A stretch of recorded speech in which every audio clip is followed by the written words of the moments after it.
Chapter 1: Crossing the Desert Island and Getting Opportunities. Ta, ta, ta. There was a burst of rapid keyboard tapping, and Ling Yan finally completed the update before 12 o'clock in the evening on the last day of the month. Ah! I finally completed the task. It's not easy to get a perfect attendance award. After Ling Yan clicked publish, he leaned on the gaming chair to relax. Thinking that this month's listening and reading has exceeded 200, then I can get the perfect attendance award. Thinking of this, Ling Yan felt happy in his heart. Just when Ling Yan was thinking about going to Happy Thursday for publishing money next month, his consciousness slowly began to fade. In the East Daxia Sea, somewhere in the sea, on a mysterious island, the weather is hot, and the sea breeze today is a bit strong and a bit salty. In the center of the island, on the branch of a giant tree with a trunk diameter of over 50 meters, Ling Yan finally woke up slowly under the constant blowing of the sea breeze. Is it dawn? Ling Yan sat up cross-legged on a huge tree branch and stretched out his hand to rub his slightly sleepy eyes. Where is this?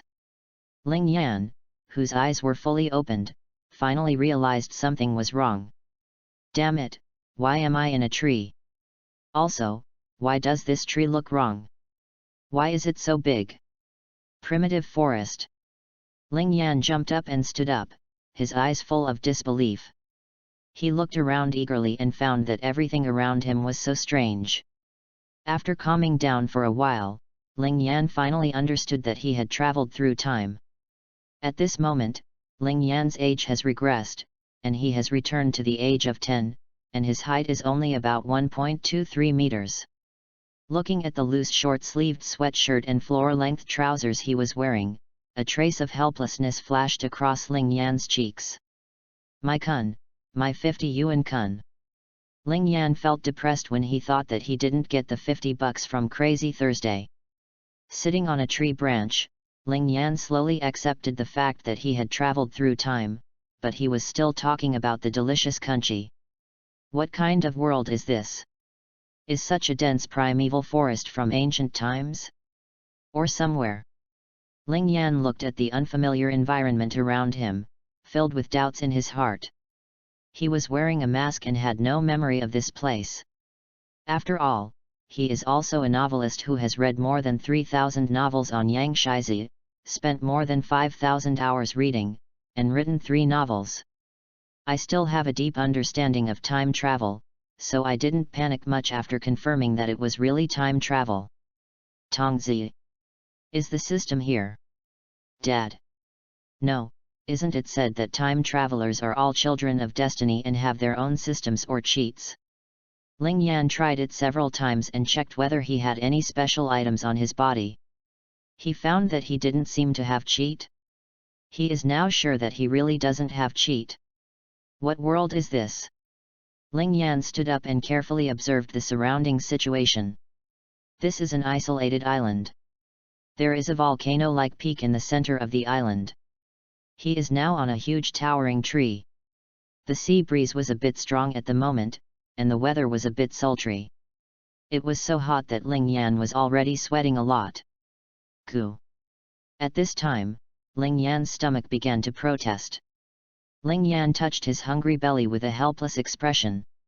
Oh my god! Suddenly, Ling Yan saw a strange thing on a hidden branch of the tree. He was stunned. FK. Devil fruit, is this the world of One Piece? Ha ha ha ha, I knew that time travelers must have their own benefits. Isn't it coming now? Ling Yan looked at the fruit covered with strange lines, and his mood suddenly became much better, and his heart, which was a little tense just now, relaxed. He suppressed his excitement and slowly crawled towards the devil fruit. Ling Yan climbed to the branch, hugged the devil fruit tightly in his arms, and then observed it carefully. It was discovered that this devil fruit had some flame patterns on it, and the shape of the flames looked a bit like a flying bird. Probably looks like this? It's related to fire? It's not the burning fruit. Ling Yan muttered as he looked at the devil fruit in his arms. The moment he saw the flame pattern, Ling Yan first thought of burning fruit, but this was obviously not burning fruit. Well, the ability of flames is not bad, but there should be other abilities, which are better than the so-called one that even dogs can't eat. After Ling Yan figured it out, he bit directly towards the devil fruit. It tastes so bad. What does it taste like? After Ling Yan swallowed the first mouthful with difficulty, he felt extremely sick in his mouth and felt goosebumps all over his body. But thinking that after eating the devil fruit, the probability of awakening would be higher, he became cruel, pinched his nose and ate the whole devil fruit. Cough cough cough, it's so disgusting. Ling Yan felt extremely sick in his mouth, and the disgusting taste kept regurgitating from his throat. Ling Yan hugged the tree trunk tightly and it took a while before he recovered. Hiss! What's going on? It hurts. Suddenly, Ling Yan felt as if all the bones in his body had been shattered, and even the muscles in his body felt like they had been torn apart. Ah! It hurts me to death. Ling Yan rolled over on the tree trunk in pain, and suddenly fell down from the tree accidentally. Ah! Help! I just traveled through time. With a bang, Ling Yan fell heavily to the ground, spitting out a mouthful of blood from his throat. Coupled with the unbearable pain in his body, Ling Yan suddenly fainted. After passing out, Ling Yan's muscles were still squirming. An hour later, Ling Yan's consciousness was forced to awaken again because of the pain in his body. Am I not dead? Hiss! Why does it still hurt so much? What kind of devil fruit is this? Bird fruit, phantom beast species, fire phoenix form. Before Ling Yan could figure out why he was in so much pain, the island suddenly began to shake violently. What's going on? Is there an earthquake? Ling Yan endured the pain in his body and struggled to stand up, but fell to the ground again due to the violent shaking of the ground and the pain in his body. Rumble! The volcano in the middle of the island suddenly began to erupt. The strong underwater pressure squeezed the magma from the volcano and sprayed it high into the sky. When Ling Yan saw this scene, he didn't know whether it was because he was frightened or because of the pain in his body, but his face suddenly turned pale. What kind of gambit am I doing? Chapter 2: Escape from the desert island and fall into coma. The island shook more and more violently, and the violent shaking made Ling Yan unable to even stand. Bang! Kaka kaka! Suddenly, starting from the volcano in the center of the island, the ground began to rapidly explode towards the seaside, and hot magma spewed out from the ground. Magma flowed through the ground, destroying all living things. The animals on the island ran desperately to escape from the island. Even the birds immediately flew away from their homes without caring about the unhatched eggs. At this time, Ling Yan finally panicked. He had just crossed over and encountered such a strong earthquake. Maybe the island would be submerged by sea water. In Ling Yan's panic, he subconsciously turned his arms into wings, and blazing flames burned on his body. Later, the protagonist's fruit will need to go through nirvana before he does not need to use his hands to turn into wings. Yes. I ate a flying phantom beast. Escape. Ling Yan endured the pain in his body and flew into the air with a few flutters of his wings. Damn it! It hurts me so much. Ling Yan didn't think twice and quickly flew away in one direction. He is now in unbearable pain and must find a second island as soon as possible to recover from his injuries. Rumble! Bang bang bang! Several deafening explosions sounded. Ling Yan looked back and saw that the small island was completely covered in magma. The huge tsunami caused by the strong earthquake rushed towards the deserted island at an alarming speed. Fortunately, I can fly, otherwise I would have been buried under the sea just after traveling here. Ling Yan was extremely depressed. He didn't care to look further and immediately flew in a certain direction at full speed.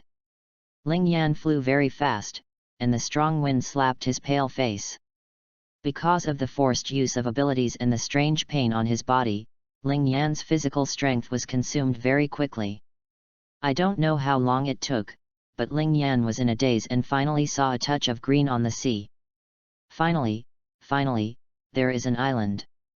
At this moment when he saw the island, Ling Yan felt relieved, feeling only unbearable pain in his body and exhaustion.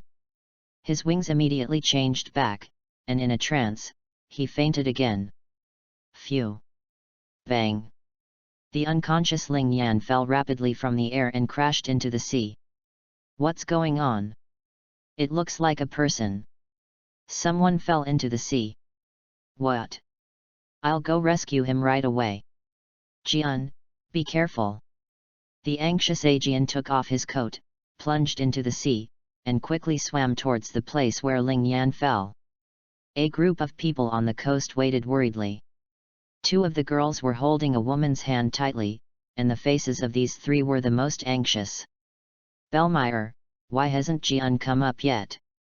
After a few minutes, Nami couldn't help but ask. Don't worry, Jian's swimming skills are very good, he will be fine.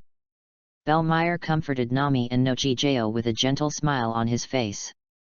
While everyone at the beach was waiting anxiously, Aegean's figure finally emerged from the sea, holding an unconscious boy in his hand. Come up. Aegean is coming up. Quick! Let's go down together and help.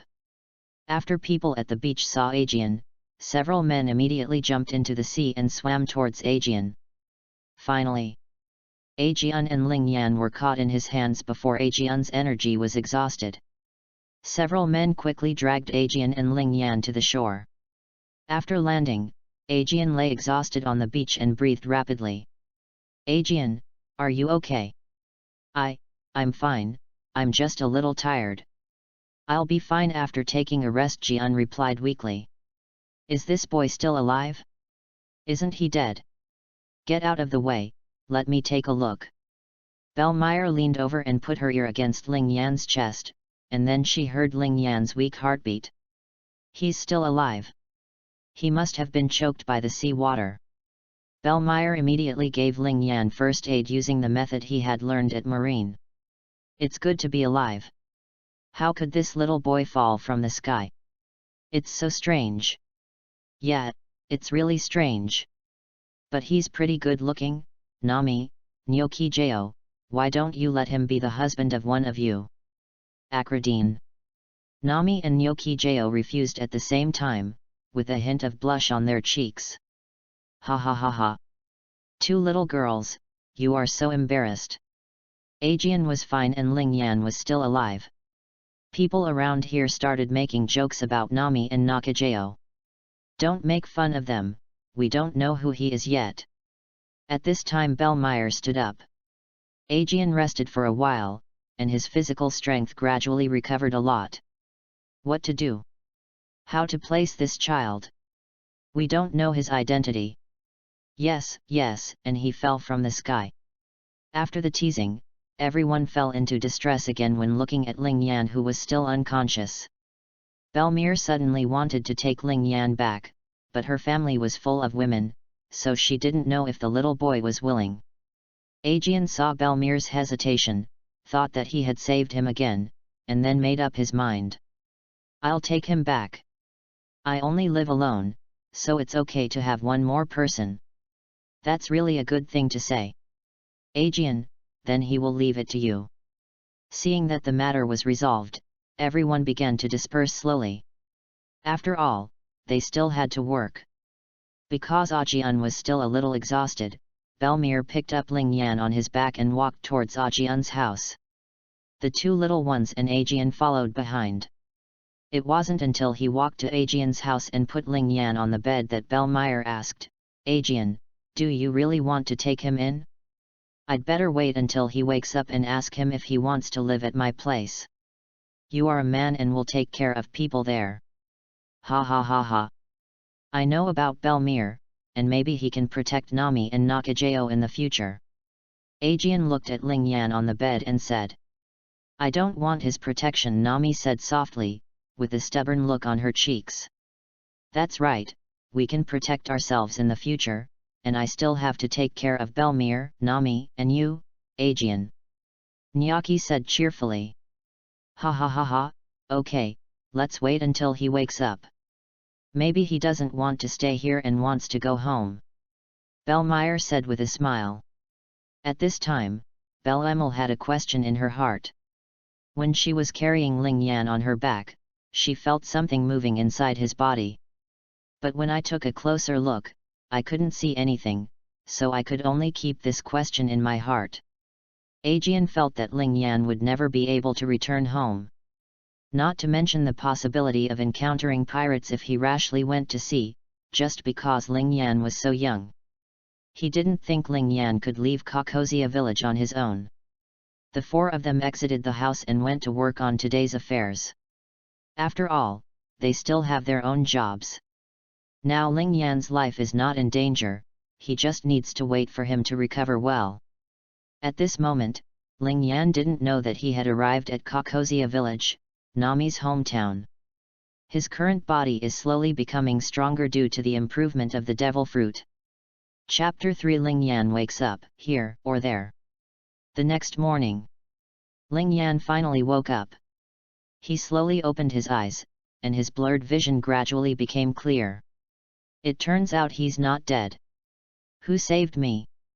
Ling Yan asked with his dry lips. Yet. Are you awake? Jian is out. He asked me to take care of you. A somewhat childish and crisp voice reached Ling Yan's ears. Ling Yan knew immediately that it was the voice of a little girl. He raised his eyes and looked in the direction of the voice. A cute little girl about 8 or 9 years old, with orange hair on her head, holding a book and squinting her eyes appeared in front of her. Isn't this Nami from childhood? Nami was a kid. Hello, my name is Ling Yan, can you tell me your name? Ling Yan looked at little Nami who was approaching him, and for some reason, his cheeks suddenly turned red with embarrassment. Ling Yan would never admit that he was shy. He just thought about what Nami would look like when she grew up. Grow up Nami. Who can resist the grown-up Nami? So your name is Ling Yan, and my name is Nami. By the way, how did you fall from the sky yesterday? If Belmir and Aegean weren't here, you might have drowned in the sea. Nami asked sweetly. Ah. This, Nami, do you know about devil fruits? Ling Yan scratched his head, not knowing how to explain this to Nami. After all, for ordinary people, devil fruit is too incredible. Devil fruit? What is that? Is it a fruit eaten by devils? Are there really devils? Nami's big eyes sparkled with curiosity. This was the first time she heard such a magical thing, and her little head was filled with all kinds of questions. Well, what should I say, Nami, could you please pour me a glass of water first? I'm very thirsty. I'll tell you slowly after I finish drinking. Ling Yan licked the dry water. Lips, said softly. Since arriving in this place, he has not drank a drop of water, sea water does not count. Oh, okay, just wait a moment. Nami agreed obediently, gently placing the book in her hand next to Ling Yan, then turned and walked towards the table. The table was slightly higher than her, so she had to stand on tiptoes to reach the kettle.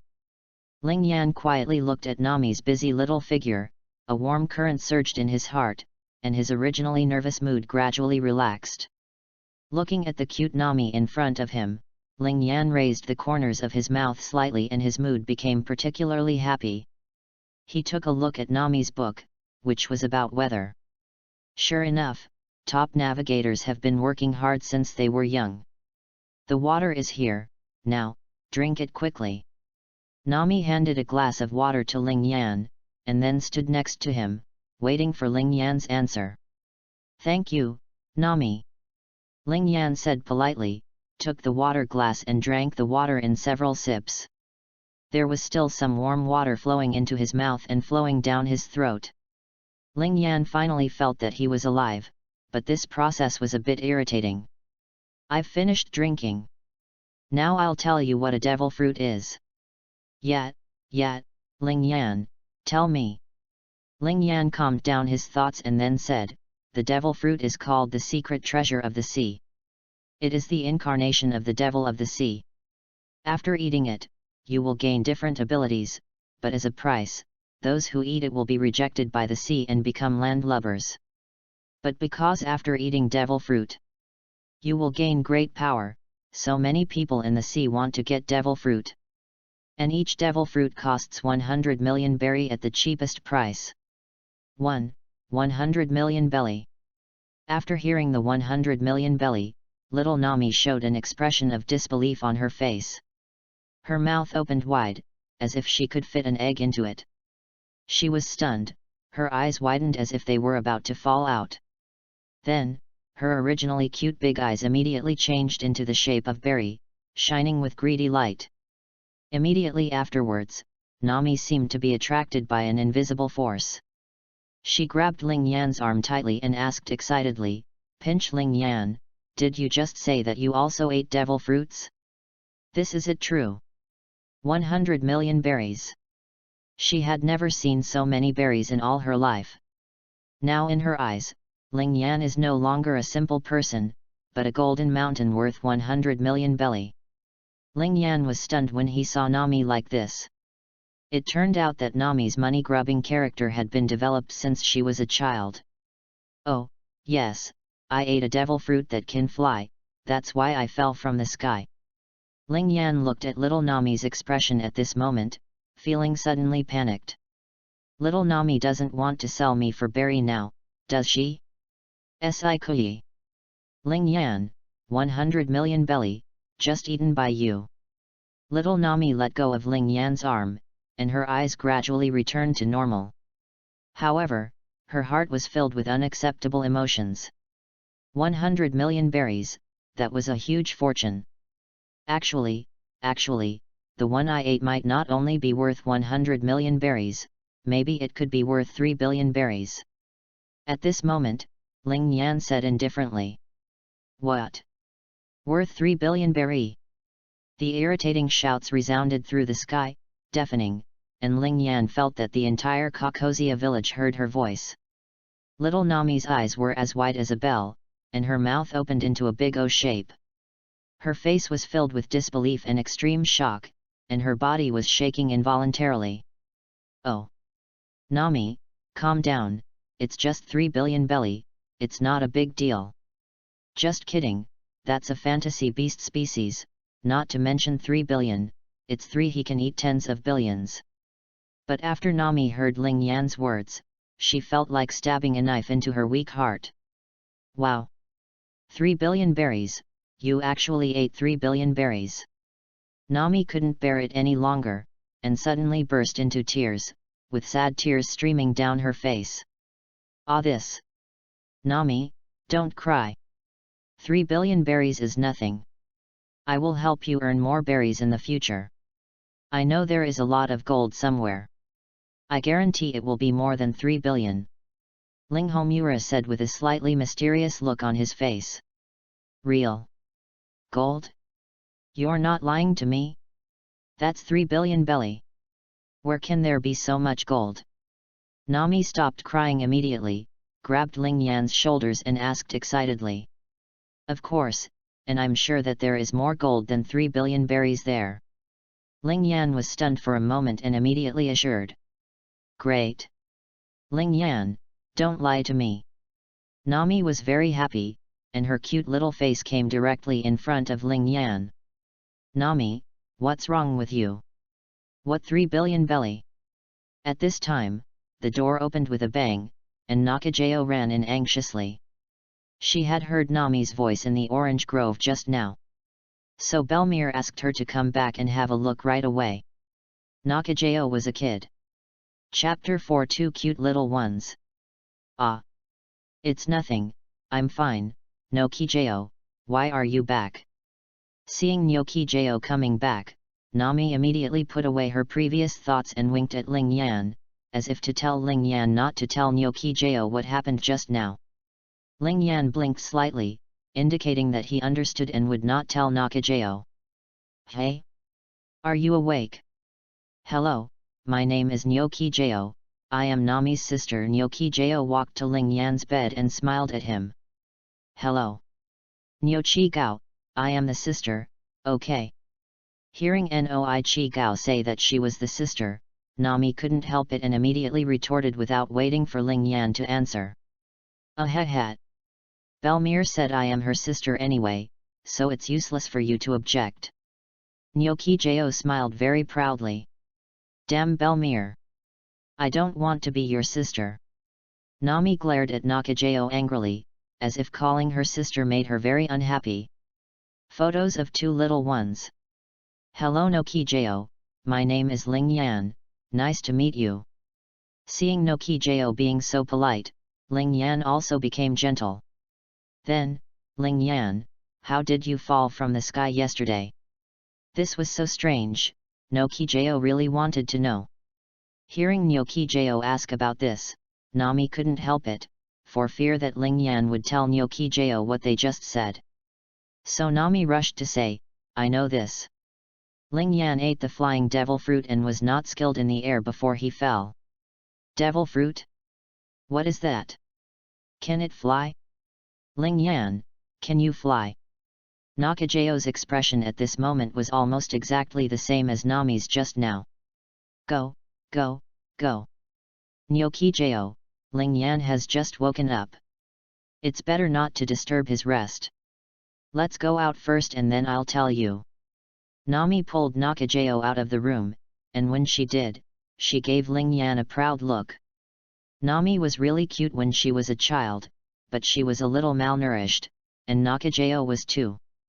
Ling Yan thought about the appearance of the two little ones just now. It seems that the Belmir family is really poor. Ah!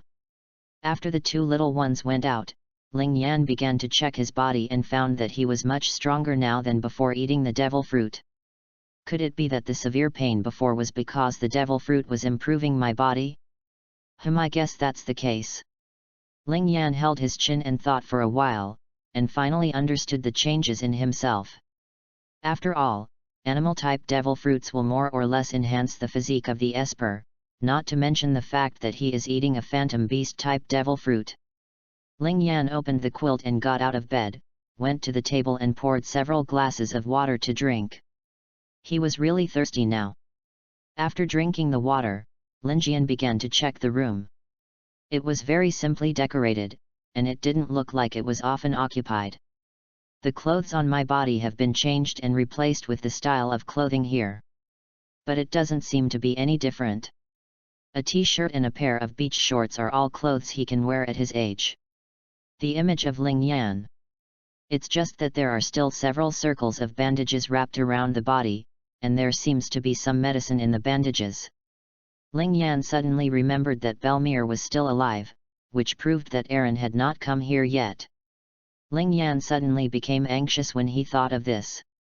Just seeing how old Nami and Nyochi were, it seemed that they were around the time when the fishman Aaron came here. He hurriedly pushed the gate of opening and happened to find Nami coming back with Nokijao. Ling Yan, why did you come out? Are your injuries healed? Nami asked immediately when she saw Ling Yan coming out. Ling Yan promised her that he would earn her 3 billion belly. Wouldn't she suffer a big loss if she died? Ah yes. I'm fine now, don't worry Nami. Ling Yan moved his body for fear that she wouldn't believe it. It's strange that you recovered so quickly after falling from such a high place. Is this because you ate the devil fruit? Nokijao circled around Ling Yan and felt a little incredible. You guessed it right, Nokijao, devil fruit has the effect of strengthening one's body. Ling Yan admitted without hiding it. Si. By the way, Ling Yan, you shouldn't leave in the future, right? This is Aegean's home. Aegean said that you can live with him or at our house in the future. Nami suddenly remembered something and then said. Mainly, Ling Yan can fly. If he flies away, won't her future 3 billion berries be gone? So she wants to keep Ling Yan. Okay, I won't leave. By the way, Nami and Nokijao, I'm 10 years old now, how old are you? Ling Yan asked. He wanted to use the ages of the two little ones to confirm when Aaron would come here. Are you 10 years old? Then you are 1 year younger than me. Nami is 2 years younger than me. She is 9 years old now. Nyokiwen shouted Kide. Nami, you are 9 years old. Then I will be your brother from now on. You can call me Brother Ling Yan from now on, ha ha ha ha. After saying that, Ling Yan burst out laughing. Ah! Damn it, you two bullied me. Nami was very angry. She didn't expect that Ling Yan was older than him. Ha ha ha ha, Nami, Ling Yan and I will protect you from now on. Nyoki Jo was also very happy. At this moment, the sisters had another playmate. Ling Yan thought that Aaron came to Kakozia village when Nami was 10 years old, so there was still 1 year left. This year he has to train his body and increase his strength. Otherwise, no matter how good the devil fruit is, he will not be able to exert his due strength without a good body. By the way, Nakajao, now that you're back, Belmere has finished her work in the orange grove. Nami suddenly remembered that Belmere was working alone in the orange grove now. Now it is very hard for Belmere to support the two sisters by herself, so they will do their best to help Belmere with the work. I'm sure I'll be busy. She looked at the orange grove in the distance and thought to herself, how could Belmere finish so much work alone? Thinking of this, she decided without hesitation to go to the orange orchard to work, otherwise Belmere would have to be busy until late tonight before she could go home. Wait a minute, Nyoki Jo. Ling Yan hurriedly called to Nyoki Jo, who was about to turn around and leave. Nami and I will go together, anyway, my injuries are healed now. Great. With Ling Yan's help, we will definitely be able to finish work and go home early today. Nami was so excited that she started dancing with joy in her eyes. In this way, I can complete the task as early as possible today and come back for dinner early. Thinking of this, Nami couldn't help but raise a bright smile. Well, in that case, let's go to the orange grove together. Nakajao nodded in agreement. So the three children walked together, chattering all the way. They were chatting and joking while walking towards the orange grove. Chapter 5 Belmere.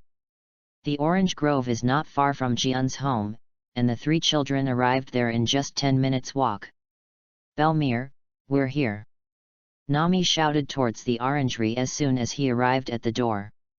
Belmere, Ling Yan's injury has healed, so he also came to help us. Nyoki Jo added. The three children ran into the orange grove and finally saw Belmere busy. After hearing the voices of Nami and Nakajao, Belmere stopped working. Why are you here? Brother, your name is Ling Yan, right? Is your injury healed? Why are you running around with them? After speaking, Belmere looked at Ling Yan with a serious look. A child who fell into the sea from such a height would not be able to recover so quickly, so she was a little angry now. When Ling Yan saw Belmere's somewhat angry look, a warm feeling flashed in his heart. She was indeed a very good person. Nami and Nakajao saw Belmere's angry look and immediately stood aside obediently, not daring to speak for Ling Yan. Belmere, I came with them because I'm really well. If you don't believe me, check it out. Ling Yan winced and whispered. The main reason is that Belmere's eyes are a bit scary. Although she is a gentle person, she treats her children very harshly. Nyoki Gao and Nami were often beaten by Belmere. Of course, it was just her trying to scare Nami and Nami, but sometimes her tone was very harsh. Belmere didn't say anything. She put down her work tools, untied Ling Yan's clothes and checked his body to see if he was lying. Belmere took off Ling Yan's shirt within a few strokes, as did the bandage wrapped around her body, and then she started groping around Ling Yan's body. She wanted to see if the bones in Ling Yan's body were healed. When she applied medicine to Ling Yan yesterday, she felt that several bones were broken. Strange, it seems to be really well, it's impossible. After checking for a while, Belmere's face was full of doubts. I know why, Belmere, Ling Yan recovered so quickly because he ate the devil fruit. Ling Yan was about to answer Nami when he rushed back to Belmere. Devil fruit. Ling Yan, how come you have a devil fruit? I remembered it. No wonder you fell from the sky yesterday. Did you eat a flying animal devil fruit? After hearing Nami's words, Bellmeyer suddenly became confused. Figured it out. Yes, I fell from the sky yesterday because I was not very skilled. Thank you for saving me, Bellmeyer. After Ling Yan explained, he returned the bow to Bellamice. Bowed. So that's it. No wonder, but the person who saved you was Aegean, not me. He saw you falling into the sea yesterday, but he immediately jumped in to save you. Burm said with a smile. Yet. I heard Nami say that I will repay Jian in the future. Ling Yan replied immediately. He is not a person who refuses to repay his kindness, but Aegean and Bellmeyer are indeed good people, otherwise Kokozia village would not choose Aegean as the peace officer here. It's okay. Just take good care of yourself with Nami and Nakajeo from now on. Oh, by the way, you flew here, so do you want to fly back? Bellmeyer asked. I know this. Let me tell you, Bellmeyer. Ling Yan can't go back. His home was robbed by pirates, and his home was robbed by pirates of 3 billion belly. After Nami finished speaking, he also looked at him. Ling Yan blinked. Ling Yan's face darkened. Why didn't this little girl think of a better explanation? 3 billion belly. Poor child, you can stay here with peace of mind from now on, so that Nami and Nakajeo can have one more playmate. Bellmeyer was very surprised. When Bellmeyer heard the 3 billion belly, she was surprised, but after all, she was also someone who had been on the battlefield, and she quickly adjusted her mentality. After saying that, Bellmeyer also hugged Ling Yan in her arms, wanting to comfort Ling Yan through her warm embrace. Bellmeyer, I'm fine. I've looked away a long time ago. I will take good care of Nami and Nakajeo from now on. Ling Yan said with difficulty. Mainly because Ling Yan was tightly stuffed into the hollow of her chest by Bellmeyer, which made Ling Yan feel a little suffocated. That's good, we will be a family from now on. Okay, let's work first. Finish the work and go back early. Let's cook a delicious meal for Ling Yan today. Bellmeyer let go of Ling Yan and saw that he really looked at her. Once you open it, you will feel relieved. Yet. Work, and go back early to eat meat. Nami was very happy, she knew there would be something delicious tonight. Then the 3 little ones all started to work, the weeders were weeding, the others were bagging, and there were still some mature ones to pick. Be careful, Nami. Nakajeo, you too, and Ling Yan, your injury is just right, you have to pay attention to safety, you know. Bellmeyer told the 3 children. I know. Okay, Bellmeyer. I understand, Bellmeyer, the 3 children replied one after another. Bellmeyer was also very happy when she saw this scene. She looked at Ling Yan and felt relieved after seeing that he could also work. She just heard that Ling Yan's family had been robbed of 3 billion berries. Such a family meant that Ling Yan's family was very good, and she was worried that Ling Yan wouldn't be able to do such a job. Now seeing Ling Yan's diligent appearance, Bellmeyer also smiled knowingly and immediately started picking oranges. Aegean also came over in the afternoon. He is the village police chief and does not have to take care of the orchard, so he will come to help Bellmeyer when he is free. This time he just delivered lunch. After asking for Ling Yan's information, he immediately left the orange grove. He is the only peace officer in the village, so he must patrol frequently and cannot leave for too long. Pinch. Bellmeyer, I feel like Aegean Zhang likes you when he looks at you. Ling Yan asked softly. Ling Yan, don't say this, otherwise I won't make you any delicious food tonight. Bellmeyer said, pretending to be angry. She is not a fool, of course she can see what Aegean is thinking, but she is now taller than Nami and Nyaki. Bellmeyer teases Aegean. Ahoy! I won't tell you, Bellmeyer, don't be angry. Ling Yan retracted his neck and continued to weed the orange orchard. At this time, Nami quietly approached Ling Yan and said to Ling Yan in a low voice, Ling Yan, let me tell you, in fact, Nakajao and I both know that Aegean likes Belmere, but we don't know why Belmere has not agreed. Nami. I heard it. Belmere's roar came from not far away. Nami and Ling Yan were so frightened that they immediately separated and continued to work honestly. Belmere shook his head, a trace of helplessness flashed across his face, and then he regained consciousness and continued picking oranges. Chapter 6 Nami wants to go to sea. Although with Ling Yan's help, the four of them were still busy until the evening before completing today's work. Nami and Nakajao. Ah! Finally done, Belmere, can I eat a lot of meat tonight? Nami jumped up and down like a little rabbit in front of Belmere. Okay, I have asked Aegean to buy the meat early, and I will let you eat enough tonight, Belmere responded gently. Although she was a little tired after working all day, when she saw the bright smiles on the faces of several children, she couldn't help but be infected by the joy. Yet. Let's go home quickly, Belmere. After hearing that she could eat a lot of meat today, Nami jumped up with joy. Nami, be careful, there are still tools under your feet that are not packed away. Ling Yan warned, while quickly leaning over to pick up the tools scattered on the ground. When Belmere saw this scene, he felt that Ling Yan must be a very reliable man when he grows up. Hey, Belmere, what should I do with these oranges? Nakajao looked at the 3 baskets of oranges on the ground and couldn't help but worry. I picked 3 baskets of oranges today and will keep them until tomorrow morning to sell to the caravans. It's okay. I'm going to move a basket back now. I'll ask Aegean to help move it later. Belmere said softly, then bent down and lifted a basket of oranges. No, Belmere, just leave these 2 baskets to me. Ling Yan said quickly, his tone firm and confident.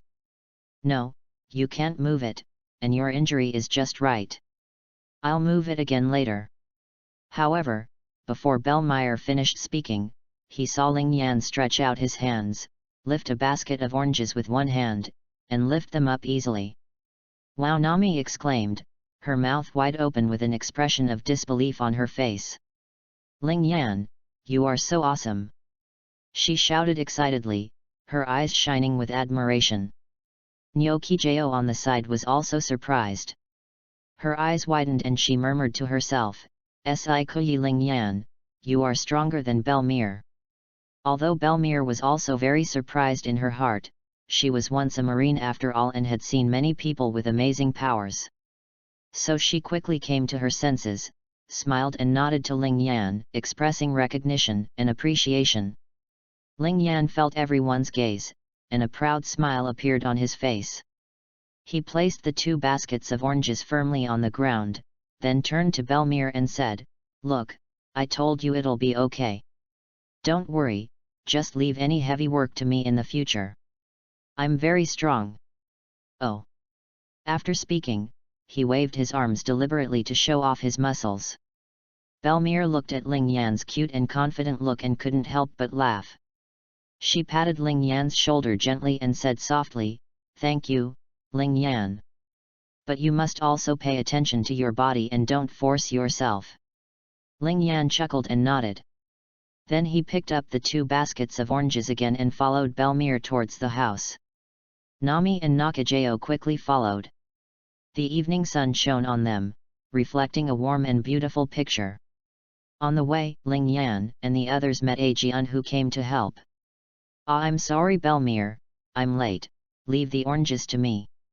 Before Aegean could finish his words, he saw the 2 baskets of oranges held by Ling Yan, which almost shocked his jaw. "Aegean-san, look, Ling Yan is stronger than you," Nami said to Aegean as if showing off. "Ha ha ha ha Aegean. Just help Ling Yan move a basket. Let's go back quickly." Belmere was also happy to see Aegean's disbelieving expression. After all, Aegean's strength couldn't even compare to her own. "Ling Yan, you are still young, how can you carry such heavy things? Give me the basket," Aegean said, pretending to be serious. After all, he is an adult and will never admit that he is weaker than Ling Yan. "Okay, Aegean-san." Ling Yan smiled and handed a basket of oranges to Aegean. After Jian took the orange with a smile, the 5 of them walked towards home in the last ray of the setting sun. Back at Belmere continued to be busy, and Aegean also entered the kitchen to help. Normally Aegean would not eat at Belmere. Just because Ling Yan woke up today and became one of them, today is a little special. Ling Yan's 3 children wiped 3 baskets of oranges on the lawn outside in order to sell them at a good price tomorrow morning. In the world of One Piece, the life of the lower-class civilians is so ordinary. After working hard every day, they can only maintain food and clothing. After all, each island is not very big, and resources are scarce. Some materials need to be transported by caravans from other islands. But now that Ling Yan is here, he will definitely let them eat meat every day.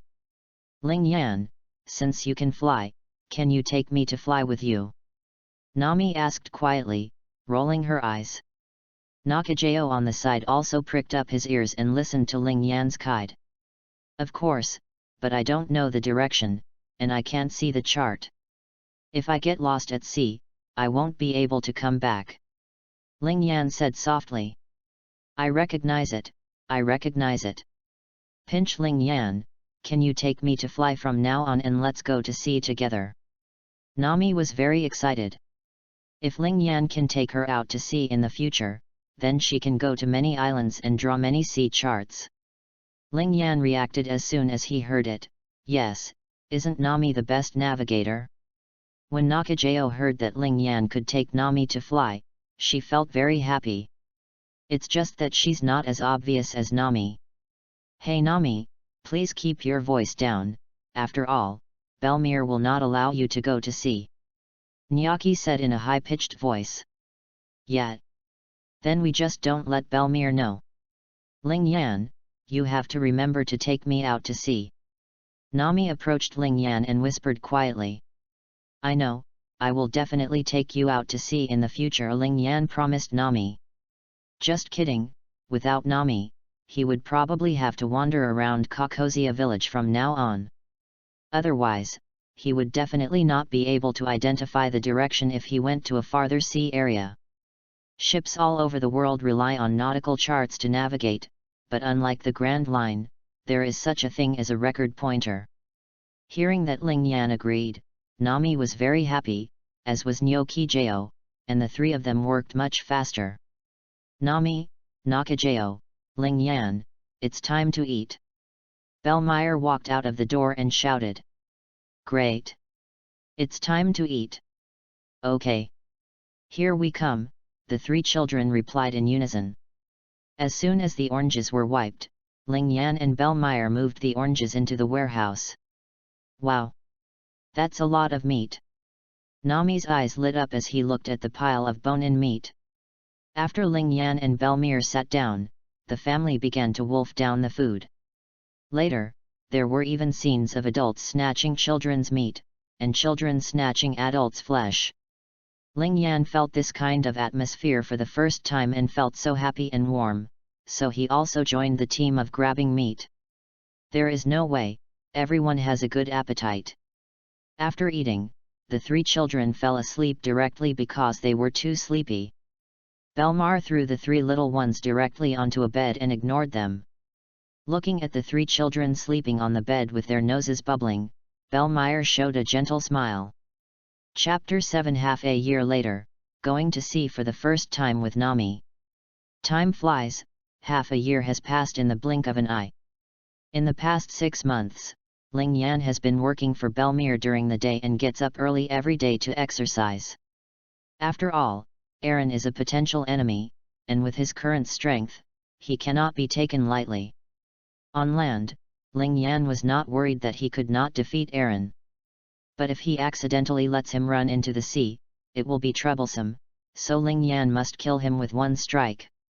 It's a pity that Belmere doesn't have the training method of Marine's 6 moves, otherwise if Ling Yan learns 1 or 2 moves, he will definitely beat Eren in seconds. Belmere said that in a place like the East Daxia Sea, it is estimated that only the marine base in Rogtown has the 6 style cultivation method. Rogtown, Ling Yan doesn't dare to go there now. The base commanders stationed there are all Marine colonels. Ling Yan is now not sure whether he can beat them. His melee strength is too poor now, unless he wants to set the base on fire. In that case, Garp may return to the East Daxia Sea to cause trouble for him, and may even implicate Belmir and the others. Ling Yan! Ling Yan! We can go to sea. Nami came to the orange grove to find Ling Yan. Every morning Ling Yan would train in an open space in the orange grove. Hearing Nami's arrival, Ling Yan put down 2 boulders weighing 500 kilograms. This situation has been going on for half a year. At first it was only 200 pounds, and now it is 500 pounds. Nami is no longer surprised by this. Nami, will Belmir let us go to sea? Ling Yan asked with some confusion.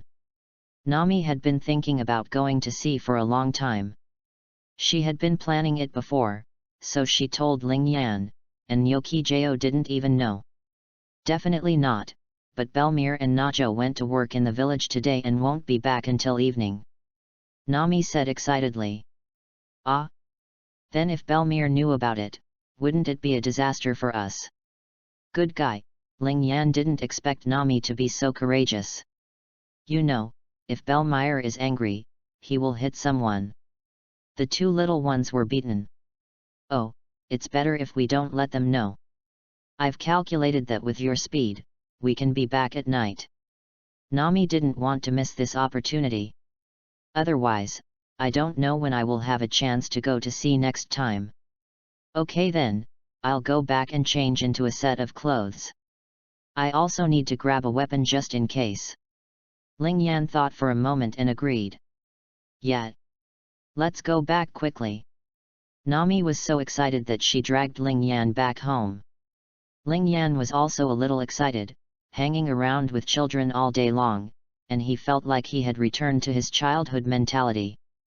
After returning home, he changed his clothes and took the sword that Belmir gave him. Then Ling Yan and Nami went to the beach on the other side of Kokozia village. Usually there is no one here, so it is suitable for 2 people to leave quietly. Nami, please stay away from me first. Ling Yan asked softly. Yeah, change quickly, Ling Yan. Nami answered seriously, then stepped back more than 10 meters. Ling Yan saw Nami withdrawing from a safe distance, and then he was about to start transforming. After all, the moment he turned into the full beast form, his body would be blazing with flames. With a muffled bang, a fire phoenix with a head length of 8 meters and a wingspan of 20 meters, with blazing flames burning on its body, appeared in front of Nami. Wow! Sai. Although I have seen it many times. But now that Nami sees Ling Yan in his full beast form, she still feels amazing. Ling Yan put away the flames on his body, squatted down with his huge body, and then Nami jumped onto Ling Yan's back with a skillful run. Nami, hold on tight, let's go. Yeah, I'm holding on tight, go ahead Ling Yan.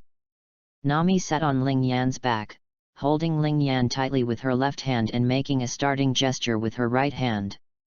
Her cute little cheeks were already dyed red from being so excited. Let's go.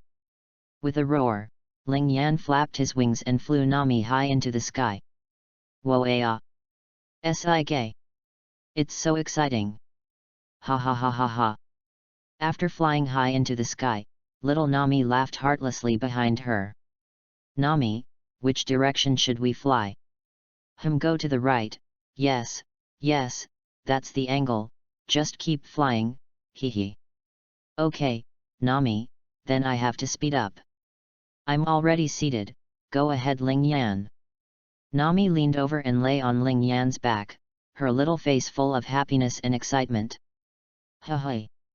Ling Yan's speed was as fast as lightning, and in the blink of an eye, Kokozia village had disappeared from the sight of the 2 of them.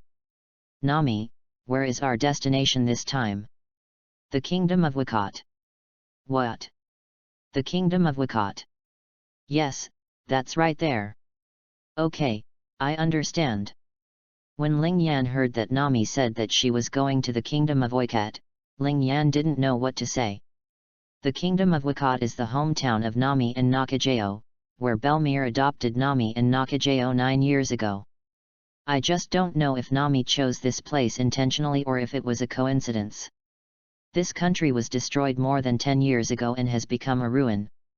Now there are very few people living in the Oikat kingdom. Ling Yan, what's wrong with you? Oh, I'm fine.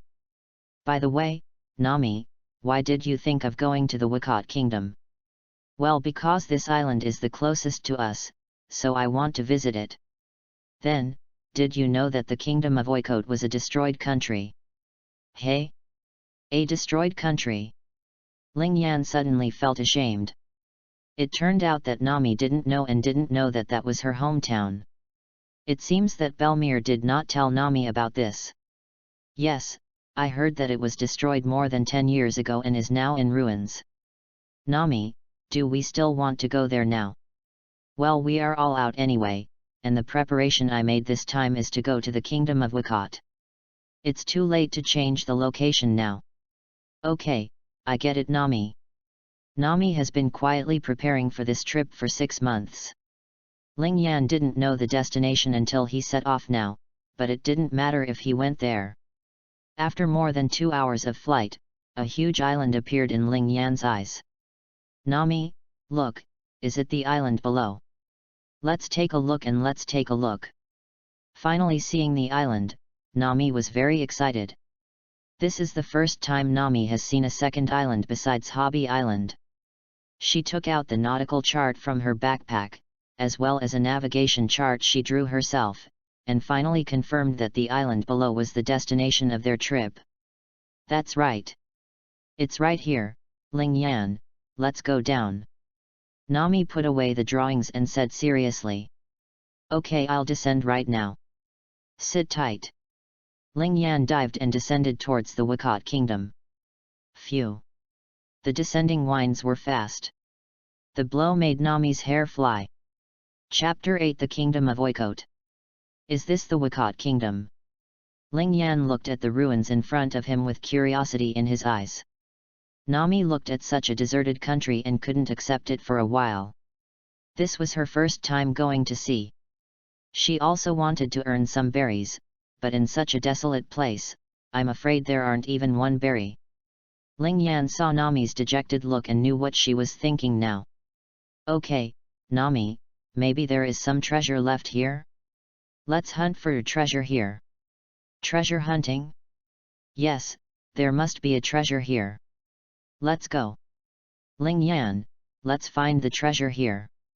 After hearing Ling Yan's reminder, Nami felt that this must be the case. There must be treasures left in some places in this abandoned country. Then Nami took Ling Yan and started the treasure hunt journey. Slow down, Nami, there might be people living here, we have to be careful. Seeing Nami's excited look, Ling Yan immediately reminded her. After Nami heard this, she immediately stopped and hid behind Ling Yan. Ling Yan, go ahead, you promised Belmir to protect me. He, no problem, come with me, there will be meat to eat. Then the two children shuttled through a group of dilapidated ruins, looking for the so-called treasure, and they were very busy. After searching for more than an hour, Nami finally got tired. After all, she was not yet 10 years old and her physical strength was not good enough. Ling Yan, what should I do? There seems to be nothing here. Nami suddenly felt a little frustrated. She thought she would find a lot of treasures on this trip and bring them back to Belmir. How about Nami, let's go deeper and take a look inside. We must first find the original palace of the Oikat kingdom. Maybe there will be treasures there. Ling Yan said, holding his chin and thinking for a moment. Well, wait a minute, I'll draw the drawings here first, and then we'll go find the palace. Nami felt that what Ling Yan said made sense, so she immediately took out the drawing tools from her backpack, found a relatively flat place and began to draw the topographic map here. Ling Yan stood quietly next to Nami and waited. Looking at her cute appearance of drawing pictures seriously, Ling Yan liked it very much.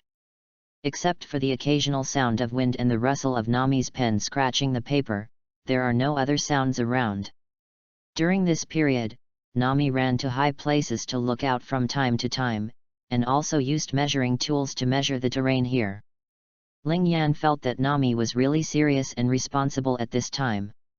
Half an hour later, little Nami puffed up her mouth and exhaled the aroma. She finally drew the topographic map here and recorded some climate information based on her judgment. The drawing is done, he he he. Nami was very happy. This was the second drawing she had drawn besides Hobby Island. Thank you for your hard work, Nami. Come on, drink some water. I'll help you pack it up. Ling Yan took out the kettle and handed it to Nami. No, I'll clean up the drawings myself. What if you break them? You're so strong.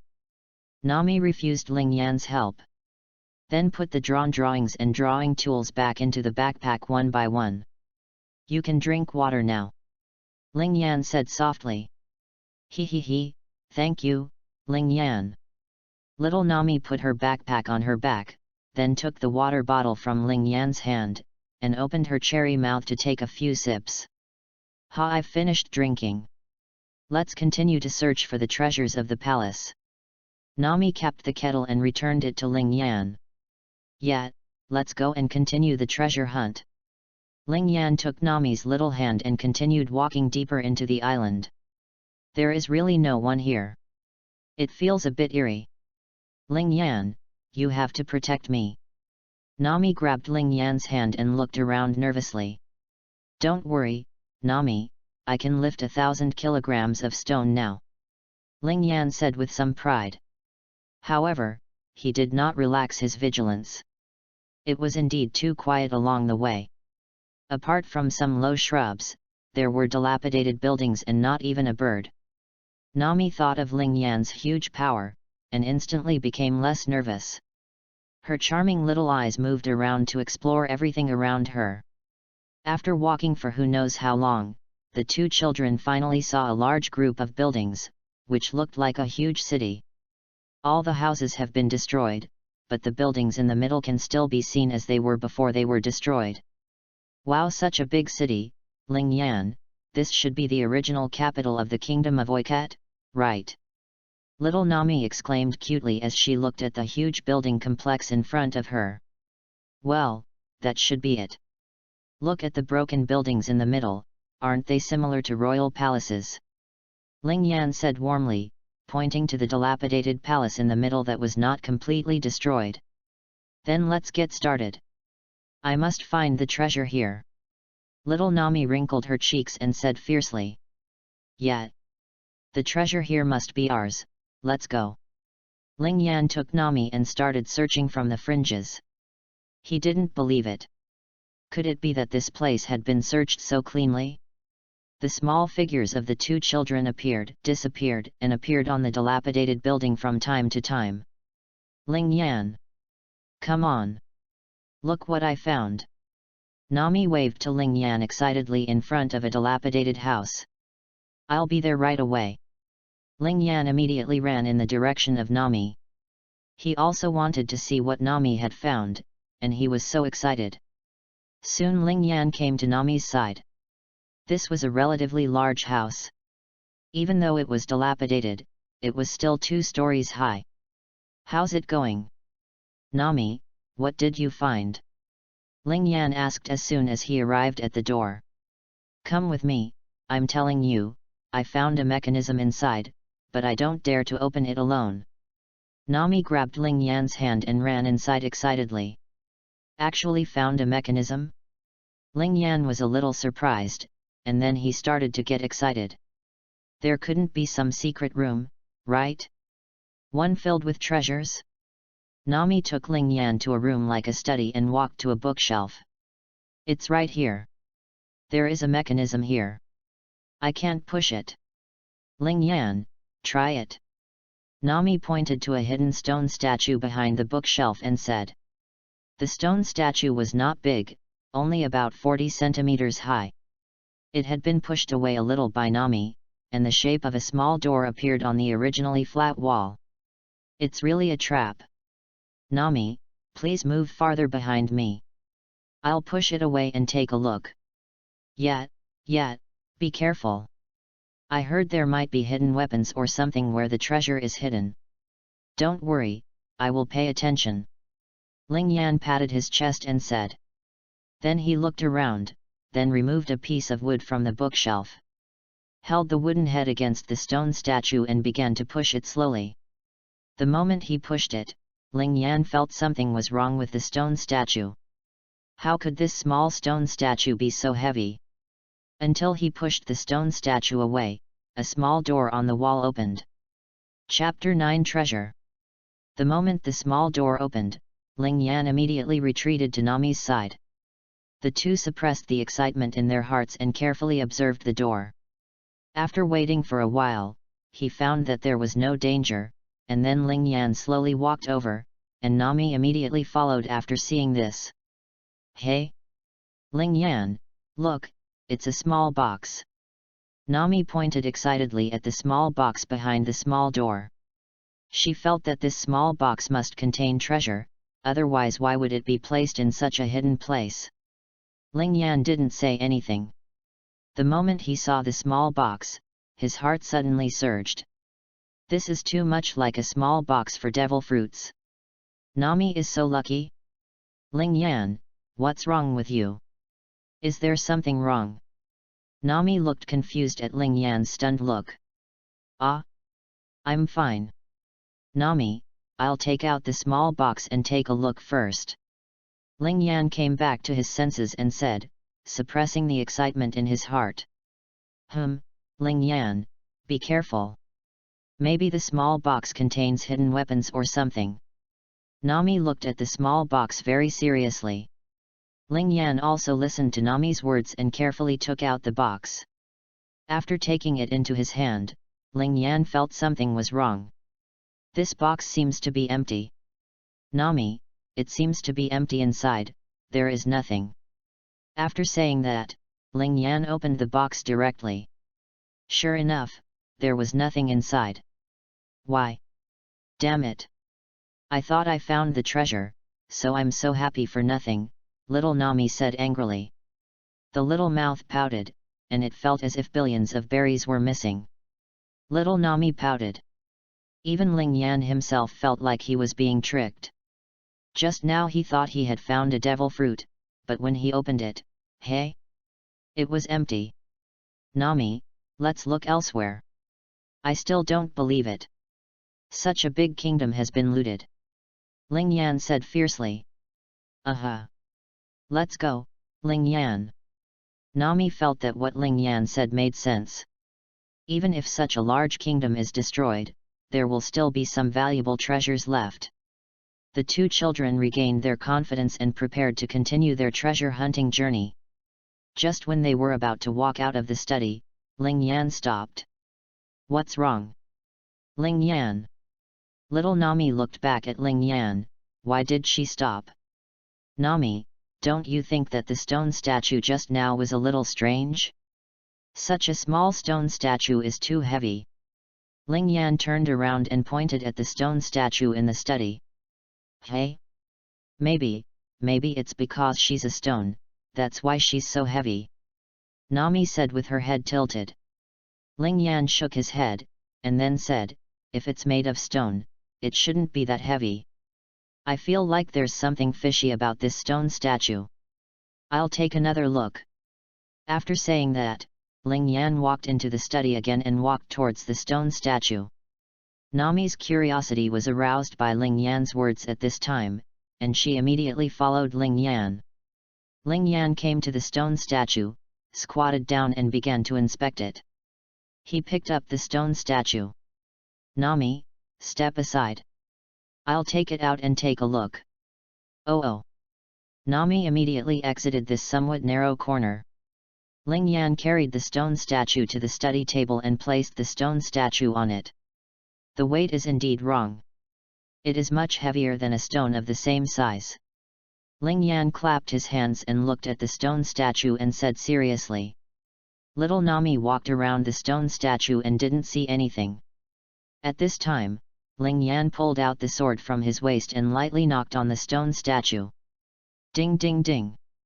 The sound was a bit crisp, and Ling Yan didn't feel it at all like the sound of hitting a stone.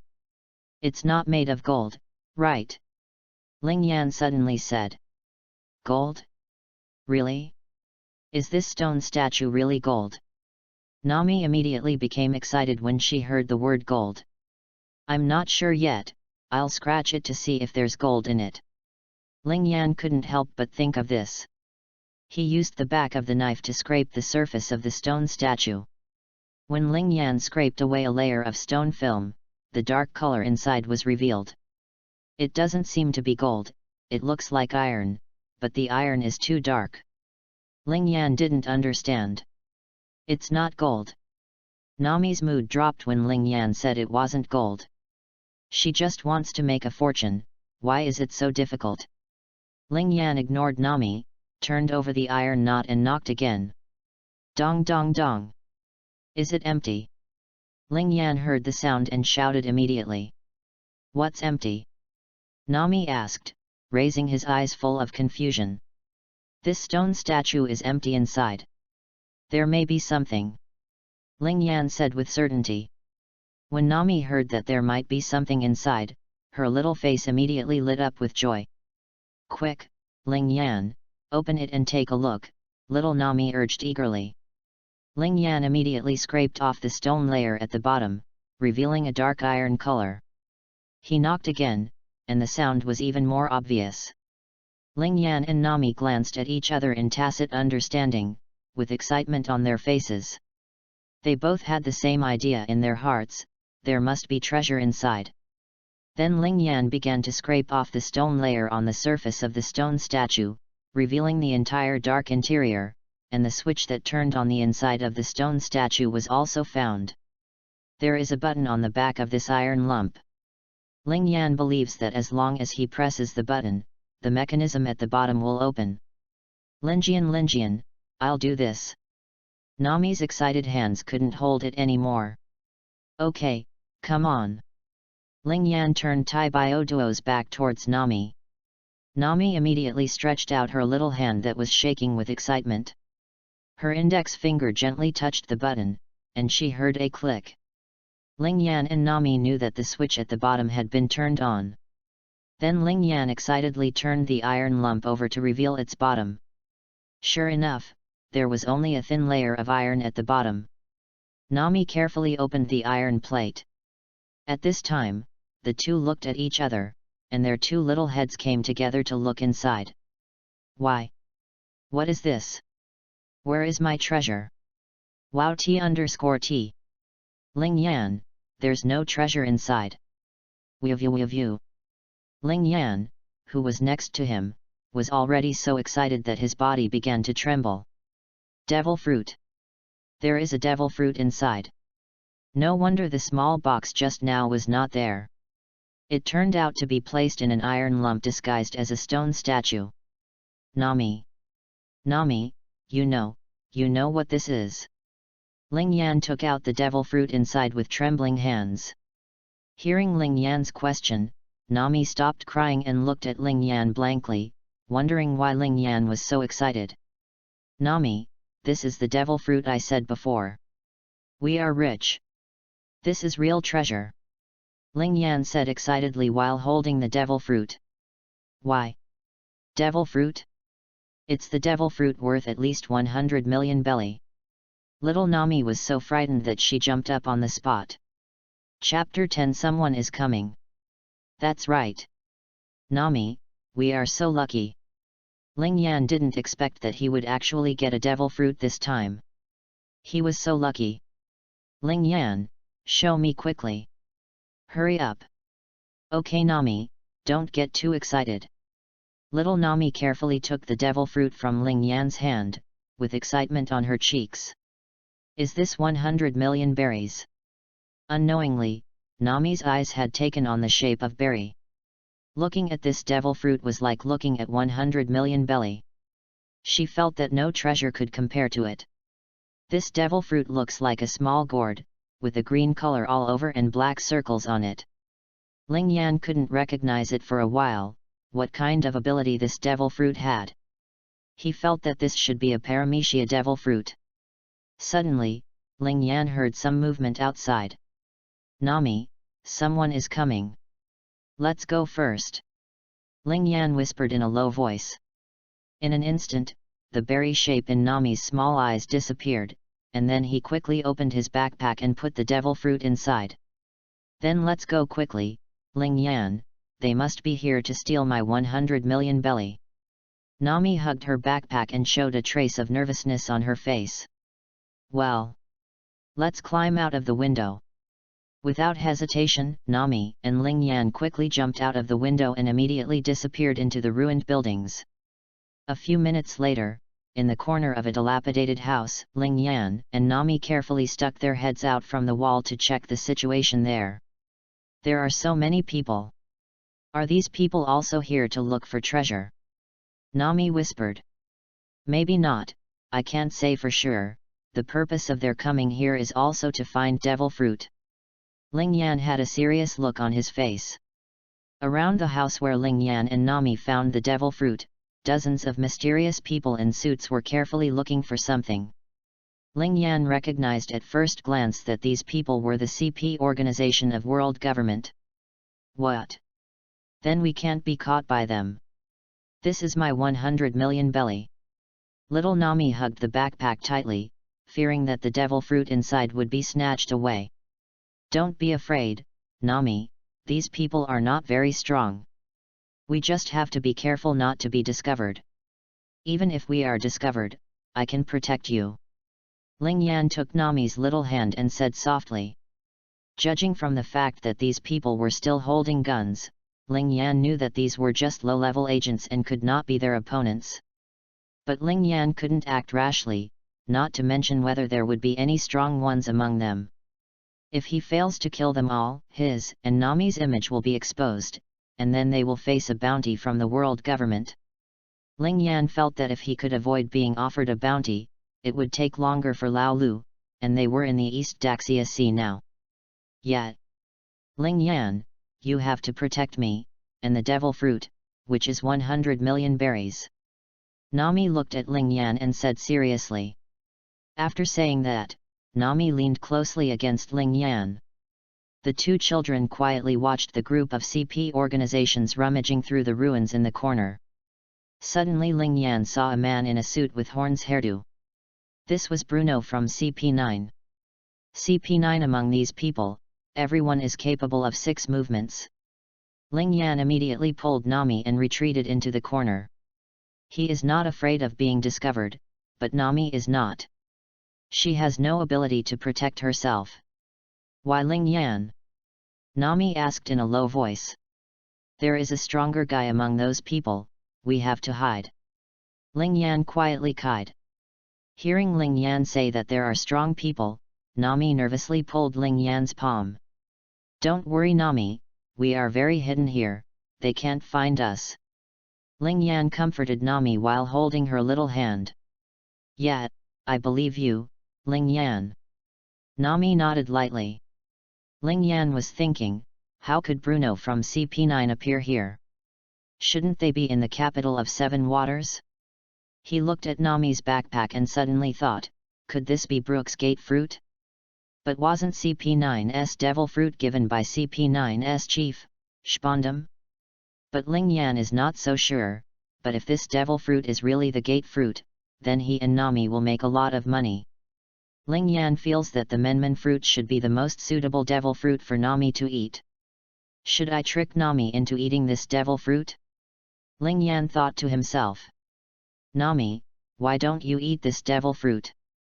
This way you can gain strong abilities, otherwise it would be bad if they find out about us and take it away. Ling Yan said tentatively. Acridine. Ling Yan, this is 100 million berries. Nami objected in a low voice. She was still thinking about exchanging devil fruit for berries in the future, to become stronger or something, but 100 million berries would be better. But Nami. Suddenly, there were subtle footsteps outside. SHH. They seem to be coming.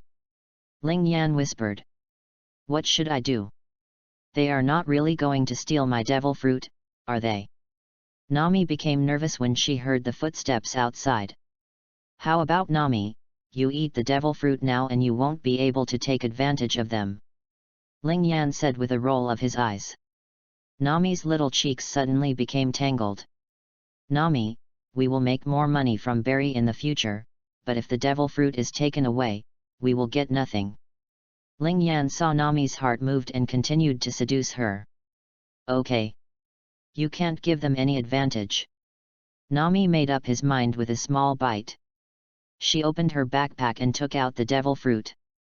Nami, the devil fruit tastes terrible. You must be serious and don't make too much noise. Do you understand? Ling Yan gave Nami a vaccination in advance, otherwise she would die immediately because the devil fruit is too unpalatable. It would be bad to shout out. I know. Little Nami looked at the devil fruit in her hand, tears streaming down her face. Don't cry, Nami. As long as you become stronger, we will have more opportunities in the future. Ling Yan wanted to laugh when he saw Nami's reluctance. Nami raised her hand to brush away the tears with the back of her hand. After taking a deep breath, she bit down hard on the devil fruit. For a while, Nami's cheeks turned blue and purple. This was because it tasted too bad. Gurgling, Nami finally swallowed the first bite with difficulty. Then she seemed to have made up her mind, and in Ling Yan's surprised eyes, she ate the devil fruit in one bite. While eating the sea, I muttered that this was 10 million bites or something. After Nami finished eating, Ling Yan took out an orange from her backpack and said, Nami, eat an orange. The taste in your mouth will be much better after eating it. Nami was not polite, peeled the orange and ate it. How's it going? Are you feeling better? Well, it's much better, but, Ling Yan, my 100 million berries are gone, you. It's okay, we will definitely find treasures more valuable than this in the future. Who? There is someone here. Everyone surround this place. Oops, we've been discovered, Ling Yan, let's go. Nami panicked and pushed open an air door on the wall. This scene immediately stunned Ling Yan. Nami walked into the air door and dragged Ling Yan in again. Bang! The door to the room was knocked open, but the people inside had disappeared without a trace. Door fruit. Chapter 11. Nami is happy. In the abandoned room, Bruno looked at the empty room with confusion. They clearly surrounded this place, but why did they disappear after entering? And there were obvious footprints on the ground. This strange situation makes them CP agents very puzzled.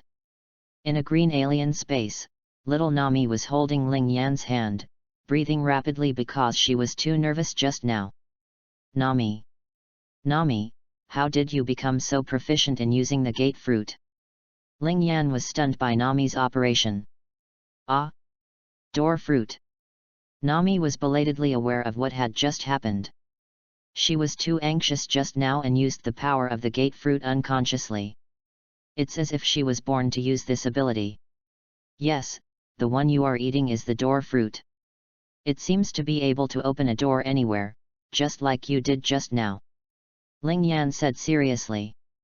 Nami did not respond immediately to Ling Yan, she was thinking about the power of the Menmen fruit. Slowly, a hint of joy appeared on Nami's cheeks. It's true. Ling Yan, the power of this devil fruit can really be used anywhere gate of opening. She even thought of many ways to use the gate fruit. Ling Yan is also very excited now. He made the right bet, Nami ate the Menmen fruit. Nami looked at Ling Yan, and Ling Yan happened to look at Nami at this time. For a moment, a smirk appeared on the faces of the two children at the same time. They all understood what the other person was thinking at this time. Let's see if those people have left first, Nami. Yeah. Look at me. Nami gently pushed open an air door from somewhere else, and then quietly stretched out his little head. Ling Yan, there is no one outside, let's go out. After saying that, Nami carefully walked out of the different space. Ling Yan immediately followed Nami. The place where Nami is at the gate of opening is no longer in the room just now, and they are now outside the scope of the abandoned city.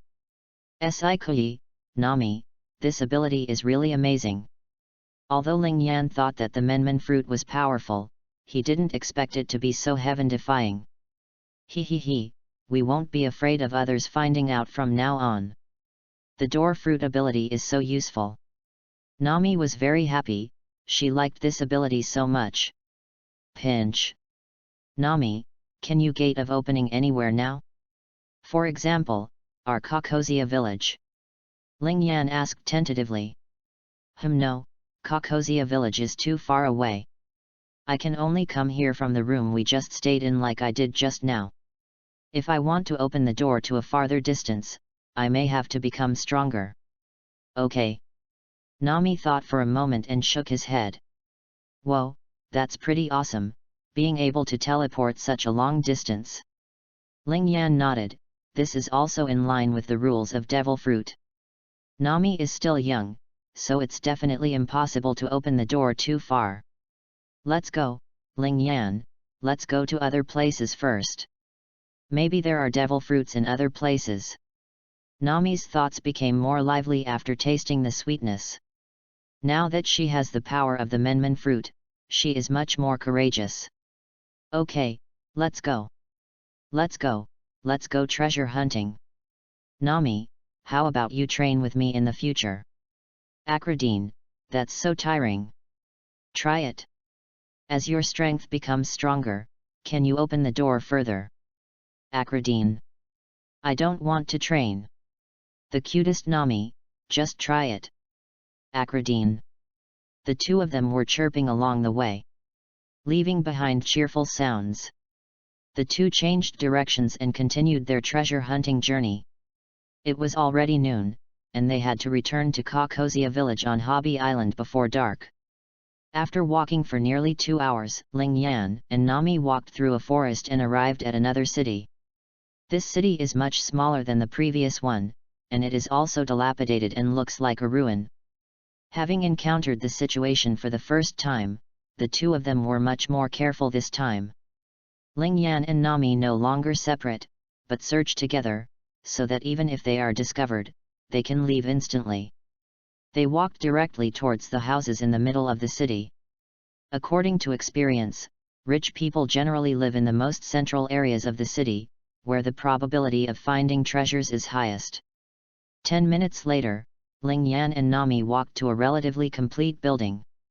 The two children looked at each other in unison. Go in and take a look.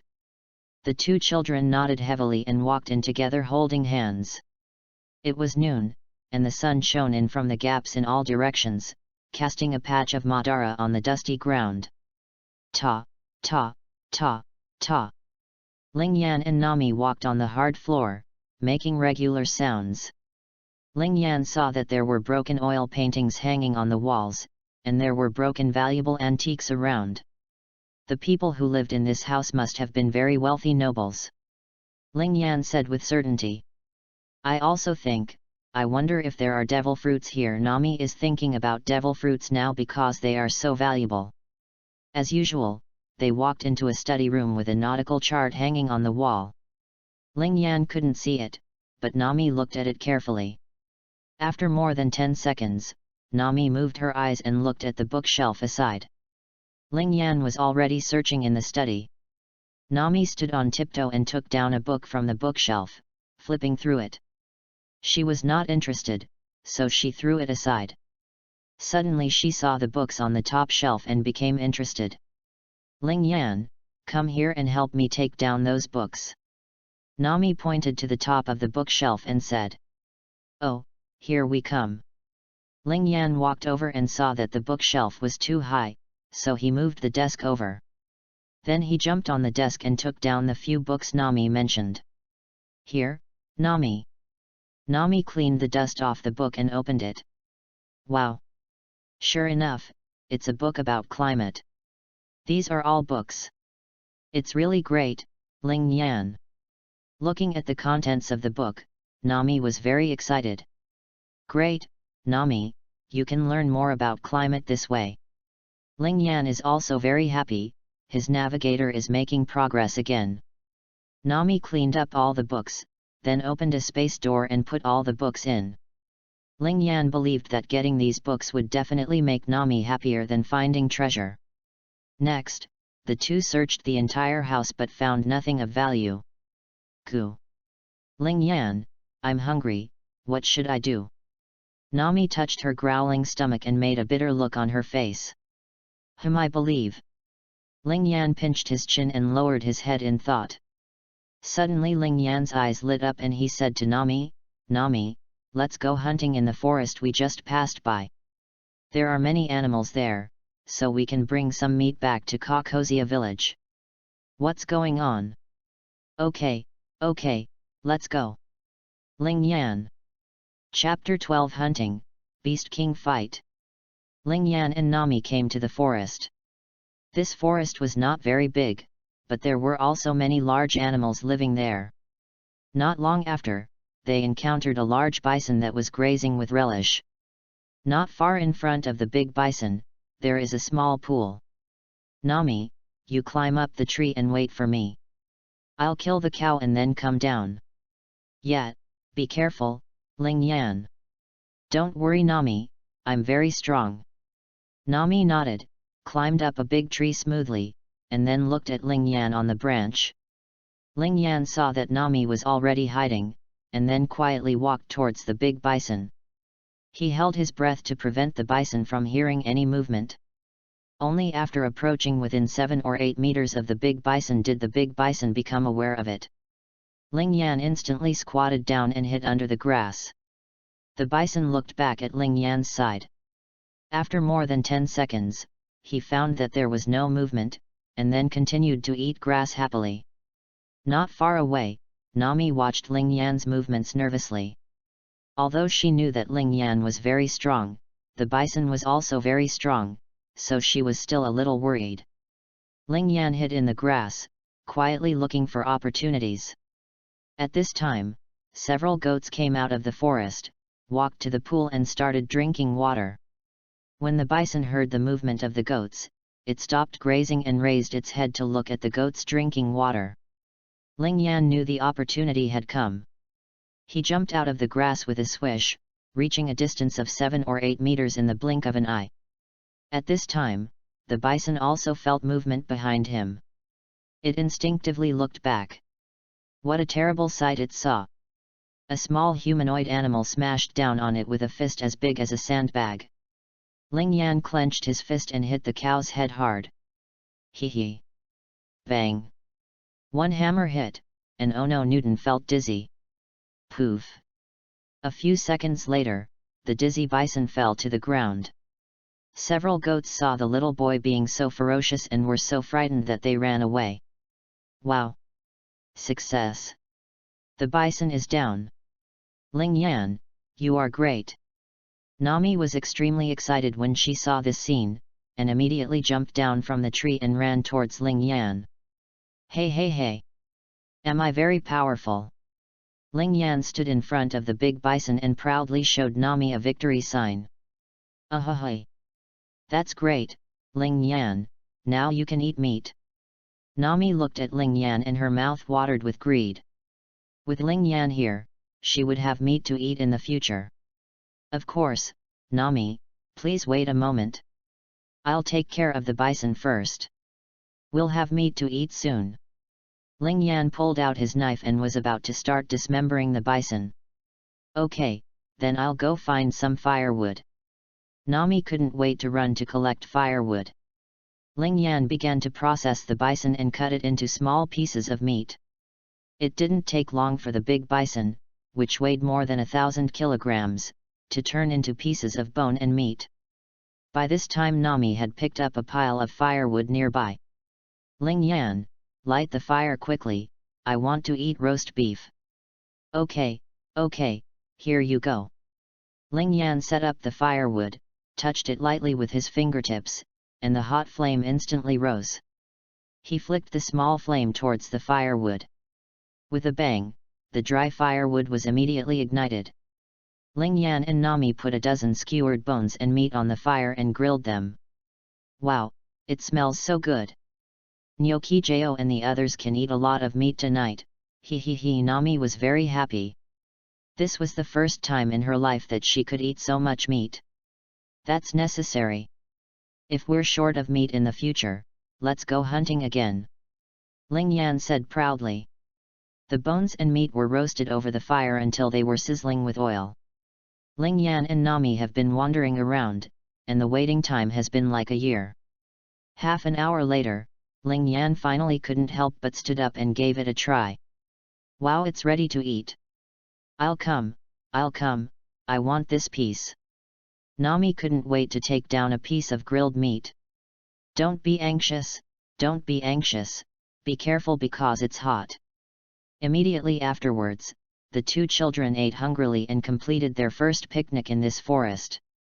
After eating all the roasted bones and meat, the two lay back contentedly, with satisfied smiles on their faces.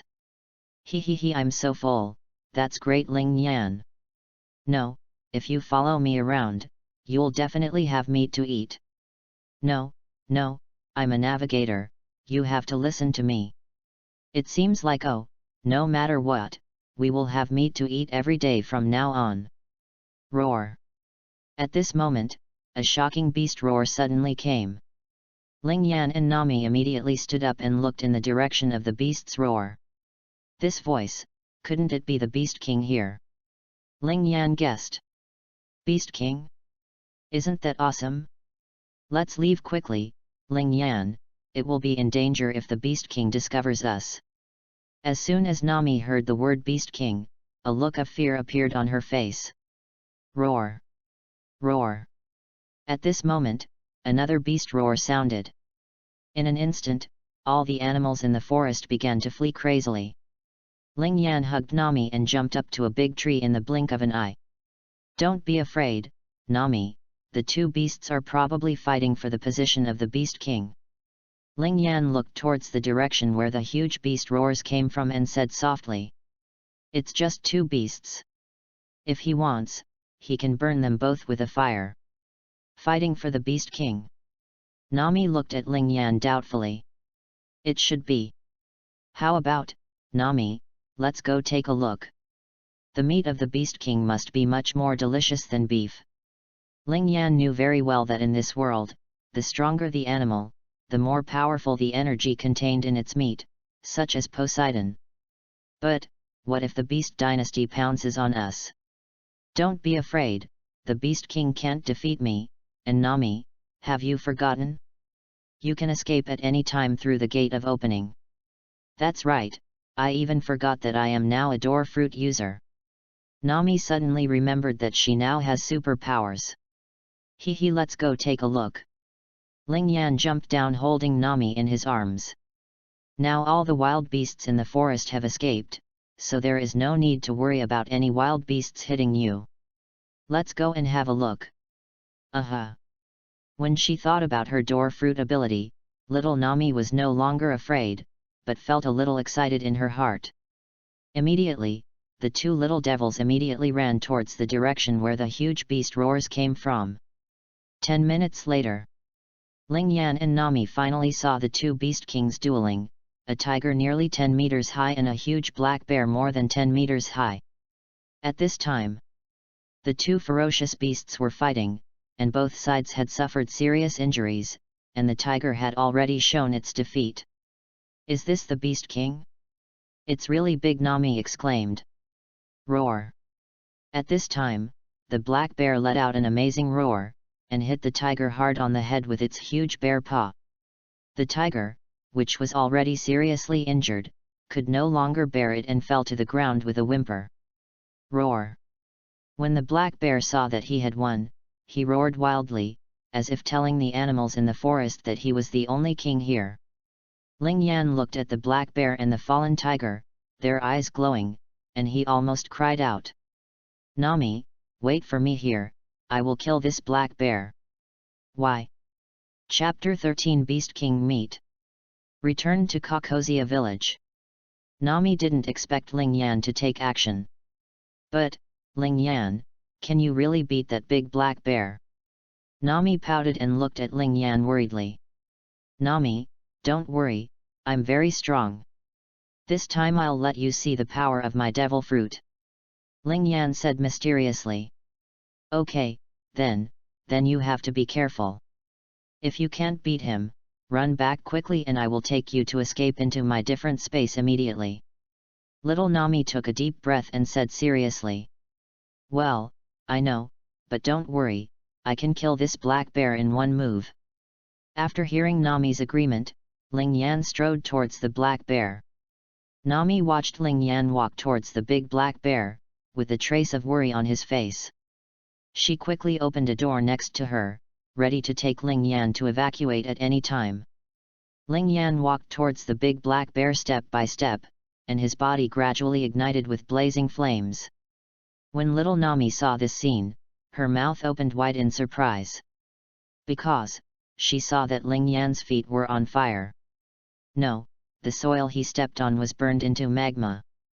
This was the first time she had seen Ling Yan's flames be so powerful, they could actually melt the earth and rocks. Wow! Ling Yan is really amazing. Little Nami's eyes sparkled with incomparable admiration, and her big bright eyes seemed to be radiating light. At this moment, there was only a muffled boom sound, and Ling Yan instantly completed the transformation into a full beast form. The huge black bear was obviously aware of Ling Yan's approach, and it immediately let out an earth-shattering roar, trying to frighten the opponent in this way. However, Ling Yan was not moved at all. Just hearing a roar, he shot straight into the sky like a rocket, his flaming phoenix eyes staring passionately at the black bear below. As Ling Yan ascended into the sky, the space around him was distorted by the terrifying high temperature brought by his flames. At this moment, Ling Yan was already thinking about what kind of delicacies Belmere should make this big guy into when he returns to Kakosia village. Sensing Ling Yan's obvious provocative intention, the big black bear was furious. But because its body is too bulky, even if it jumps desperately, it can never reach Ling Yan who is high above. After entering the full beast form, Ling Yan has some similarities with Marco's Phoenix Fruit ability. They both have similar elemental effects. However, there are still obvious differences between the two. The flame of the Phoenix Fruit has powerful healing power, while the flame of the Fire Phoenix Fruit owned by Ling Yan represents endless destruction.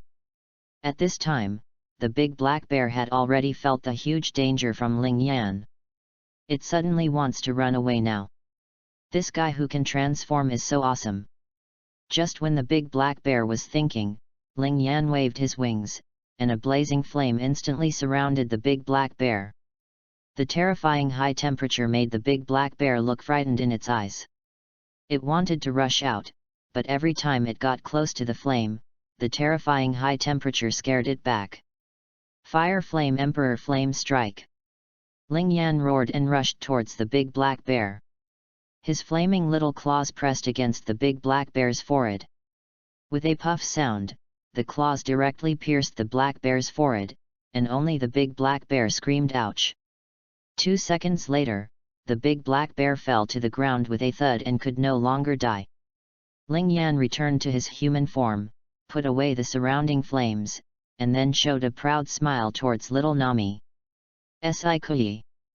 Ling Yan, such a big black bear was actually killed by you with just one move. Little Nami looked at this scene, her mouth opened so wide that she could fit a big orange in it. Then she closed the door she just opened and walked towards Ling Yan. It's not a big deal, I told you I'm very powerful. Ling Yan was very pleased with Nami's praise. Nami looked at the two giant beasts on the ground and was extremely happy. Ling Yan just said that the meat of the Beast King would be more delicious. Ling Yan, deal with the Beast King quickly, I want to move them all into a different space, little Nami couldn't wait to say. She was already thinking about how shocked Belmere and the others would be when they saw so much at night. Nami, please step aside and wait for me to deal with it. I have to peel off these tiger skins and bear skins.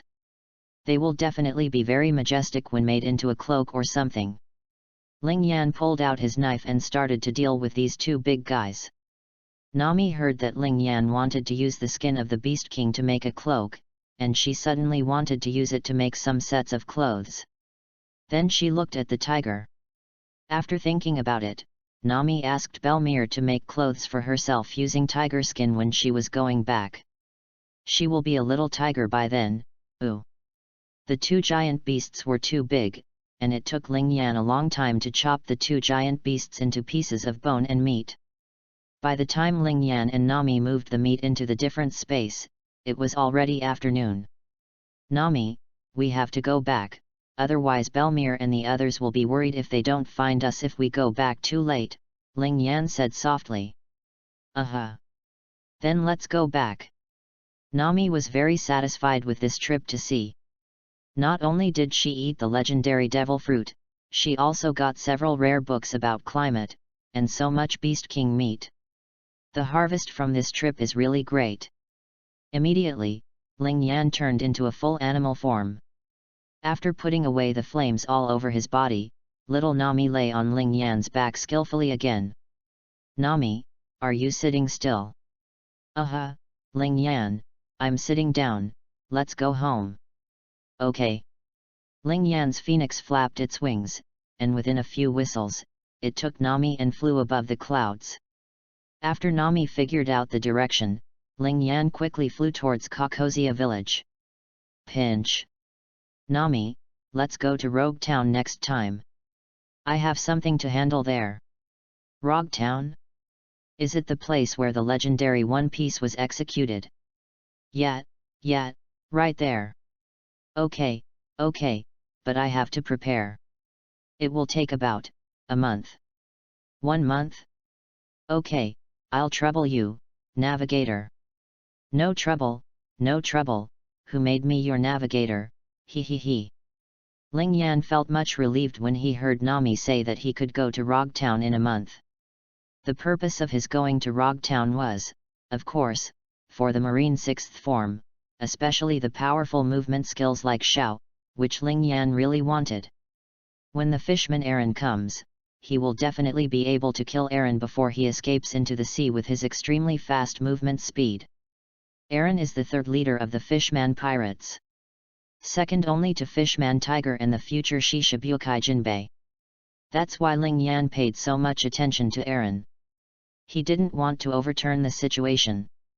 2 hours later, Ling Yan landed on the beach behind Kokozia village again, and the sun was almost setting by this time. Ling Yan, don't you think Belmere will notice that we went to sea? Nami said, shrinking her head. Nami, we can only tell the truth to Belmere, otherwise there is no way to explain those Beast King meats.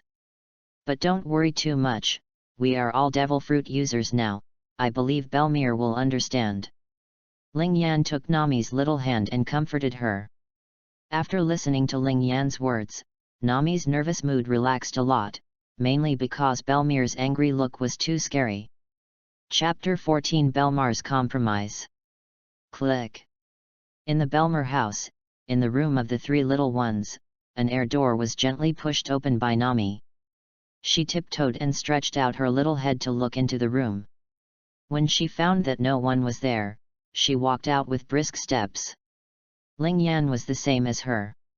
When they returned to the room, they breathed a long sigh of relief and relaxed a lot.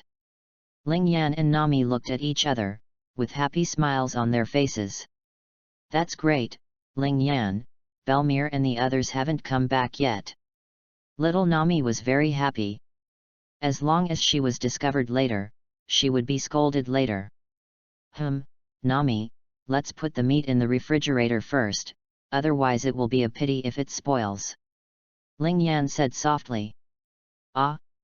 Then let's put it in quickly. Upon hearing this, little Nami immediately ran to the kitchen. After opening the space door, he stuffed pieces of meat into the refrigerator, and Ling Yan quickly came over to help. But there was so much Beast King meat that their refrigerator couldn't even fit it in.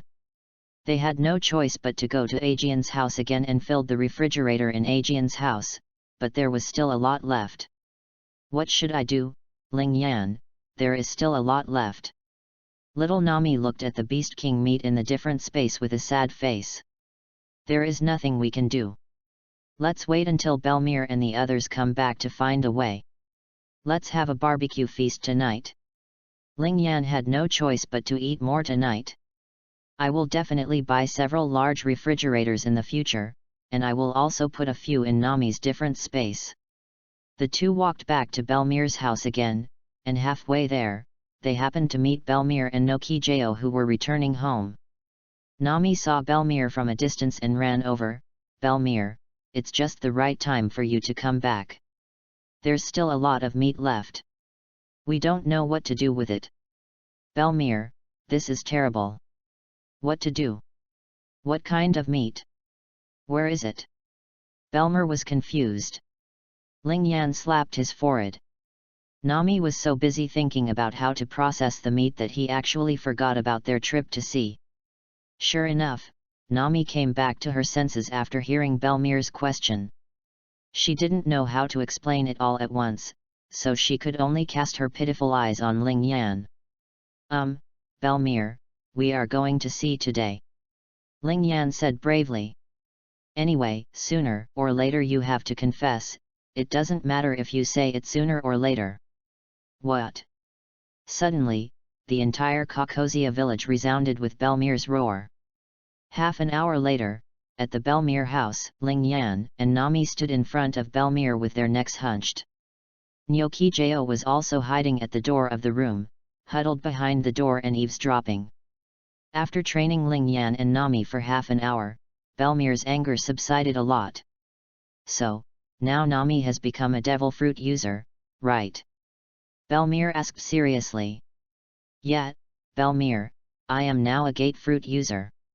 I can gate the opening anywhere. Look. Nami said excitedly. When Belmere asked about devil fruit, she forgot about the training she had just received. He also opened a space door in front of several people like he was showing off his treasure.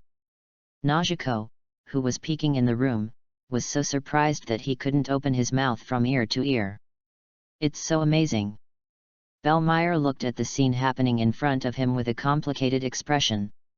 Devil fruits, secret treasures of the sea, are very rare.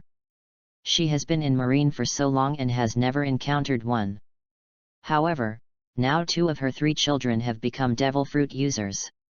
She also knows that people who eat devil fruits can no longer be viewed as normal people. Let's process the meat tomorrow. Let's have a barbecue feast tonight. Ling Yan, go and ask Aegean to come back early. Belmere said softly with a smile.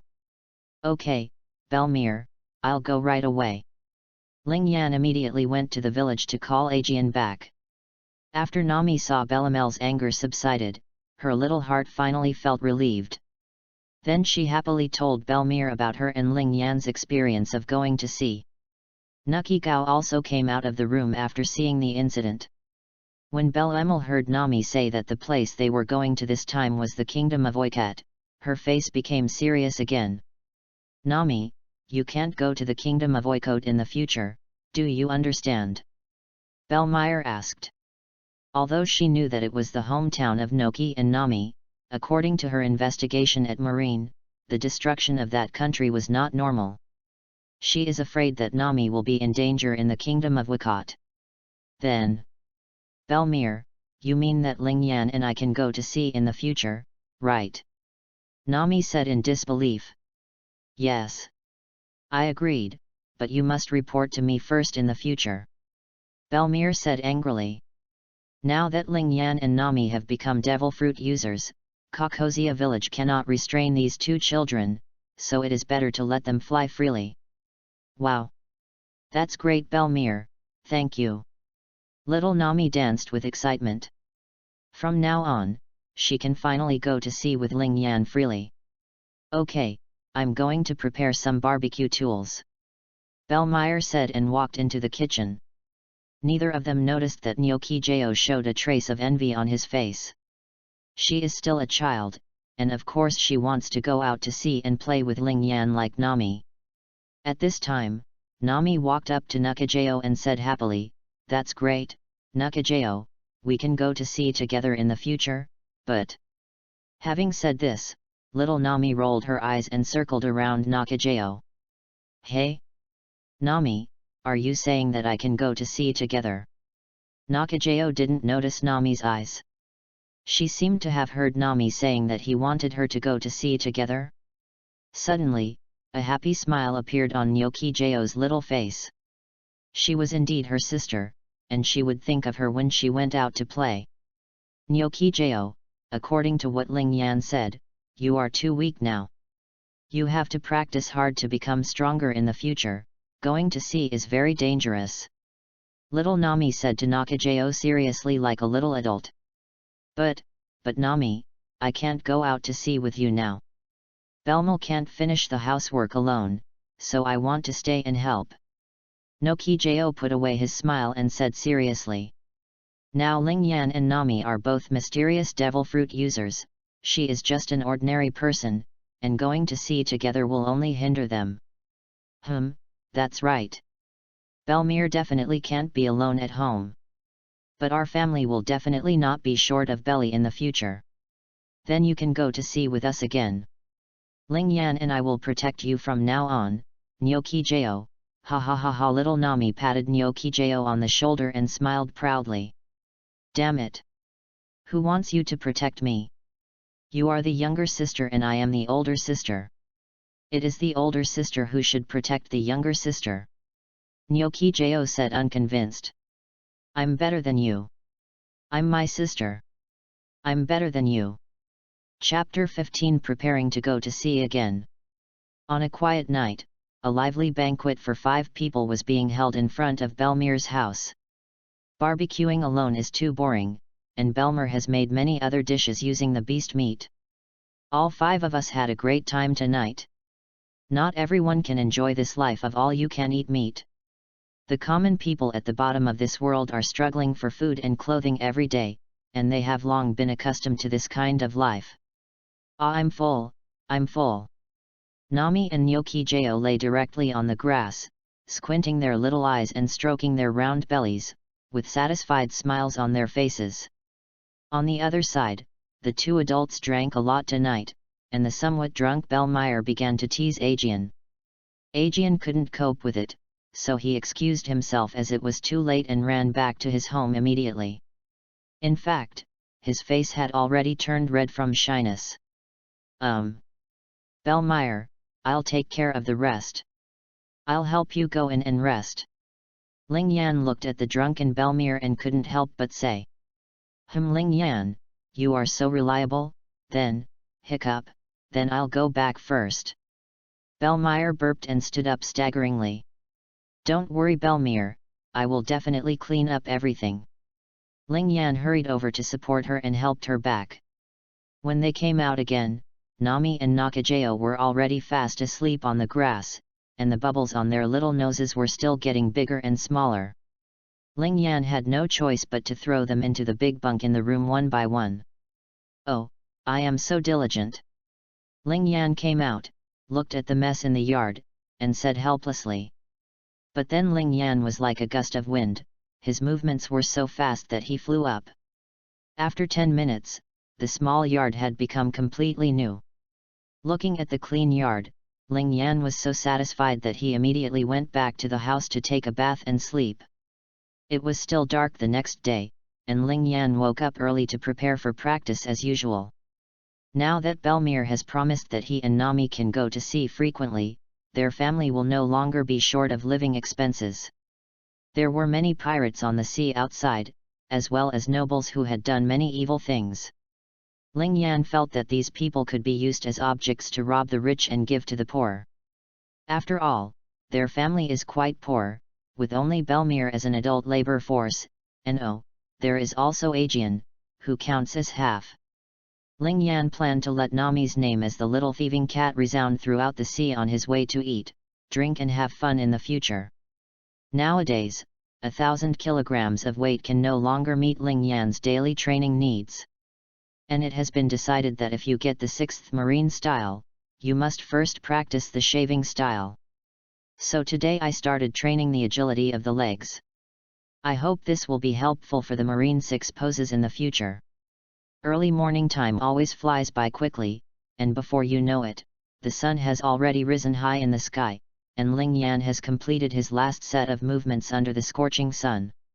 At home, everyone got up. Belmere and Nakajeo went out early in the morning to sell the excess Beast King meat. Beast King meat is not available in abundance, and Belmere thinks it will be sold at a good price, such as on merchant ships that go to sea early every morning. These merchants who run boats are some of the wealthier people on the sea. Little Nami is currently studying alone in her room. She is preparing to go to sea in a month. Since Ling Yan said she was going to Rog Town, as a navigator, she naturally wanted the two of them to get there safely. Little Nami, who studies hard. Ling Yan, who had just returned home, saw Nami studying, so he quietly started to eat breakfast. Nami is a natural climate expert. As long as her knowledge about climate is solid enough, she can give the most correct instructions no matter what dangerous weather she encounters on the sea. Ling Yan, are you back? Nami's voice came from the room. Ah? Yes, I saw you drawing pictures, so I didn't bother you. Ling Yan was stunned for a moment and said into the room. Then come in, I have a question to ask you. Little Nami's childish voice came out again. Oh, okay. Ling Yan pushed the meat on the table directly into his mouth, and then walked into the room. I'm here, what's wrong, Nami? Ling Yan asked in confusion. When I was taking a shower this morning, my body suddenly became soft. Is this because I ate a devil fruit? Little Nami stopped writing and asked with a pouted mouth. When she was taking a bath today, she jumped into the bathtub with a plop and suddenly felt soft. The feeling of weakness disappeared only after crawling out of the bathtub. Belmire and the others were not at home at the time, but it frightened her. Then I remembered that Ling Yan said that after eating the devil fruit, he would become a landlubber. So I wanted to ask her if what happened today was related to this. Yeah, after eating the devil fruit, even taking a bath will make your body soft and limp. Ling Yan answered honestly. Ah? I. Ling Yan, how will I take a bath in the future? Little Nami was so sad that she wanted to cry. She didn't expect that she wouldn't be able to take a shower after eating a devil fruit. It's okay, Nami, as long as you become stronger, you won't be so soft when you take a shower. So, Nami, you have to practice with me from now on. Ling Yan looked at Nami's pitiful look and said seriously. But I don't want to practice. It's too tiring. Little Nami frowned and muttered. She watched Ling Yan practice every day and had to get up before dawn. Moreover, she couldn't lift such a heavy stone. Ling Yan saw through Nami's thoughts at a glance, and then coaxed her and said, Nami, you can try practicing first, starting with simple movements.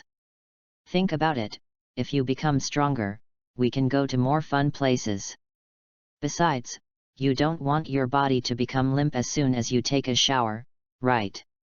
Then I'll try it tomorrow. Nami asked tentatively. She now feels that Ling Yan's words are reasonable. If she becomes stronger, they can go to more places in the future. That's a happy decision. I'll take you to practice starting tomorrow. Ling Yan was overjoyed. He was still worried about how to coax Nami to practice before, but he didn't expect the opportunity to come so soon. Okay, I understand. Nami cried sadly, she seemed to have accepted her fate. At this time, there was news that Belmere and Nakigao had returned from outside. Nami, Ling Yan, I'm back. How many berries do you think Belmere and I sold today?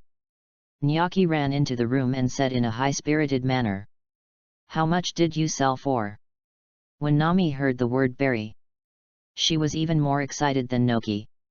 We sold all the Beast King meat to those merchants, and together we sold it for 1 million berries. Nakajeo said proudly about today's results. 1 million berry? That's a lot. Nami was obviously frightened by this number. This is a genuine 1 million berries, which is equivalent to their family's annual income. Even Ling Yan didn't expect that this Beast King meat would be so popular. He thought it could only be sold for a few 100,000 berries at most. A deposit of 1 million berry is not that easy to save. Their family is now considered a wealthy family in Kokozia village. Chapter 16 Going to Sea Again. 1 month has gone by in a blink of an eye, and it's finally time to head to Rog Town. This time, with Belamire's consent, Ling Yan and Nami finally no longer had to sneak out to sea. At the door of the house, Belmire and Nyoki-jo looked at Ling Yan and Nami worriedly. As for Sheriff Ajian, he has already gone to patrol the village. This is his most important job every day. Ling Yan, Nami, although I agree with you going to sea, you must pay attention to safety. Do you understand? If you are even slightly injured, I will not let you go to sea again. Belmire looked at Ling Yan and Nami. The eyes were 7 points worried and 3 points serious. Don't worry Belmire, I will protect Nami and myself. Ling Yan promised seriously. That's right, Belmire, Ling Yan is amazing. Little Nami was full of confidence. Now Ling Yan can lift a boulder weighing 3,000 kilograms. With Ling Yan by his side, Nami feels that she can go anywhere. Okay, go quickly, remember to come back early. Belmire said softly, looking at the two people who were about to leave home. The chicks will always grow up, and when the time comes, you won't be able to restrain them anymore. It's just the difference between letting go early and letting go late. And Ling Yan is also a very reliable child, so Belmire is so relieved. Thank you Belmire, hee, Nacho, I will bring something delicious back for you. Little Nami became happy when she saw Belmire smiling again. Then he pushed open an air door beside him and walked into the different space with Ling Yan. The moment the air door closed, Belmire and Najijao always felt a little empty in their hearts. When Ling Yan and Nami appeared again, they had arrived at the uninhabited beach behind the village. Regarding the fact that Ling Yan and Nami have devil fruit abilities, Belmire meant to try not to let people in the village know. This is not only to protect Ling Yan and Nami, but also to protect the villagers of Kokozia village. Coming out of the different space again, Ling Yan directly transformed into his full beast form.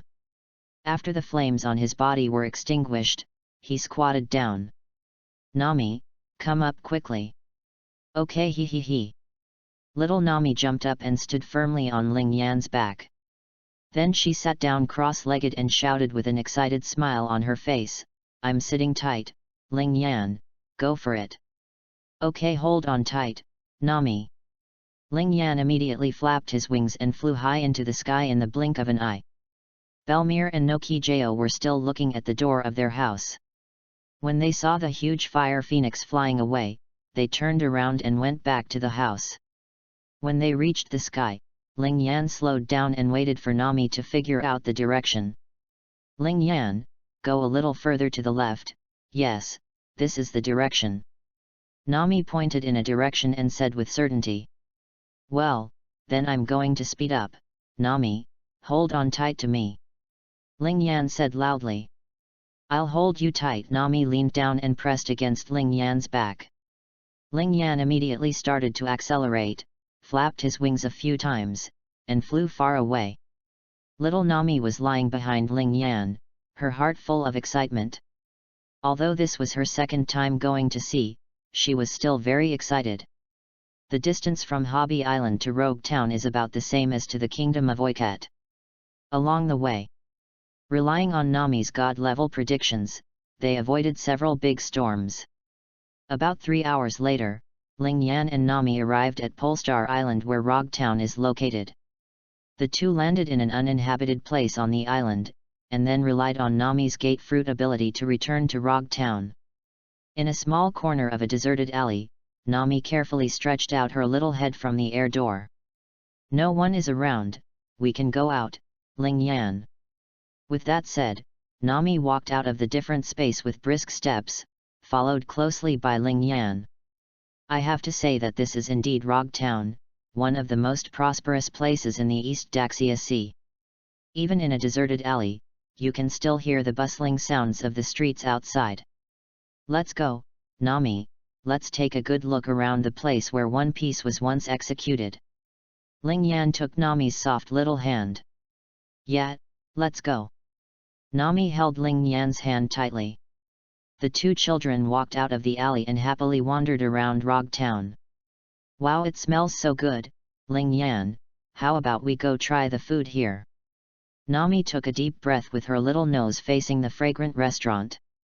Although she was still asking for Ling Yan's opinion, her little hands couldn't wait to pull Ling Yan into the restaurant. Slow down, slow down. Ling Yan said helplessly. After entering the restaurant, it was crowded and very lively. It was almost noon and many customers were eating. After finally waiting for a table to be empty, a big guy who had just come in took a seat first. His huge body took up the entire seat. Hello. Big man. This is our seat. After finally waiting for a seat, a big guy snatched it away. Little Nami was very angry. Gala la la la. Little brat, go ahead. Don't disturb me while he's eating. The big man opened his mouth and let out a strange smile, exposing his jagged yellow teeth. But when he looked at Nami's delicate little face, a trace of greed flashed in his eyes. At this time, a murderous voice came, Bart, are you trying to cause trouble with me? It turned out that this big guy was called Bart. When Bart heard this voice, his body instantly became stiff. He almost forgot that there must be no trouble in this restaurant. After all, being able to open such a lively and bustling restaurant in a place like Rog Town is not something that ordinary people can do. The good people in the restaurant were ready to watch the excitement. Sorry, Boss Jiharun, I didn't mean to do it, I'm leaving right now. After saying that, Bart ran out of the restaurant in a panic. Before leaving, he glanced at Nami and Ling Yan with greedy eyes. Others in the restaurant were a little disappointed when they saw that there was no excitement, and then continued to enjoy the delicious food. Two guests, please take a seat. What would you like to eat? Boss Jiharun came over and asked in person. I want to eat. I want to eat the 10 most delicious dishes here. Nami thought for a while and finally made a difficult decision. The 10 dishes should be enough for the two of them to be full for 5 minutes. They have to save some stomach for tasting other delicacies later. Ling Yan expressed satisfaction with this, and Nami obviously took this into consideration. Although Nami is still young, it doesn't mean she is stupid, she is quite shrewd. After finally coming to Rog Town, I naturally want to eat more delicious food. Okay, 2 guests. Wait a moment, Jiharun said with a kind smile, and then immediately gave instructions to the chef. After a while, 10 fragrant dishes were brought out by the waiter. Wow, that's the smell. Ling Yan, I'll start it first. Little Nami looked at the delicious food in front of her, and her mouth was almost watering. Without waiting for Ling Yan to react, she couldn't wait to start feasting. Hey Nami, leave some for me, Ling Yan said dissatisfied. Then he also joined the eating binge. The two children didn't notice at all that Bart, who had just gone out, had already gathered a few gangsters waiting for them outside. Chapter 17 Rog Town, want to make a fortune? It's so delicious, I'm satisfied. It's really delicious, Nami, your nose is so sharp. After finishing 10 dishes, the two little guys leaned on the chairs and rested while stroking their round bellies. Boss, it's time to pay. Nami shouted to Jiharun at the counter. After hearing this, Jiharun came over immediately. He is not usually so diligent, these are all the work of the waiter. But seeing that they were 2 children who had been bullied by him just now, Jiharun became particularly enthusiastic towards Ling Yan and Nami. 2 young guests, the total is 10,500 berries, just give me 10,000. Jiharun said, still squinting his eyes. 10,000 berries. Nami counted out 10,1,000 denomination berries from his backpack and handed them to Jiharun. "Hey, boss, this is 10,000. Little Nami said softly. "Thank you, two young guests, but I have to remind you of something. That Bart just now is a slave trader. You may have been targeted by him now, so I advise you to go home quickly." Jiharun looked at the two cute and handsome children in front of him and couldn't help but sympathize with them. "Ah? Slave trader?" Nami had a look of horror in her eyes. Even in the East Daxia Sea, people here know how terrible slave traders are. After all, even in the East Daxia Sea, slave ships would appear from time to time. "Thank you, boss, we'll go home right now," Ling Yan said calmly. He held Nami's hand and walked out of the restaurant. It seemed that he was still inexperienced and didn't realize Bart's thoughts at the time. But Ling Yan wouldn't be afraid. If he was on the Grand Route, he might be a little more cautious. But this is the East Daxia Sea. On the surface, the base commander of Rog Town is the most powerful existence. Ling Yan didn't care about the slave traders. "Don't worry, Nami, you forgot. I am very strong, like the big guy just now, I can lift 10 with one hand." Ling Yan comforted little Nami. "That's right, and I'm still a door fruit user, so I don't have to be afraid of them." Nami finally came to her senses at this time. "I was just frightened by the word slave trader. Even in Rog Town, there are some hidden talent employment agencies." Seeing that Nami had regained her cheerful temperament, Ling Yan felt relieved, and she and Nami had a good stroll around Rog Town. However, even if he didn't grasp the situation, Ling Yan still felt that someone was following them. Presumably the person being followed is related to the slave trader Bart from before. "Nami, those slave traders have been following us. We'd better get rid of them first, otherwise it will be uncomfortable to have people following us," Ling Yan said softly. In words, it seemed that those slave traders had been sentenced to death. On Nami's young cheeks, there was a slight frown between her fragile brows. "Then, how can we kill them?" Nami asked softly. There were always people following her, and she felt very uncomfortable. Ling Yan looked around and then determined a direction. "Follow me." Ling Yan pulled Nami and walked towards a dark and deserted box. When the four following Barts saw this scene, their four big deformed faces began to be ecstatic. This remote place is more conducive for them to capture these two children. The four of them hurried into the alley, but they didn't see anyone. They seemed to have disappeared out of thin air. "Boss, they are there." One of the minions pointed at the mountain and shouted immediately. The other three people raised their heads and looked in the direction, and sure enough they saw Ling Yan and Nami. How did they get there so quickly? Now is not the time to discuss this, hurry up and chase them. We must catch them. Yes, boss. The four slave traders immediately climbed over the alley wall and gave chase. However, when they went up the mountain, they saw Ling Yan and Nami appearing a few hundred meters away.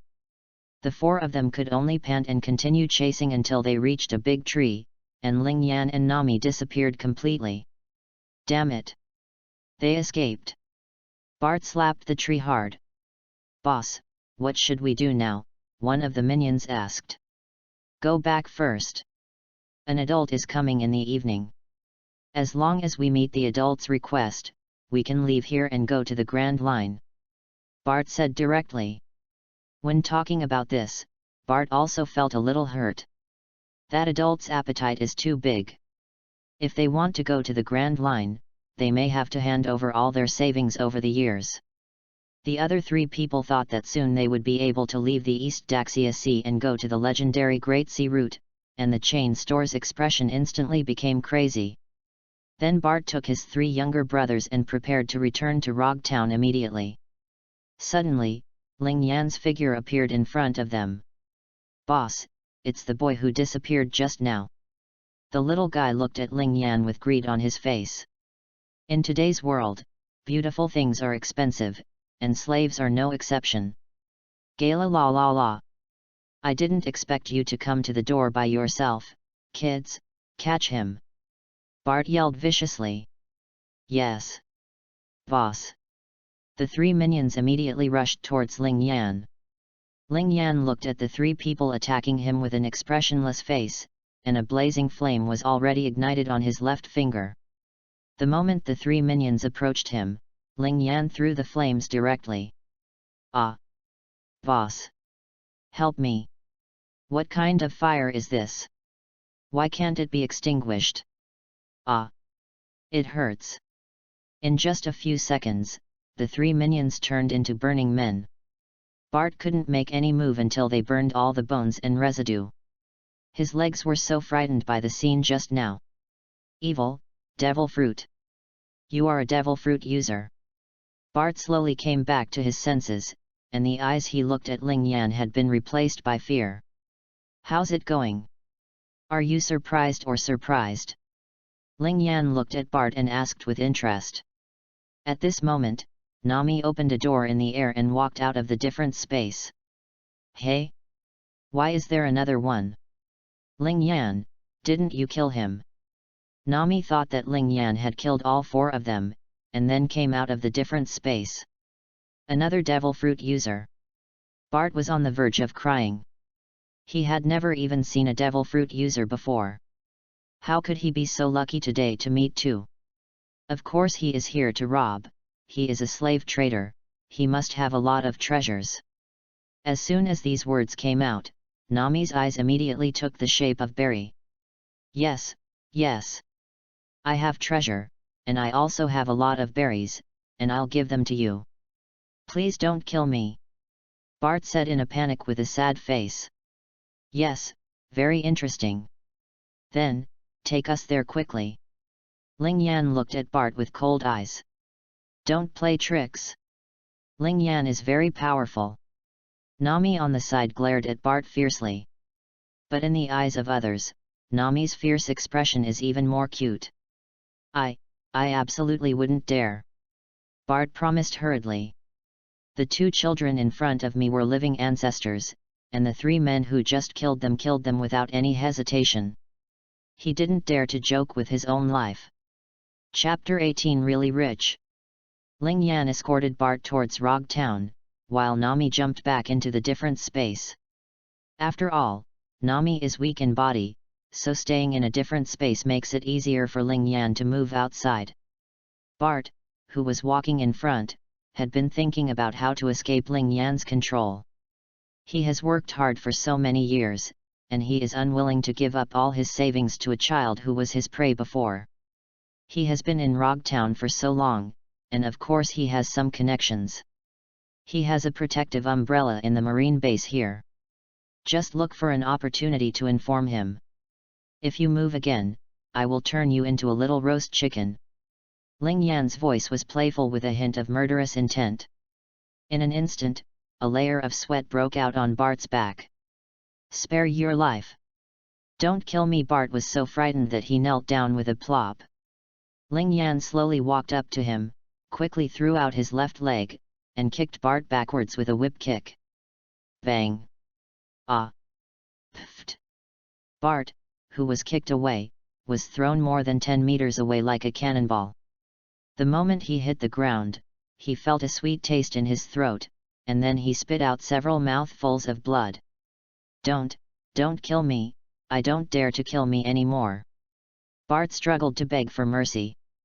Now he felt a lot of pain in his body, as if he was about to fall apart, and several ribs in his chest were probably broken. Snort! Get up and lead the way quickly. If he hadn't planned to rob the rich and give to the poor, Ling Yan would have just taken action.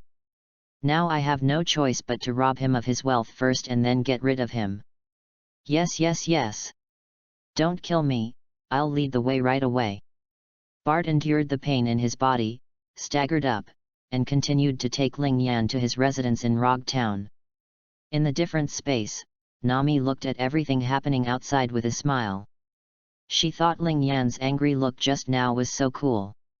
About half an hour later, Bart led Ling Yan to his stronghold, a 2-story building. Being able to own a small building of his own in a prosperous place like Rog Town, Bart's business will definitely make a lot of money. It's all here. These treasures are all for you. Brother, please don't kill me. After Bart was kicked by Ling Yan on the mountain, he didn't dare to have any more thoughts. After all, he has been a slave trader for so long, and he is not that kind of brainless idiot. All he wanted now was for the scary little devil in front of him to take the treasure and leave quickly, so that he could save his own life. At this time, the air door next to it suddenly opened, and Nami ran out of the different space excitedly. Get rich! Get rich! So many treasures! Nami's eyes, which had turned into the shape of berry, stared closely at the pile of treasures in front of her. Nami, please move all the treasures in quickly. These are all ours. Ling Yan urged. Although Bart had been subdued by him, he did not want to capsize the boat in the ditch, so he had led them to the mountain before. Bart watched helplessly as his years of savings were being moved away bit by the two little robbers in front of him, and his heart was bleeding. After being a villain for so long, he finally realized what it felt like to be robbed by others. It wasn't until all the treasures were put into the different space that Ling Yan breathed a sigh of relief. Bart. Tell me, what should I do with you now? Ling Yan looked at Bart with a sly smile on his face. Looking at Ling Yan's eyes, Bart was almost frightened out of his body. Just as he was about to speak, he felt his eyes blur and a huge force came from his neck, and then he slowly lost consciousness. Ling Yan, what should I do with this person? Little Nami has collected so many treasures, but she doesn't want to be retaliated by this person. Well, take him into a different space, and then we go to the mountain to deal with him. Ling Yan held his chin and thought for a moment before saying. What a great idea! Nami's little eyes lit up, and then Ling Yan carried Bart into Nami's different space. After arriving at the mountain and observing that no one was around, Ling Yan threw Bart out, and then another burst of flames sent him away completely. After doing all this, Ling Yan felt so excited. It turned out that this was how it felt to rob the rich and give to the poor. Ling Yan, come in and take a look. How many berries can you exchange for so much treasure? Nami didn't care whether Bart turned into ashes or not. She only cared about the treasure in the different space now. Bart has a lot of treasures, and Berry also has a lot. Now Nami is counting Berry's number. I don't know, but we have to pack them up first and change them directly to Berry when we get to Rog Town. After Ling Yan finished speaking, he also joined in the work of counting Berry. Ling Yan, you've made a fortune, you actually have more than 5 million berries. Nami couldn't believe it. 5 million berries, especially with so many berries right in front of her, was definitely an astronomical figure for her now. That's not all. There are treasures that haven't been exchanged for berry. No wonder so many people want to be slave traders. Ling Yan said angrily. Yeah. Let's go back quickly. Little Nami said eagerly. There is gold in these treasures, especially various jewelry. These are of little use to her, but the real berry makes her happier. The two immediately passed through the space door and returned to Rog Town in the blink of an eye. At this time, Ling Yan and Nami were walking more energetically. After all, they had a lot of berry in their hands. Nami, how about, we don't exchange for gold first, just exchange for some jewelry. Anyway, we don't lack berry now. Ling Yan discussed with Nami. Now they have no place to use so many berries, so it is better to keep the gold to preserve its value. Then, okay, I'll listen to you. Little Nami thought about it and thought it made sense. Moreover, gold is very valuable, so she thought it would be enough to just exchange it for jewelry. The two walked into the World Bank in Rogue Town, and after some bargaining by Nami, they finally exchanged all the jewelry for berry. And they didn't lose anything. Although Nami was still young, no one could deceive her about berry. A total of more than 8 million berries. What a huge profit! Ling Yan felt at this moment that Nami was really the best partner when going out. The two of them walked to a deserted corner, put all the Baileys they had exchanged into a different space, and then breathed a sigh of relief. He Ling Yan, we agreed, you can only take half of the berry inside. Moreover, you have to keep your berries here with me. Otherwise I'm afraid you'll spend them randomly. Little Nami rolled her eyes and said with a smile. Yes, yes, half is just half, but when I need it, you have to give it to me. Ling Yan replied helplessly. This little money fan must be thinking about his share. However, Ling Yan didn't have to divide it, but he usually bought a lot of things. For example, in Rog Town, there was one thing he wanted to buy. Don't worry, I won't do it. Let's go and see the legendary place. Nami patted Ling Yan on the shoulder boldly like a big sister. Then the two of them walked towards the execution platform. Chapter 19 Rog Town Marine Base Commander. The execution platform in Rog Town, this is a very special place. Since One Piece Roger was executed here, a lot of people come here every day to watch the excitement. Some people came here out of curiosity, and some came here to scold Roger. After all, he was the one who started the era of great pirates, but some people regard this place as the starting point for realizing their ambitions. Every day, many ambitious people come here and set foot on the Grand Line to find the legendary secret treasure. But Ling Yan and Nami came here just out of curiosity. Wow, this is where One Piece was executed. Little Nami raised her head and looked at the high platform eagerly. Ha ha ha ha. Hey, little ghost head, do you want to go to sea and become a pirate too? At this time, a big man over 3 meters tall came over. His eyes were super serious, staring closely at Ling Yan and Nami. Ling Yan frowned. The loud voice shocked Nami and she quickly covered her ears.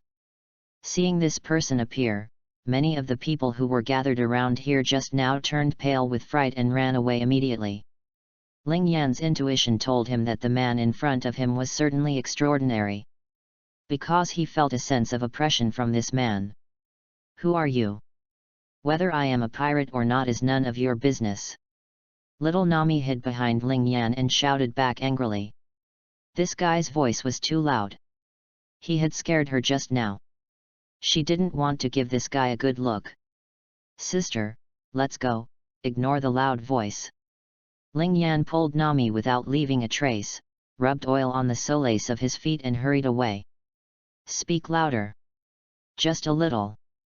Before leaving, Nami turned back and made a face at him. Ha ha ha. What a funny kid. He laughed loudly. The interesting kid he was talking about was naturally referring to Ling Yan, and he noticed something unusual about Ling Yan. Colonel Hoba, what's the problem with those two kids just now? Do you want to capture them? An officer wearing Captain Marine uniform asked. If Ling Yan heard this, he would definitely guess the identity of this loud voice. In Rog Town, the military rank is still Colonel. Who else can be there besides the base commander who guards here? No, no, no, we are not bad guys who catch everything. How is the plan prepared now? Colonel Hoba asked with a smile. Yes. Colonel Hoba. Our people have surrounded all the pirate ships in the port. And there are still our warships in the open sea. They will definitely not be able to escape this time. Major Lamy said it's time to take action, the captain reported immediately. Haha. Then, send all these hateful pirates to the underwater prison. Colonel Hoba looked sharply towards the port and gave the decisive order. Yes. Colonel Hoba. The captain officer was extremely excited. As long as he catches the pirate group passing by this time, his military rank will be promoted quickly, so the Marines here are keen on catching pirates. Soon, a lively operation to catch pirates began in Rog Town. Many pirate groups were caught at the starting point of their dreams before they could enter the Grand Line. Ling Yan and Nami were sensing everything that happened in Rog Town in a different space. He didn't expect that the loud voice just now turned out to be the base commander guarding Rog Town. No wonder he just felt a sense of oppression in front of the loud voice. However, now the opportunity has come. Nami, we can go to the marine base now. I hope we can find the training secrets we need this time. Ling Yan said softly. Cultivation secrets? I understand. He, a hint of excitement flashed in little Nami's eyes. The loud voice just scared her, so it shouldn't be too much for her to take away the marine chart from the marine base, right? Both children saw each other's sly eyes. He. Hey, Nami, let's go find the office with the loud voice first. Yeah, look at me. The two smiled evilly at each other, and then Nami reached out and pushed open an air door. And outside the air door is the marine base in Rog Town. Considering that there might be surveillance bugs in the base, both Ling Yan and Nami chose to disguise themselves. Nami put on a mask and a long robe, while Ling Yan carried Nami on his shoulders. From the outside, they looked like adults.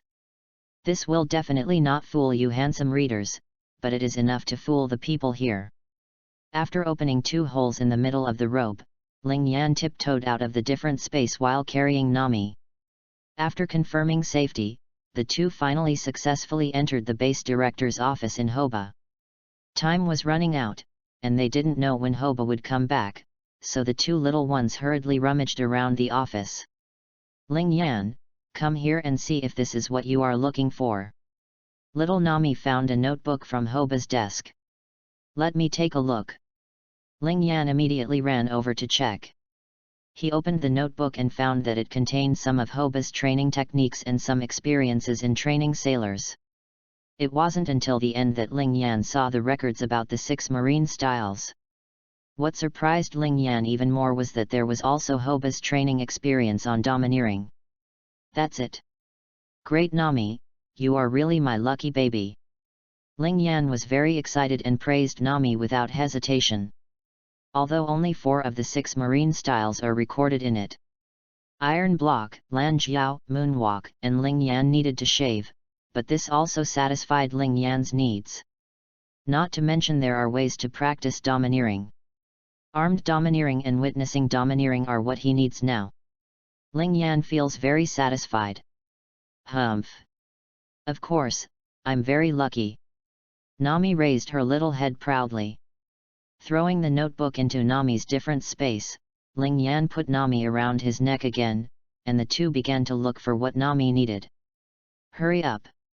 Everyone hurry up and support the port! Everyone, set off immediately to the port to support Colonel Hoba. After the 2 little ones came out for a while, various shouts from the sailors came from the office building. Hey, who are you? Why are you here? A sailor saw the sneaky masked man and immediately ran towards the masked man. No, it was discovered. Ah? That, I don't know who I am. After being discovered, Nami was a little panicked. You are an intruder. Someone has invaded the base, the marine shouted immediately. All of a sudden, a shrill alarm sounded in the base. Ling Yan immediately retracted to the corner of the corridor and led the Navy soldiers over. Stop! Don't run! Sure enough, the sailor was fooled. The moment the Navy soldier chased him in, Ling Yan gave him a hand knife and knocked him unconscious. We have been discovered, what should we do, Ling Yan? Nami asked anxiously. Don't worry. Let's go back to the different space first. Ling Yan didn't panic at all. With Nami's gate fruit, it's impossible for people here to find them. Nami immediately opened a door on the wall, and the 2 of them instantly hid in a different space. Chapter 20 Weapons Shop. Was your home robbed? Colonel Hoba, who was catching pirates at the port, was stunned after hearing the report. He is more than 2 meters tall, wearing a doll mask and a black robe, and his voice is that of a woman. Apart from these, there are no clues about this mysterious man. Who is it? Hoba can't figure it out. But now is not the time to think about this. The pirates in Rog Town are almost wiped out by their marines. He had to go back quickly to find out who invaded the marine base, how she got in, and how she disappeared. Thinking of this, Hoba felt an ominous premonition and had to go back quickly. Major Lamy, I'll leave this to you. I'll go back and deal with the invasion of the mysterious man first. Hoba handed over the follow-up work to Major Lamy. Lamy is Hoba's deputy brought from the headquarters.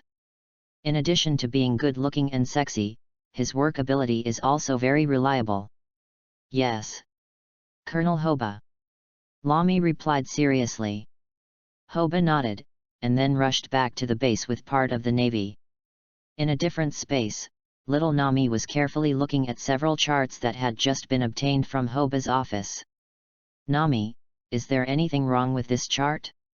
You've been looking at it for so long. Ling Yan approached Nami and asked. He saw Nami's little hands trembling.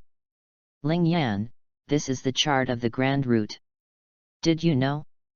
We can also go to the Grand Route in the future. Little Nami finally confirmed the authenticity of this chart and immediately danced with excitement. The Grand Line is a legendary place. Nami is very excited at this moment. Her dream is to draw a world map. Now that there is a map of the Grand Route, she and Ling Yan can set foot on the Grand Route in the future. Charts of the Grand Line? This Marine base commander really has everything. Ling Yan on the side was also very happy. With the chart of the Grand Route, it will definitely be helpful to go to the Grand Route in the future. But it's not very big. After all, if you want to reach the next island on the Grand Line, the most important thing is to record the pointer. Okay, Ling Yan, what are we going to do next? Little Nami is in a great mood now. Although I didn't find Marine's treasure house this time, I got the chart of the Grand Route, which is considered a worthwhile trip. Now that the turmoil outside is over, why don't we buy some gifts for Nakajeo and the others? Ling Yan said softly. There are no commodities in Kakosia village, and most of the goods brought by merchant ships are daily necessities. Many things in Rogtown are very precious gifts to Kakosia village. Okay, and I still have to buy clothes. I hate wearing overalls. Little Nami looked at the overalls on her body and felt like she was almost depressed. The clothes in Kakosia village are not good looking, and Belmir is also very poor. As long as she can remember, Belmir has always made her wear overalls. She had no choice before, but now that she is so rich, of course she wants to wear beautiful clothes. After agreeing, the two walked out of the different space in a deserted place, and happily visited Rogtown again. It's just that there are a lot fewer pedestrians and tourists on the streets now. After all, they just experienced a marine purge, and many people are afraid of being regarded as pirates. That is to say, Ling Yan and Nami are young now and look too confusing. Otherwise they would have been caught at the execution platform square. Boss, do you have any good swords? Ling Yan and Nami walked into a weapons store. Of course. Please come in, two guests. I have countless famous swords here. When the boss saw the guests coming in, he immediately revealed his true nature as a profiteer. That's right, what Ling Yan and Nami came to is the sword shop where Zoro got 3rd generation Kaitetsu and Yukizaki in the anime. 3rd generation Kitetsu is a demon sword, which was thrown aside by Ipponmatsu in a barrel with cheap swords in disgust. This Ling Yan should be able to get it easily.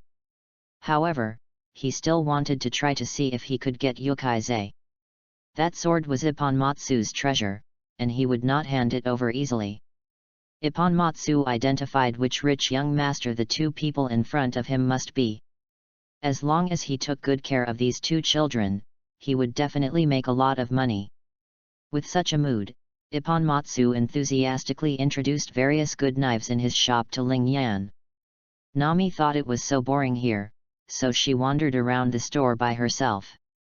After listening to Yi Bensong's introduction, Ling Yan was not satisfied. The best ones only had a few sharp knives. Hey! Boss, the swords you have here are too inferior. Not to mention the big swords, there are not even good swords. Ling Yan pretended to be fierce and glared at Ippon Song. Haha, this guest, the best swords I have here are only those few, and there are really no better swords. Ipponmatsu said, wiping the sweat on his forehead. He saw that the child in front of him was not a pure swordsman, so he would not take out the treasured snow. He wanted to leave Yukihiro to a pure swordsman, and if he couldn't realize his dream, he would leave it to others to help him realize it, but the boy in front of him obviously did not meet the requirements. Ling Yan stared at Bensong closely. After a while, Bensong didn't let go. Forget it, it won't be difficult for you. Ling Yan gave up. After all, he was not a pure swordsman. He just wanted to find a sharp and handy sword. If given the chance, he would find someone to help him forge a knife, such as Tang Hengdao. I'm really sorry, guest, and thank you for your understanding. Ippon-song heard Ling Yan relent, and he also breathed a sigh of relief. But what Ling Yan did next scared him.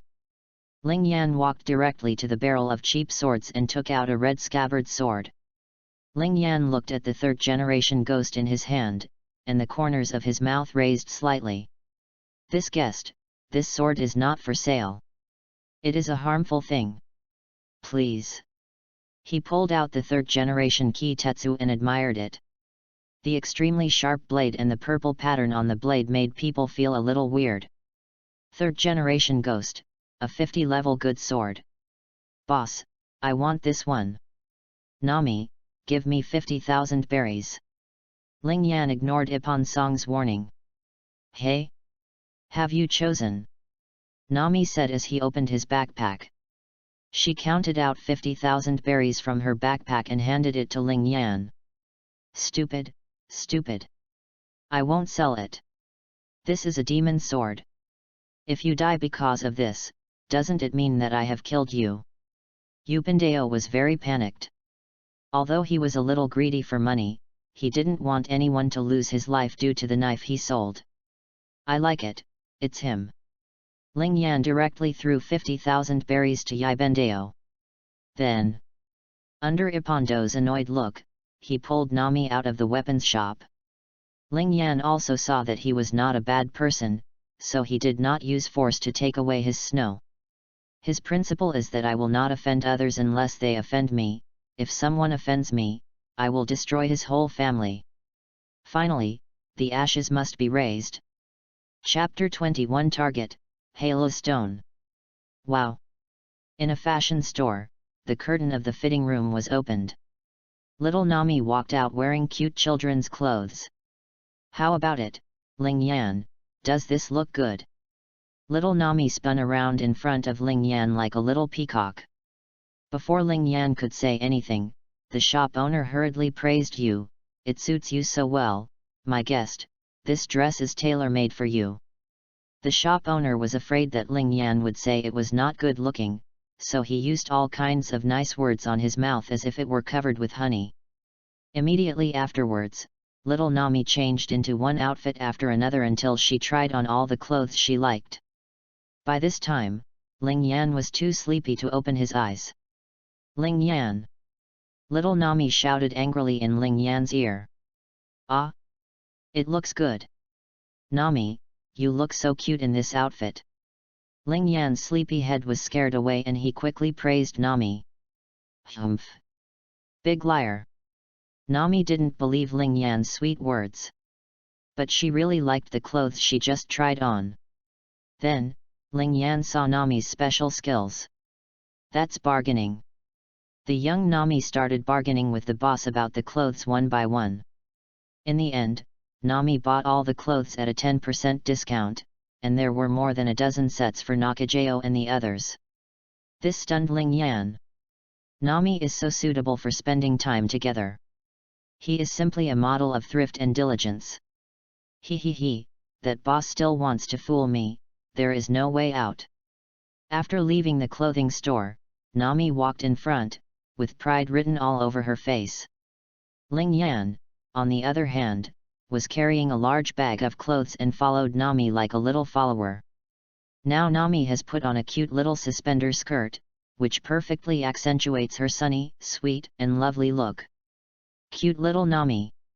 At this moment, a sexy and enchanting Major Marine escorted a large group of pirates through the street.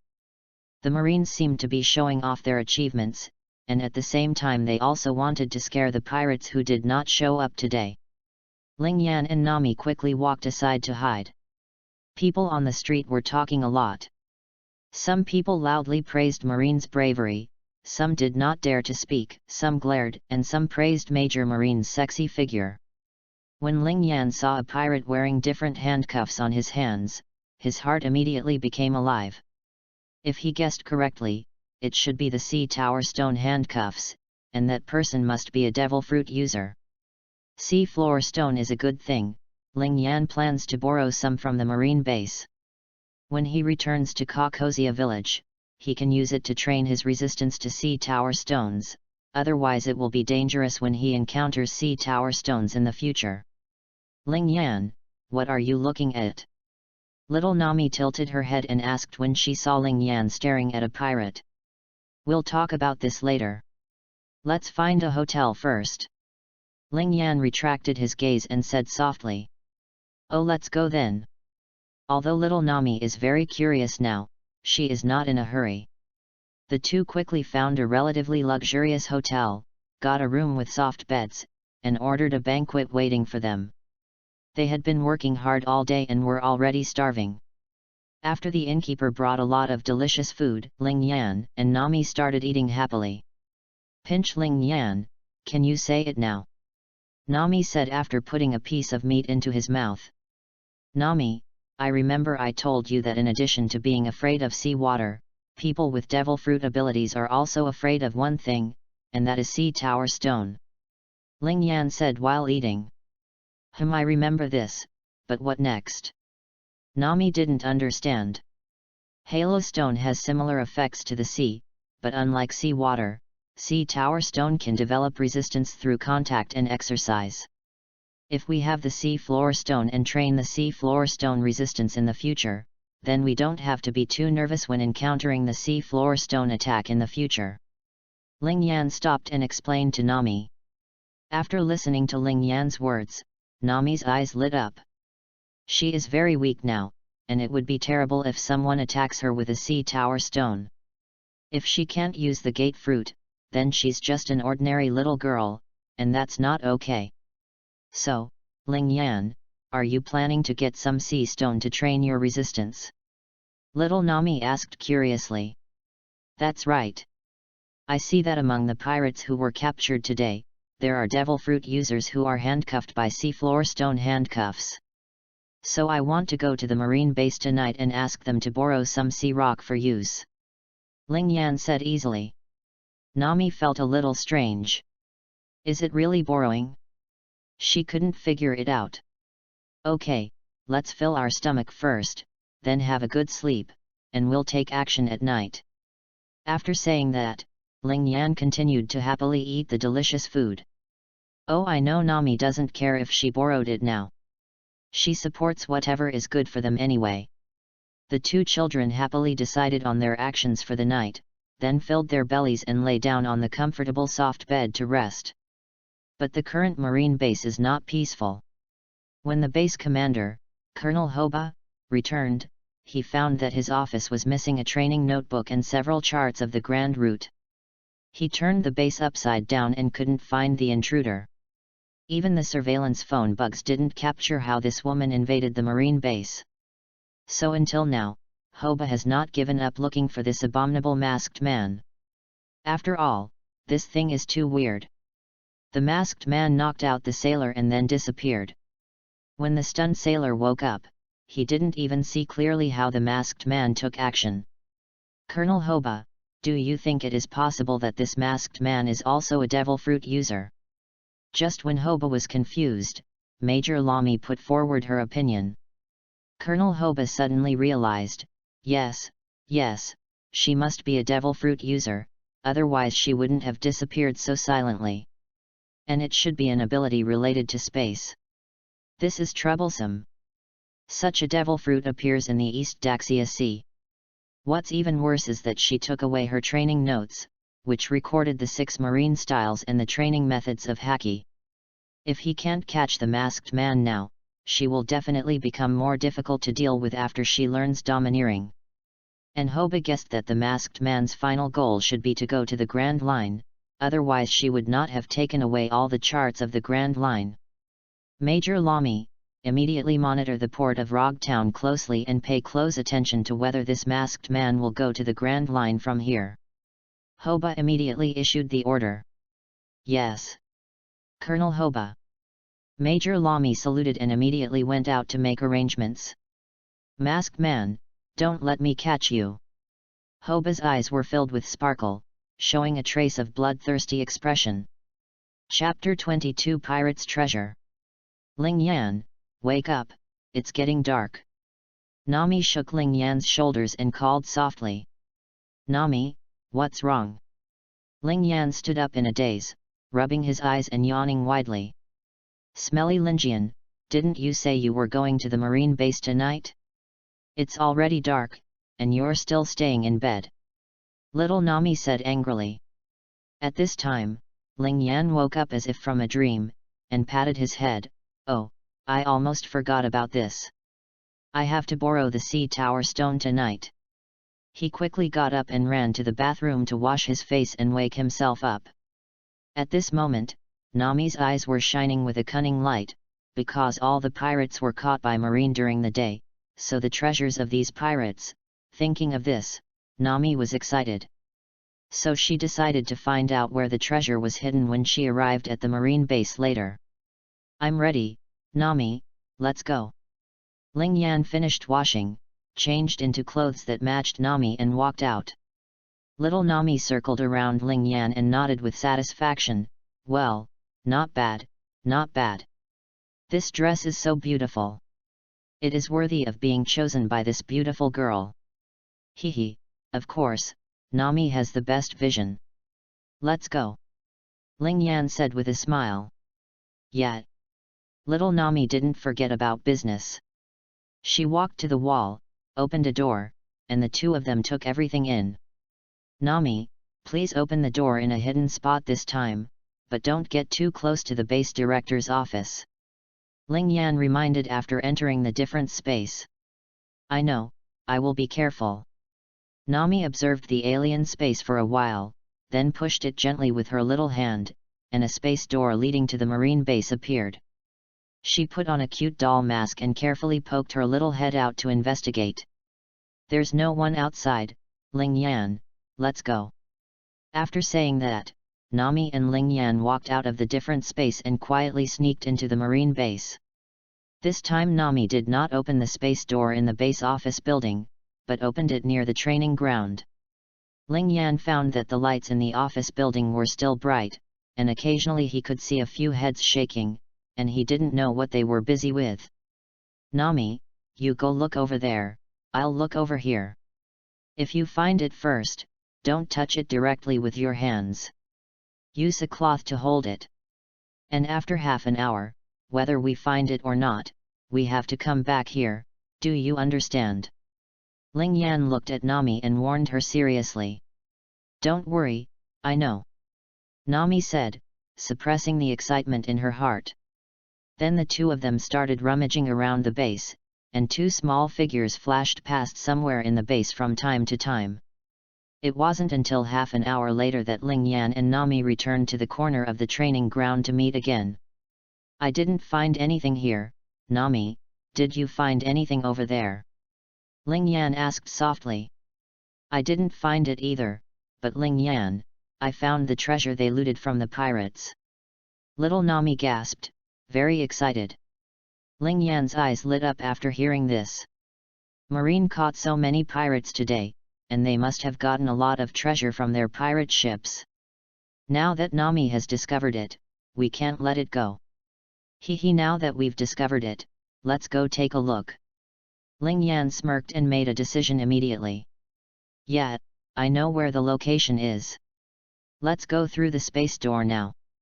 Nami immediately opened a door on the wall next to it, and the two of them quickly disappeared. A sound of boo. As soon as Ling Yan and Nami left, Hoba's figure appeared here. Did you disappear again, masked man? I didn't expect you to dare to show up. Hoba glanced around with murderous intent in his eyes. At this time, Ling Yan and Nami had arrived at the place where Marine stored the pirate treasures. Wow, Ling Yan, look, we are going to get rich. Nami looked at the golden treasures all over the floor and danced with excitement. Marine is so kind. He helped us collect all the treasures. Ling Yan looked at the treasures in front of him and was so excited that he opened his mouth from ear to ear and gave Marine a big good guy card without hesitation. Hurry up, Ling Yan, or they will find us. Nami said as she quickly moved the treasure into the different space. Ling Yan also rushed to help. At this moment, a harsh alarm suddenly sounded in the base. Suddenly, the entire Marine base exploded, and Marine officers and soldiers took action one after another. Everyone was notified that the masked man during the day appeared again. There are still a lot of treasures that have not been moved. What should we do? At the critical moment, Nami was quick to think and opened a door directly under the treasure pile and put all the treasures in.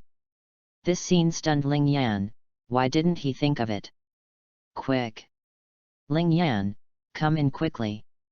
Nami shouted anxiously. Oh, here we come! Ling Yan immediately jumped towards the space door. The moment Ling Yan disappeared, Colonel Hoba also arrived. He was surprised to see a door opened on the floor where the treasure was stored. Masked man! Don't run! Boom! Colonel Hoba's armed colored fist hit the space door. But Nami had quick eyes and quick hands and closed the door in an instant. Hoba's hard fist finally hit the floor hard, and the terrifying force directly made a big hole in the floor of the house. A hole! Hoba cursed angrily as he looked at the big hole he made. Colonel Hoba, what should we do now? Sexy Major Lami asked. Hoba slowly calmed down after hearing the voice of Lami's eldest sister, and then he immediately ordered, immediately search for this hateful masked man in the whole city of Rog Town, and don't let go of any suspicious clues. Yes. Colonel Hoba. Major Lami suddenly stood at attention and saluted, and the slightly greater force caused the round body in front of her to tremble. After closing the door completely, Nami's nervous little heart started beating loudly. Nami, are you okay?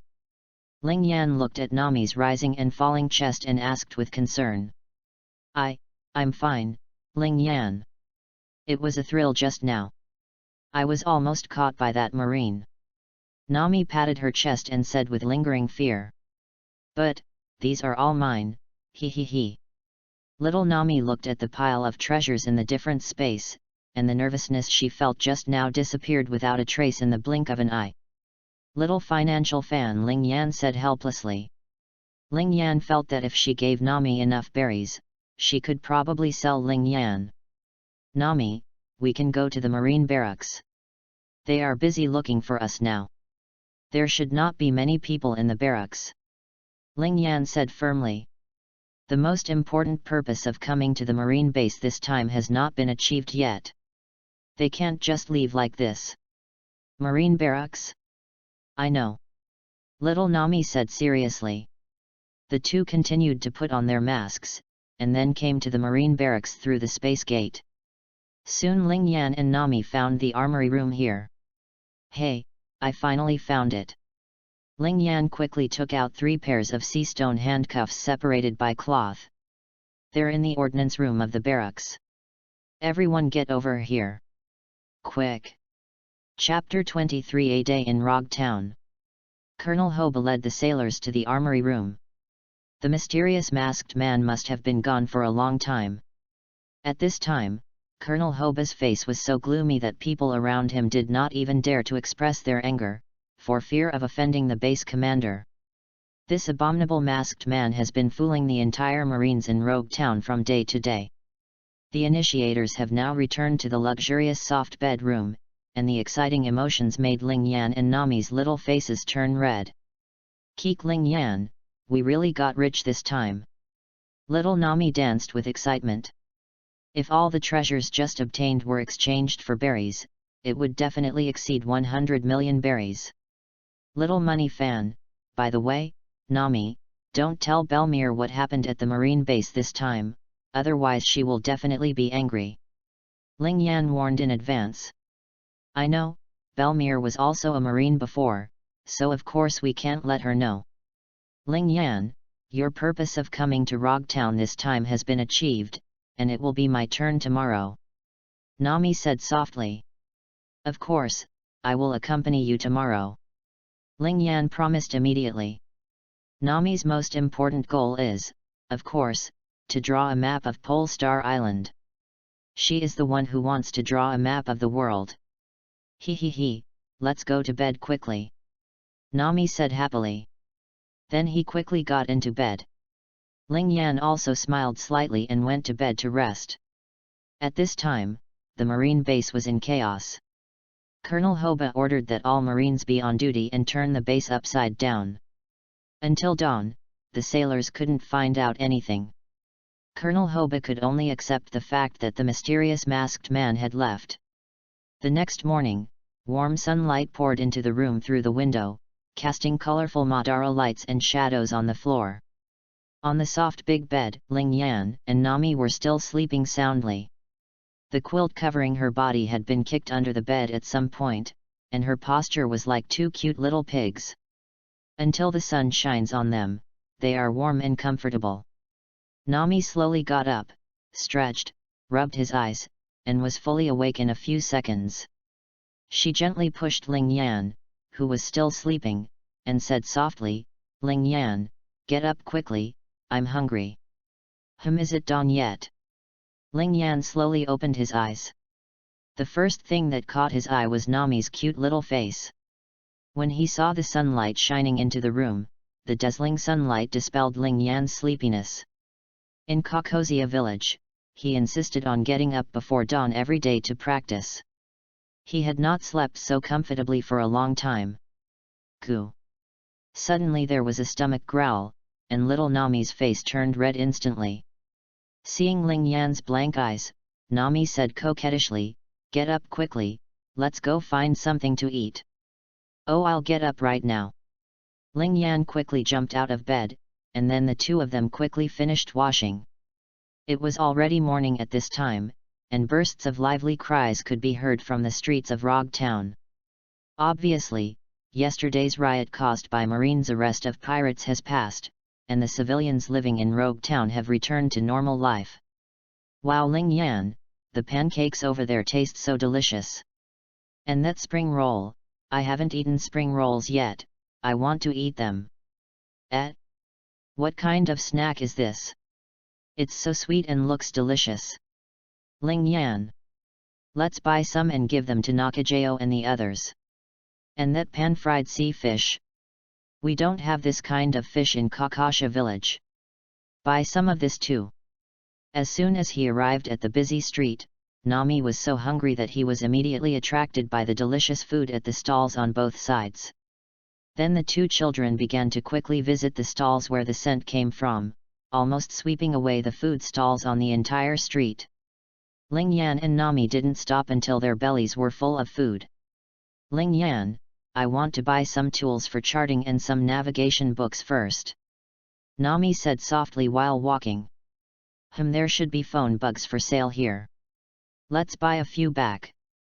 Ling Yan added. Phone bugs are not sold everywhere. That is, Rogtown. Because of its special geographical environment and another special meaning, it is so lively and prosperous. That's why you can buy rare things like telephone bugs here. Nami strongly agrees with Ling Yan's words. In Kokozia village, no one has a phone bug. This time I bought a phone bug and went back. They don't have to worry too much when they go to Belmere in the future. They can also contact home at any time. After deciding what they wanted to buy, Ling Yan and Nami immediately walked to the store. Nami bought books about climate and tools for charting at a store.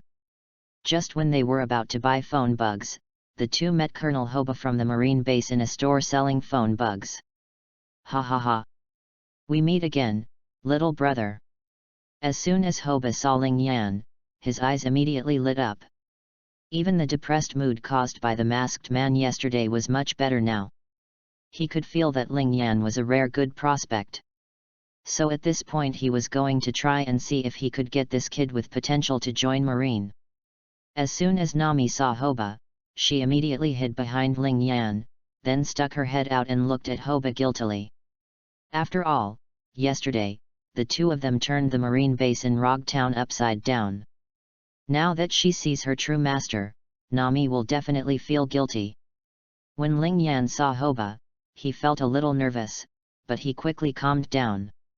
After all, it was impossible for Hoba to know that they were responsible for what happened yesterday. Is something wrong, Mr. Marine? Ling Yan asked in a relaxed tone. Of course. Well, let me introduce myself first. My name is Hoba, Colonel of Marine Headquarters. Hoba puffed up his chest and said proudly. The shop owner looked at Colonel Hoba, his eyes full of respect. Although Hoba did not do very well in Rogue Town, and the Marine officers and soldiers below were not so disciplined, overall Rogue Town was peaceful. Moreover, this is the Colonel of the Marine Headquarters. There is no comparison with the colonels in other places in the East Daxia Sea. Oh, then what? Ling Yan's tone was casual. Hoba suddenly felt something was wrong. He was the Colonel of Marine Headquarters. In the East Daxia Sea, no Marine had a higher status than him, but why did he feel that the boy in front of him was not surprised at all? Boy, this base commander can see that you have some strength. Do you want to join Marine? As long as you join Marine, when my term is up, I can send you to Marine Headquarters. You have such great potential. If you can get systematic training, you will definitely become an outstanding sailor in the future. How about that? After saying that, Hoba looked at Ling Yan expectantly. Hey, I'm still a child. I don't want to join the Marine Corps. My mother won't agree to it either. I'm sorry, Colonel Hoba. Ling Yan refused immediately. Grandma, I went to the Marine Headquarters. With my own abilities, how could I have a leisurely life? Now the elite training camp at Marine Headquarters is still in charge of the strict Master Zifa. Rejected? Hoba was a little stunned. That's Marine's headquarters, a place where many people who believe in justice want to go. That's such a pity. Hoba said with some frustration. But this frustration comes and goes just as quickly. Well, if you change your mind later, you can contact me. This is my phone number. Hoba left his number and left. He felt that he would meet this little brother again in the future, but he just hoped that they would not be enemies when they met in the future. Chapter 24, Pole Star Island Chart. It wasn't until Hoba's figure disappeared that Nami emerged from behind Ling Yan. We finally left. I thought this loud voice had discovered us, but I was so scared to death. Nami said fearfully, patting her chest. Don't be afraid, Nami, I'm here, I'm very strong. Ling Yan stretched out his hand and gestured to his biceps, with a proud look on his face. I know, I just didn't react suddenly. Let's not talk about it for now. Boss, we want to buy phone bugs. Nami shouted to the man at the counter. 2 customers, the phone bugs in our store include monitoring phone bugs, video phone bugs, and ordinary talking phone bugs. Which kind do the guests need? The boss rubbed his hands and asked expectantly. Ling Yan, which one do we want? Nami couldn't make up her mind for a moment, so she simply let Ling Yan make the decision. Boss, here are 3 talking phone bugs and 2 video phone bugs. Ling Yan thought for a moment and said. 1 phone bug was given to Belmir, and 1 to each of him and Nami, just in case they got separated and couldn't find anyone. 1 of the video phone bugs was also kept at the Belmir house, and they took the other 1 with them. Oh, thank you 2 guests, the image phone bug costs 300,000 berries each. There are 2 types of talking phone bugs, one is portable and can talk at a short distance, and the other is as big as the video phone bug and can make long-distance calls. There are 200,000 portable ones and 500,000 long-distance ones. Which one does the customer need? The boss asked, suppressing his inner excitement. Then we need 2 video phone bugs, 2 portable phone bugs, and 2 long-distance phone bugs. Ling Yan said calmly. Okay, thank you guest. Please wait a moment, I will get it for you right now. The boss was very happy, this is a big deal. He is not worried that the little brother in front of him cannot afford it. This is a capable person that Colonel Hoba likes. Would a capable person not be able to afford it? Ling Yan glanced at Nami, which meant it was your turn to take action. Nami understood instantly and waved to Ling Yan in disgust, asking him to go out and wait. Ling Yan walked out of the store obediently, staying here to prevent Nami from lowering the price. Sure enough, as soon as Ling Yan walked out, there was a fierce quarrel inside. 10 minutes later, I saw Nami walking out carrying a few packed phone bugs, with a happy and proud smile on her face. Ling Yan, it's done. Each phone bug is 100,000 berries cheaper. Am I awesome? Nami raised her cute little face and looked at Ling Yan expectantly, waiting for his praise. Of course, Nami, you are the most gentle, cute, lively, and clever child in our Kakasha village. Ling Yan praised Nami without thinking. Hee of course, let's go, I'm going to draw a picture next. Nami was very satisfied and immediately reached out to Ling Yan. Ling Yan naturally took Nami's hand and walked towards the mountains of Rog Town together. Jising Island is not small. If you want to draw the blueprint of this island, you will probably have to wait until night. In the phone bug shop, the boss looked sadly at the 1.4 million berries in front of him. He actually lost 300,000 berries on this business.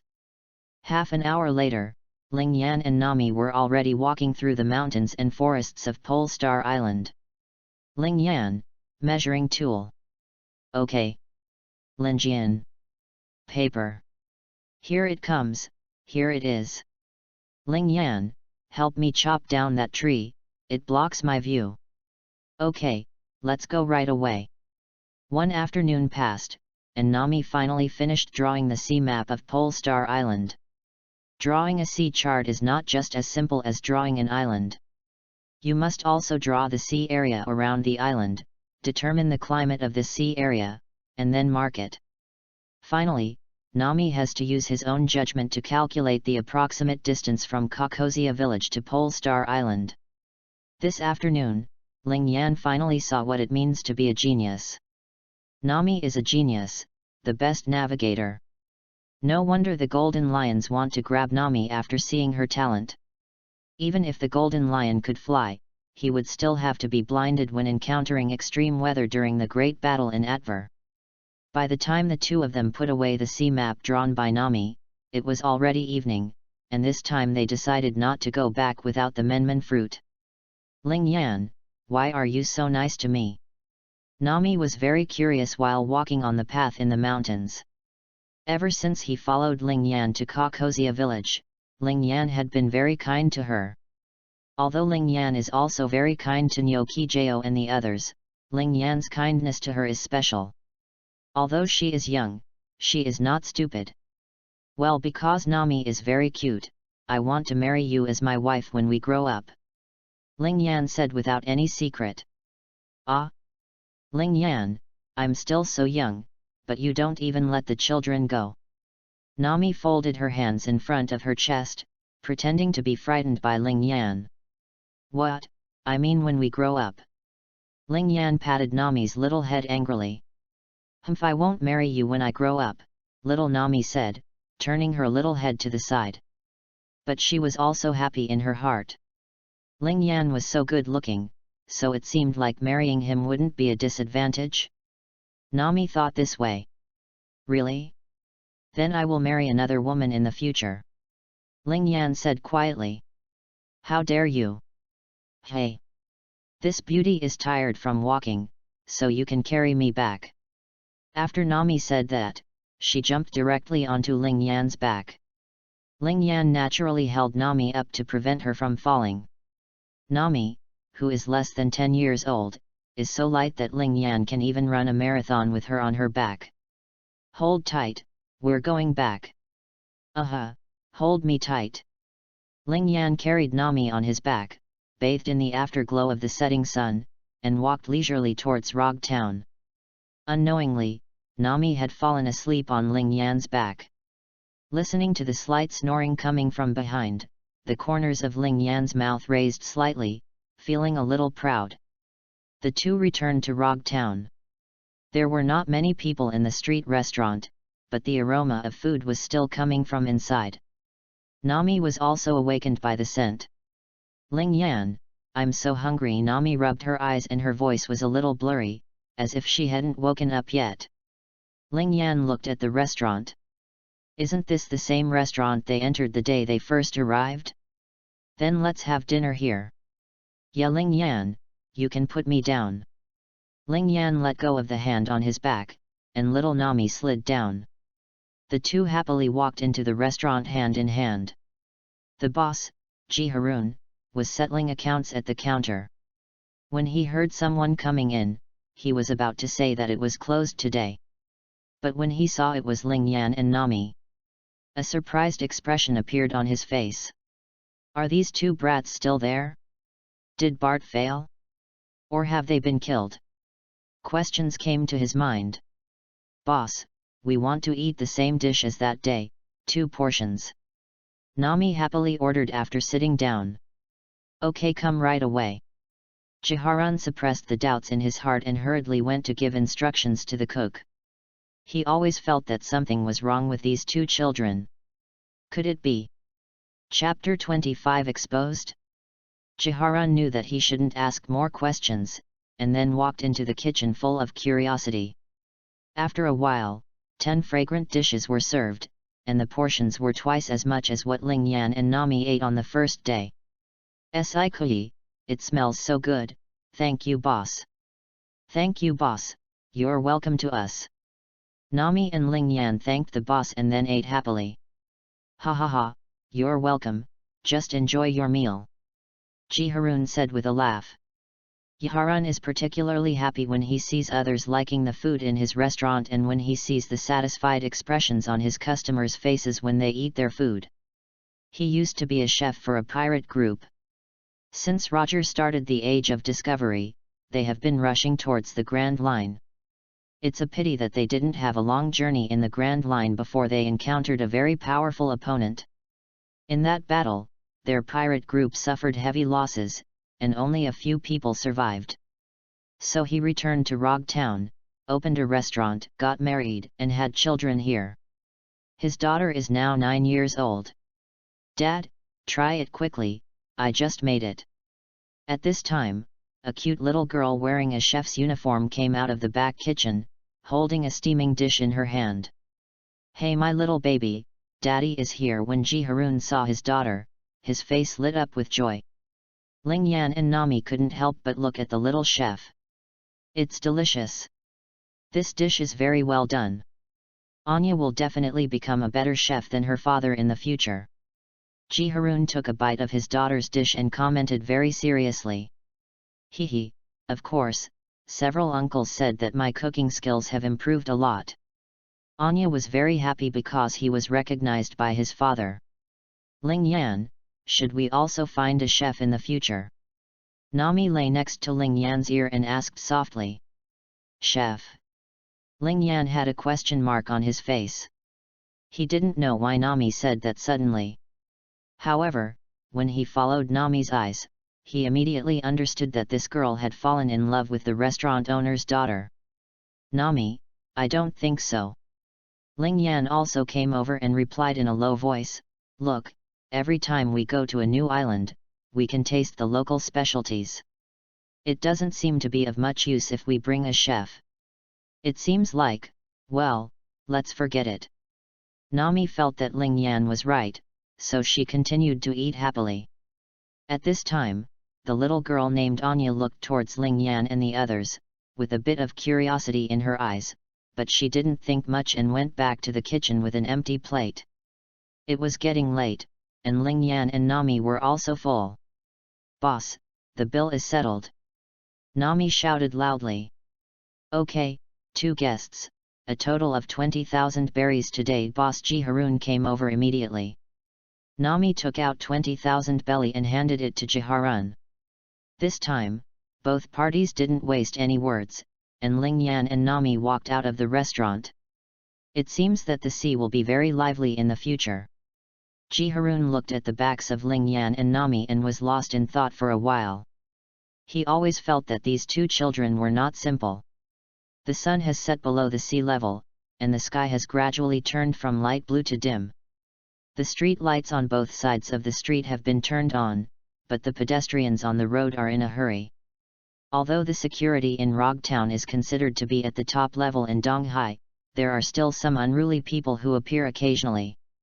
No, Ling Yan and Nami met such a person right now.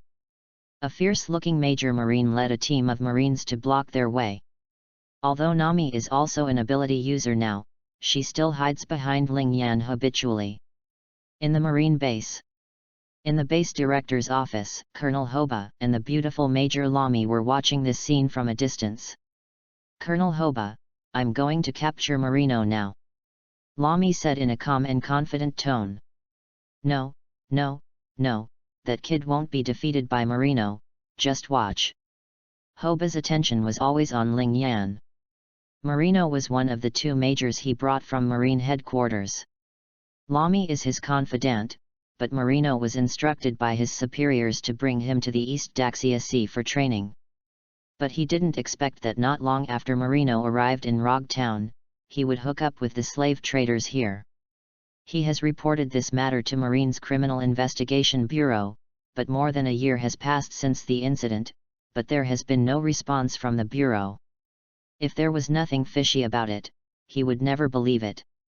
Mr. Marine, what's the matter? Ling Yan's tone was childish, but his demeanor was very indifferent. 1 day ago, there was a theft at a private house in the East Alley of Rog Town. We received a report. Some people suspected that you were involved in this incident. Please come with us. A hint of greed flashed in Marine Major Marino's eyes. After he finished speaking, 2 Marines walked out from behind him, preparing to take Ling Yan and Nami away by force. However, Ling Yan would not let them get what they wanted. He just swept his legs, and with 2 bangs, the 2 Marines fell heavily on the road. Marino was frightened by this scene. He didn't expect that the boy in front of him was so strong. He actually kicked 2 of his men away before he even reacted. However, he was also sure that the 2 brats in front of him must have taken away the berry and the treasure that Bart had hidden in the house on East Street. After all, this boy already has such strength. It was indeed you who did it. Surround them up, don't let them escape. Marino shouted excitedly. A group of Marine soldiers behind him immediately surrounded Ling Yan and Nami, and their faces even showed greed. If they could find Bart's Baileys and treasures, they could get a lot of extra money. Little Nami hid tightly behind Ling Yan, waiting for Ling Yan's orders so that she could open the air door and escape immediately. Ling Yan reached out and patted the back gently, signaling Nami not to be afraid. Snort! You guys also want to catch me? A hint of cunning flashed in Ling Yan's eyes. Since coming to Kakozia village, he has been training every day and improving every day, and he has focused on speed and strength training. To deal with a Marine Major, Ling Yan has a handful of them. Without saying a word, he rushed to Marino in an instant, jumped up high, and almost kicked Marino with his right whip leg. Marino was just about to attack, but unexpectedly the boy rushed in front of him, and his pupils instantly shrank to pinpoints. Go to the sea and feed the fish for me. Marine. Ling Yan angrily hit Marino's neck with a whip kick, and with a little force, he kicked him away. Ah! There was a cruel shout in the air. And Marino disappeared into the horizon like a shooting star. From the moment Marino gave the order to when he was knocked away, Ling Yan completed this series of actions in an instant. When the sailors surrounding Ling Yan and the others saw this scene, their eyes finally showed panic and fear, and they even forgot to shoot. It's your turn. Ling Yan did not stop attacking and rushed towards these marines in an instant. So scary. Run quickly. Chapter 26 Leaving Rogue Town. Major Lamy, you see, I was right, this guy can handle it. Colonel Hoba couldn't hide his pride. But he was actually quite surprised, because the strength that Ling Yan showed just now exceeded his expectations. Yes, Colonel Hoba, he is indeed quite strong. But Colonel Hoba, we still have to rescue Marino. Sister Lamy's face was still cold. As a major of the Marine headquarters, Marino is not something their rogue town base can handle, otherwise Hoba would not have allowed Marino to do evil for so long. That's right. I almost forgot about it. Thanks to Major Lamy for reminding me. After Lamy reminded him, Hoba also realized that Marino still had to find him. Otherwise, Marino's backers would find out and he would probably be arrested. Suppress. Then Hoba immediately ordered the marine warship to be dispatched to salvage Marino, as well as Marino's team of sailors. Hoba also captured them all in the prison of the base. If Marino can't handle it, he can't handle these sailors. He also took this opportunity to cut off Marino's wings in Rogue Town. It was completely dark by now. In a big bedroom in the hotel, little Nami's little face still showed a sense of uncontrollable excitement. That was Major Marine. Ling Yan could actually deal with him so easily. Now she finally had a rough idea of Ling Yan's strength. Okay, Nami, even if I am very powerful and can protect you, you still have to continue practicing. Ling Yan looked at Nami's excited little face and knew what she was thinking. She just thought that she could be lazy when she went back. After all, seeing how strong Ling Yan was, she felt that she didn't have to practice so hard. Snort. I know, just practice as you practice. By the way, Ling Yan, do you think that loud voice will find us? Nami thought about Colonel Hoba being Marino's boss. Would he not know what Marino did? So this time Marino came to trouble them, and Nami felt that Hoba might have known that Bart's treasure had been taken away by them. It's okay, we will go back tomorrow anyway. And as long as he doesn't know that we are the ones who sneaked into the marine base, Ling Yan said in a relaxed tone. That's right. I've been busy all day and I'm so tired. Ling Yan, I'm going to sleep first. Nami yawned and walked towards the big bed. Nami, you haven't showered yet. Acridine. I have to get up and wash it tomorrow. The next morning, Ling Yan and Nami woke up early. They had already visited Rogue Town, so they wanted to return to Kakozia village early to avoid any accident and Colonel Hoba would target them. After leaving the hotel, the two children went straight to the breakfast street and started cleaning up. After eating to their full stomach, Nami also went to the bar to buy a lot of wine, which she brought back to Belmir and Aegean. A few minutes later, at the back of Rogue Town, Nami was already skillfully lying on the back of Ling Yan, who had transformed into a full beast form. Hold on tight, Nami, I'm about to take off.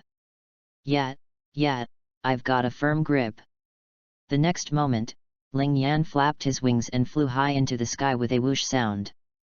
In the marine base, Colonel Hoba, who had just finished breakfast, seemed to notice something. He looked up at the sky and saw a fiery red shadow flashing past. It wasn't until he flew out of the waters under the jurisdiction of the Rogue Town Marine Base that Ling Yan began to reduce his flying altitude and speed. This is also Nami's request. She wants to feel the climate close to the sea more clearly. Ling Yan flew very slowly against the sea surface.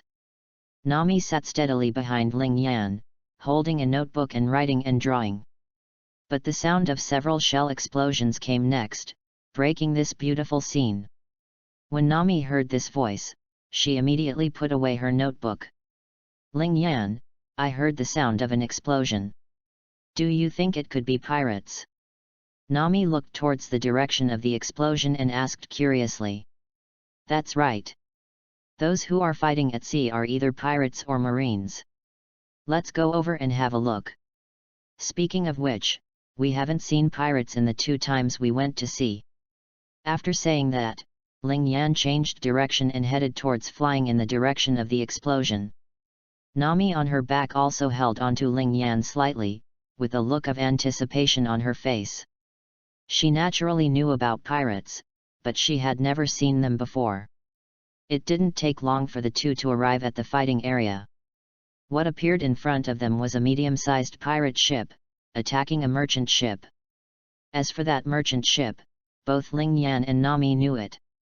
"Ling Yan, it's Captain Gulakai and the others. What should we do?" Nami asked anxiously. She recognized the identity of the merchant ship captain at a glance. This man was Gulakai, the merchant ship owner of their Kokozia village. Gulakai is a conscientious businessman. He transports supplies from other islands back to Kokozia village and sells them to the villagers at very cheap prices. Therefore, Captain Gulakai is very popular among the villagers. "Nami, don't worry, the pirates haven't attacked Captain Gulakai's merchant ship yet. So, you go back to the different space first, and I will take care of that pirate ship," Ling Yan said calmly. "Okay. I'll go in right away." Nami knew she couldn't help much now, so she immediately opened the space door and got in. After Nami entered the different space, Ling Yan began to lower his flying height, and his body began to burst into flames. "Phoenix, Phoenix. It's actually a phoenix. Captain. It's coming down towards us. What to do?" On the pirate ship, all the pirates noticed the fire phoenix in the sky, and they all clearly felt that this phoenix, burning with terrifying flames, was targeting their pirate ship. "Captain Gulakai, he is really a phoenix. What should we do?" The sailors and guards on the merchant ship were also frightened. "Don't mess up yet. The target of this phoenix seems to be their pirate ship. Let's not attack it," Captain Gulakai ordered in a deep voice.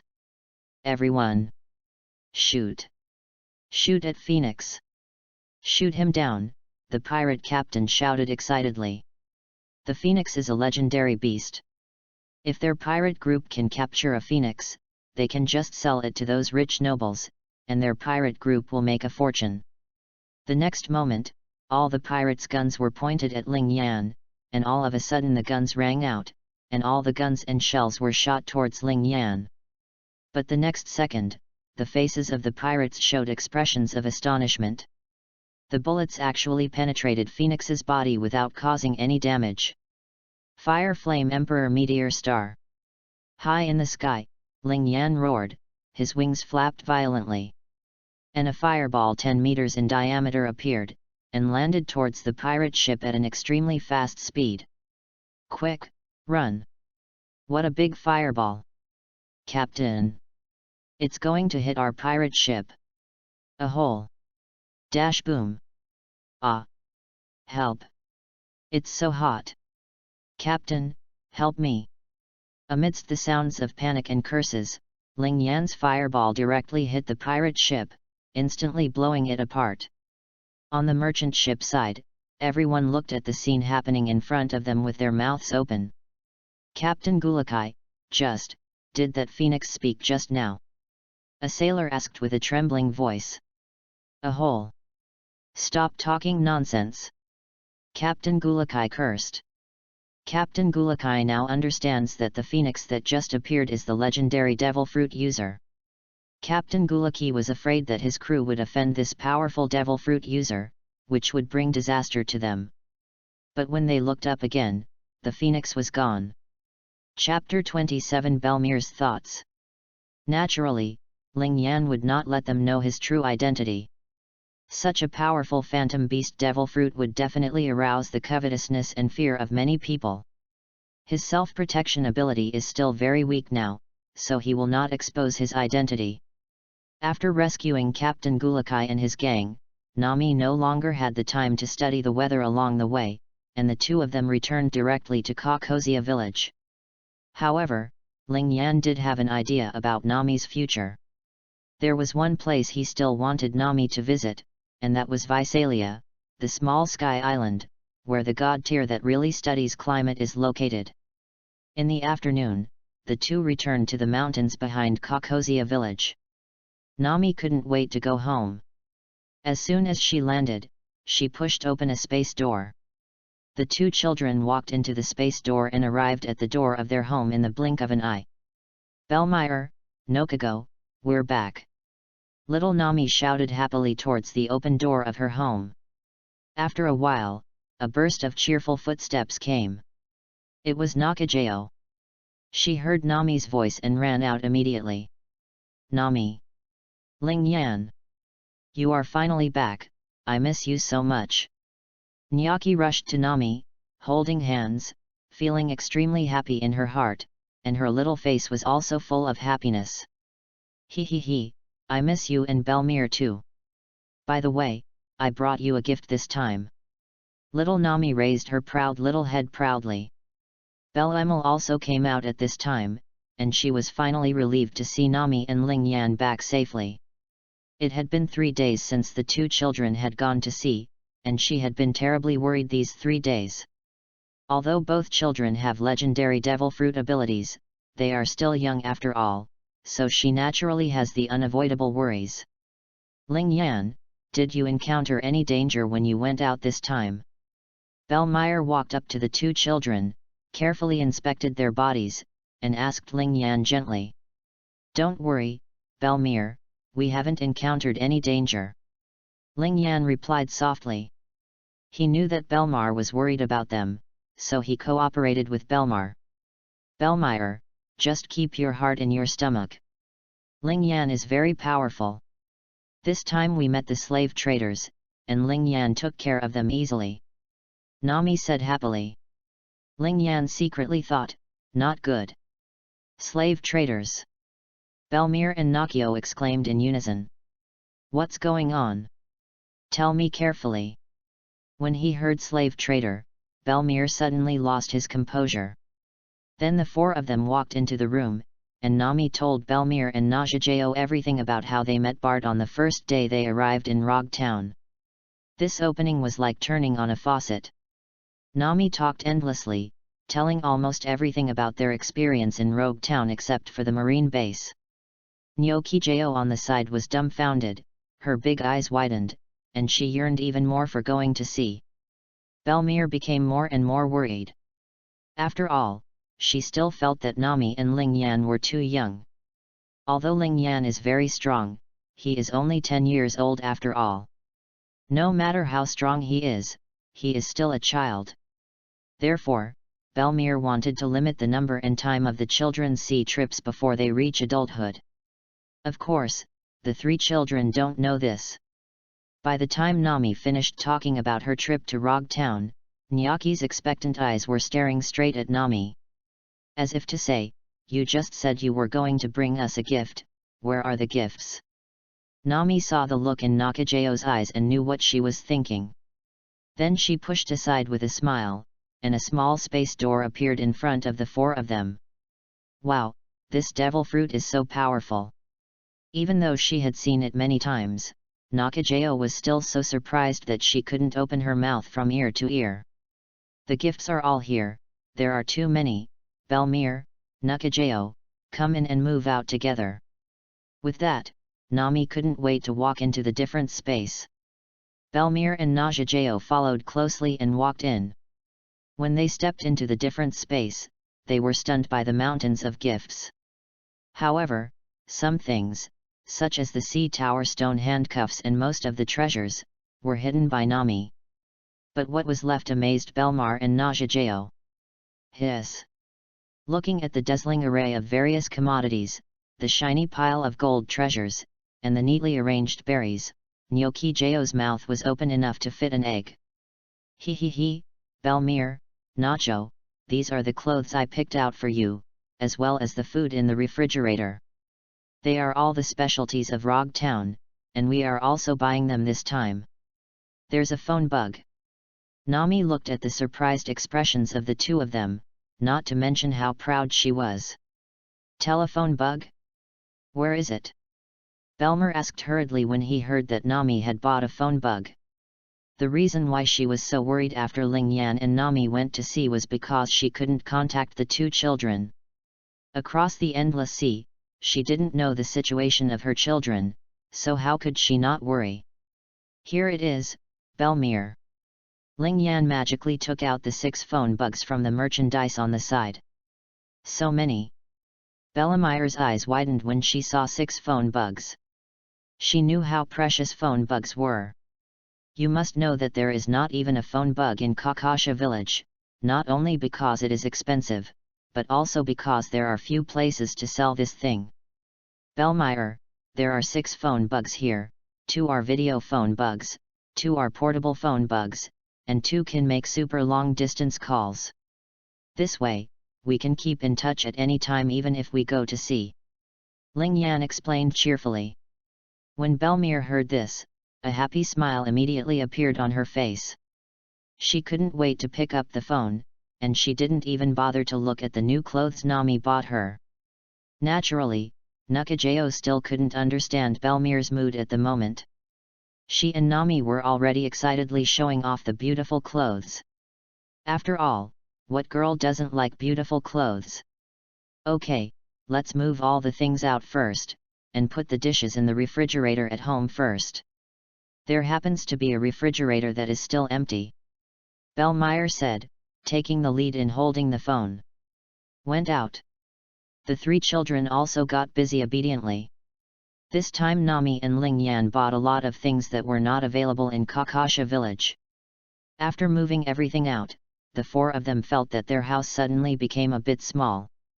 How about, Belmere, let's build a bigger house.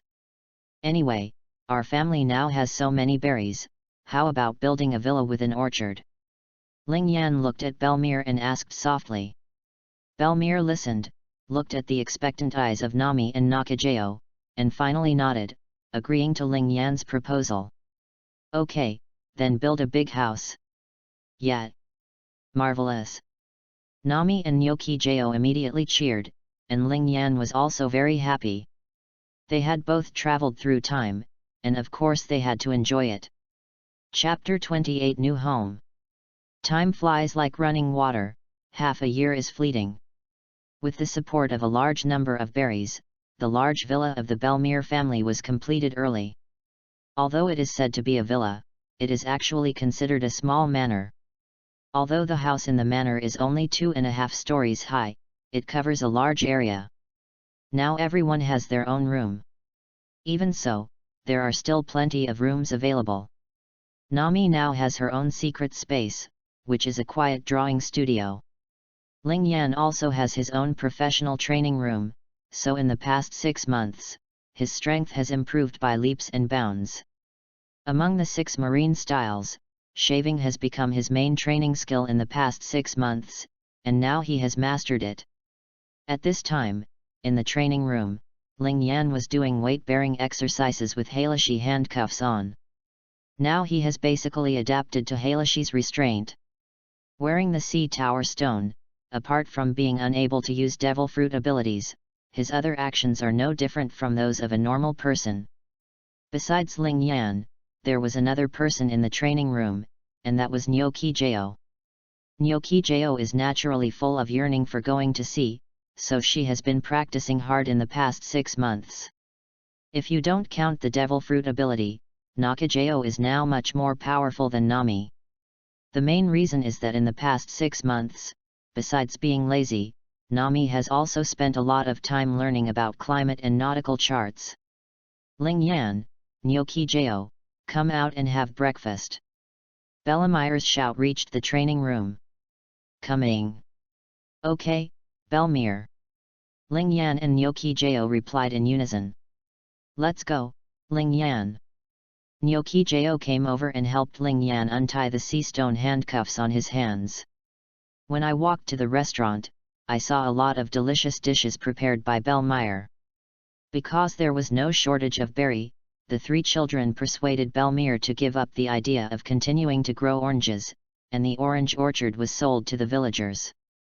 So now the most important thing in Belmere every day is to ensure the nutrition of several children so that they can grow up healthy and strong. Ajian-san, are you going on patrol? Ling Yan asked curiously as he watched Aegean put on his hat and hold a baton in his hand. The little pinwheel on his hat is still there, spinning leisurely at this time. Ha ha ha ha, yes, Ling Yan, Nyokijeo, Belmere, I'll leave first. Aegean happily walked out of the manor. Aegean-san, if there are pirates coming, you must tell me first. Ling Yan shouted a reminder at Aegean's back. For Ling Yan, the most important thing this year is to deal with the invasion of the fishman Aaron. If he doesn't deal with this guy, he won't be able to go to sea with peace of mind. I know. Aegean would come to their house for breakfast every day, and he would stay at his own house the rest of the time.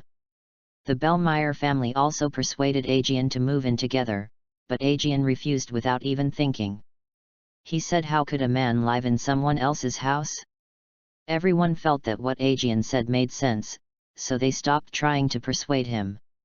After all, everyone respects a man's dignity. As soon as Ling Yan and Nyokijeo sat down, Nami came down from upstairs. The highest room in the house is her studio. Nami, you are lazy again today. Ling Yan shouted loudly with a deliberately straight face. Stinky Linjian. You scared me. I'm not lazy today, I've been training well on it myself. Nami jumped over and punched Linjian unceremoniously. Nami, my strength is almost surpassing yours now. Let my sister protect you from now on. Nyokijeo waved her arms beside her and teased Nami. Okay, don't rush to make trouble now, hurry up and have breakfast. Later, accompany me to clean up the weeds in the small orange orchard. Belmire promptly interrupted the two children who wanted to continue fighting. Humph, that beautiful girl will not remember the faults of the villain this time, little Nami snorted, pretending to be arrogant. After hearing Belmire's words, the three children immediately sat down obediently and began to enjoy the delicious breakfast contentedly. Looking at the three children who often bickered but loved each other, Belmire showed a happy smile. She deeply felt that the greatest achievement in this life was to be able to raise these three children and watch them grow up and be happy. After enjoying a delicious breakfast, the four of them happily went to the small orange orchard in the manor to get busy. In addition to a small orange grove, this manor also has a beautiful garden and a crystal clear swimming pool. At this moment, the scenery in the garden is extremely beautiful, with Madara flowers of various colors blooming in full bloom, exuding bursts of rich fragrance. The blooming spring in the garden makes everyone feel particularly comfortable and happy every day. In fact, they could afford to hire a professional gardener to help tend the garden and small orangery. But Belmire insists that this is their common home. Only by personally participating in it and taking care of everything personally can we truly feel the warmth and kindness of home. Therefore, the three children would be taken to the garden by Belmire to work for an hour or two from time to time. Belmire, how are you doing with your Marine 6th form training? Ling Yan asked while weeding with a small shovel. Belmire looked at Ling Yan's serious look, and couldn't help but feel moved and gratified in his heart, but at the same time he also felt a little helpless. I have long passed the age of cultivation, and it is difficult to learn no matter how hard I try. As long as you can become strong and protect yourself. When Ling Yan heard Belmire's answer, he stopped what he was doing, turned around, and looked at Belmire seriously. That won't work, please Belmire to keep training in the future, otherwise it won't be possible if we go to sea. Don't worry. Little Nami standing by also quickly echoed, that's right, Belmire, you will practice with us in the future. Little Nami said seriously. After several experiences at sea, Nami met all kinds of bad people. Especially when they leave the village to go on adventures. If pirates or other bad guys come here, Belmire is likely to be harmed, so it is important for Belmire to become stronger. Belmire looked at the firm eyes of Ling Yan and Nami, and couldn't help but feel something in his heart. She knew that the two children did not say these words on a whim, but sincerely cared about her safety. She sighed softly and nodded, touched little Nami's head, smiled and said, okay, I promise you, I will try my best to find time to practice in the future. After seeing that Belmere was really determined to persist in practicing, the three children all showed knowing smiles. In fact, I know that Belmere's physical fitness is not bad, but the upper limit is too low, and when she was a Marine, she was only a small officer in the East Daxia Sea and did not receive good guidance. However, Ling Yan's requirements are not high. Before they reach adulthood, it is enough that she can master 1 or 2 of the 6 marine moves. Even a piece of iron will do. Chapter 29 Aegean's Cry for Help. The port of Kokosia village was now in a state of devastation and a mess. Above the port, a huge pirate ship was docked, as if a ferocious beast was entrenched here. This pirate ship is the Shark Sparb of the infamous dragon pirates. Not long ago, Captain Gulakai led his crew back to Kokosia village with great joy. However, they never expected that what awaited them would be a nightmare encounter. The dragon pirates had already followed them and launched a surprise attack on them. Poor Captain Gulak and his brave and fearless crew were defenseless and fell into a passive situation in an instant. In the fierce battle, they resisted bravely, but in the end they were seriously injured because they were outmatched. Not only that, even the precious cargo loaded on their merchant ship was not spared and was looted by the dragon pirates. The villagers on the shore trembled as they looked at these ugly fishmen on the pirate ship. These monsters were really too strong, not to mention that there was a huge bull-headed sea beast next to their pirate ship. On the coast, Aegean's chest was bubbling with blood, and he was talking intermittently. Several villagers were treating him. "Sha ha ha ha, humans are such weak creatures." Aaron, the captain of the dragon pirates, laughed wildly, his eyes full of discrimination. Everyone on the coast saw the look in Aaron's eyes, with horror and resentment on their faces. "Hurry, go to Belmere's house and call Ling Yan," Aegean said with great difficulty. He knew that Ling Yan was a devil fruit user, even though he was still a child, but he had no choice. No one in Kokosia village was a match for these monsters. "Aegean, Ling Yan, can he really do it?" A man was very doubtful, with a look of confusion on his face, and several villagers next to him didn't believe it either. "He can definitely defeat these monsters. Go quickly," Aegean said in a deep voice. "Okay, Aegean, I'll be there right away," the villager said with difficulty. His face was full of reluctance. A man who is a majestic man actually wants to let an 11-year-old child come to save them. This is a shame. "Brother Aaron, someone has escaped," the cotter of the kissing fishman chirped and said with a smile as he looked at the villagers running away from Aegean. "I guess he's going to move reinforcements. Don't worry about him. It's just a one-and-done solution." "Sha ha ha ha ha ha." Aaron's eyes moved away from Aegean and looked at the villager running towards the mountain, his eyes full of disdain. After saying that, Aaron stood up from his big shark sofa, walked to the bow of the ship and glanced at the humans on the shore with contemptuous eyes. Everyone on the shore felt Aaron's powerful aura, and lowered their heads in fear. They did not dare to look at Aaron at all, for fear of offending this terrible fish man. "Although there may still be some trouble, that is your problem. Now I declare, Kokosia village will be ruled by my dragon pirates. Here I set the first rule, that is, on this island, human beings are the most noble creatures, and you, humans, are the slaves of our fishmen." Ha ha ha ha. After Aaron said this, he looked at the frightened eyes of the humans on the shore, and felt extremely proud in his heart. The other fishmen on the pirate ship were also very excited when they saw this scene. They came here with Brother Aaron at the right time. These weak humans are no match for them. "Brother Aaron, do you want me to get rid of those dissatisfied people?" Octopus Man Zioba held up 6 knives and looked at the humans on the shore with hatred in their eyes, eager to try, as if he was about to rush over and kill these people in the next second. Kill a few humans.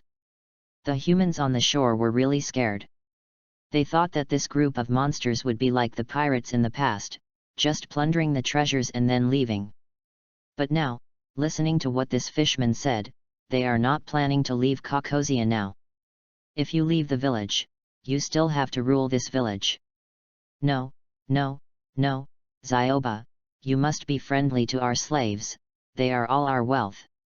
After Aaron finished speaking, his eyes looked at the human beings full of teasing. Wealth? Brother Aaron, what are these weak humans for?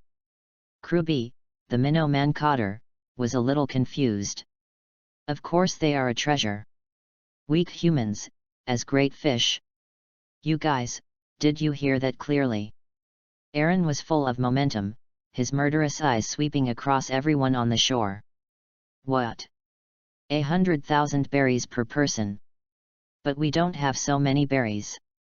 You even charge protection fees for your children.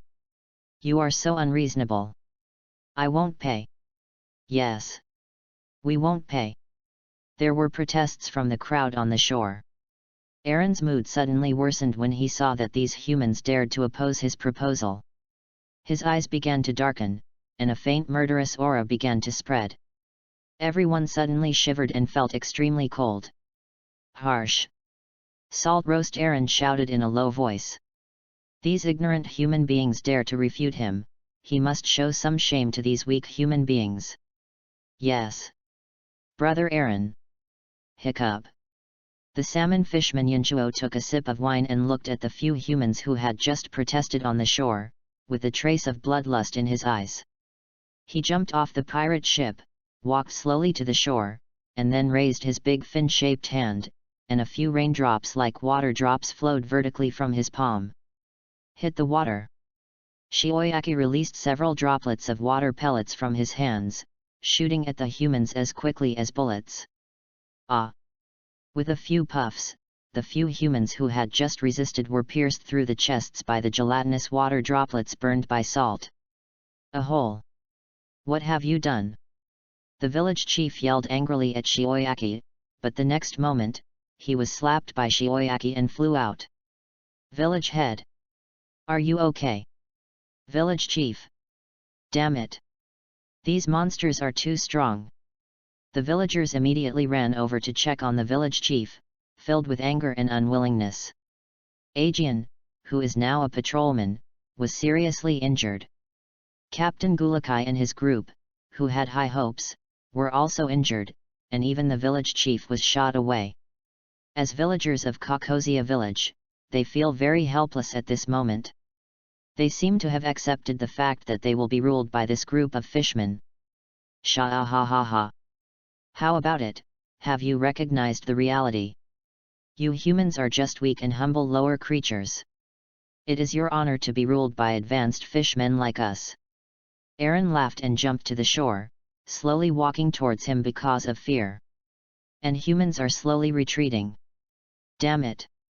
Ling Yan, come here quickly! Aegeon shouted crazily in his heart. Chapter 30. Aaron and his gang were wiped out. Hello! Patrol officer, where is the helper you asked for just now? Why aren't you here yet? If you don't come again, I'm going to kill you. Aaron walked up to Aegeon with arrogant steps, looking down at him with his hands on his hips. At this time, all the fishmen on the pirate ship jumped off and approached Aaron. They looked at the human in front of them, with discrimination and hatred in their eyes. You, don't be proud, he will come soon, and beat you away. Aegeon spoke confidently with difficulty. At this moment, Aegeon has pinned all his hopes on Ling Yan. If Ling Yan can't solve it, then their village will be completely destroyed. Sha ha ha ha. Kick us all away? Hey! He said he would beat us all away. Aaron burst out laughing as if he had heard the funniest joke. Ha ha ha ha. Brother Aaron, I think what he told is really the funniest joke. That's right, these weak humans actually want to beat us all away. It's so funny. When all the fishmen heard Jian's words, they all turned on the laughing mode, as if they had heard a ridiculously funny joke. Hearing the mocking words of these murlocs, Aegeon and other villagers had expressions of shame on their faces. They really wanted to beat up these ugly murlocs now. Hello. Fishman. Ling Yan. Ling Yan said, let you all go up the mountain. He said he would beat you all away. At this moment, the uncle whom Aegeon had just asked to call Ling Yan came back. He was so scared that his voice trembled and he shouted at these fishmen. In the dark, Ling Yan and Nami were already observing the dragon pirates in a different space. The reason why he asked this uncle to call Aaron and his gang to the mountain was because he was afraid that some fish might slip through the net. As long as they landed on land, Ling Yan would be sure to kill them all. Sha ha ha ha. So the name of the helper you called is Ling Yan? You are so courageous. Aaron's face was already a little angry at this moment. He didn't expect that the helper called by the patrolman actually dared to provoke him, and even wanted to ask him to go to the mountains to stay away from the ocean. But, as a noble fishman, can he not see through such a despicable trap? Ling Yan, who was in a different space at the moment, knew that the plan had failed when he saw Aaron's expression. Since there was no way to lead them all to the mountain, let's get rid of Aaron first. After making up his mind, Ling Yan looked at Nami. Nami, just quietly open a space door behind the murloc with the jagged nose, and I'll go out and kill him immediately. I know, then, Ling Yan, you have to be careful, you know. Nami said with some fear. After all, in her eyes, these fishmen are so ugly, they look like humanoid monsters. Don't worry Nami, have you forgotten? I am very strong. Ling Yan comforted Nami confidently. Nami nodded heavily, took a deep breath, slowly raised his arm, and quietly opened a door behind Aaron and came out. What's this?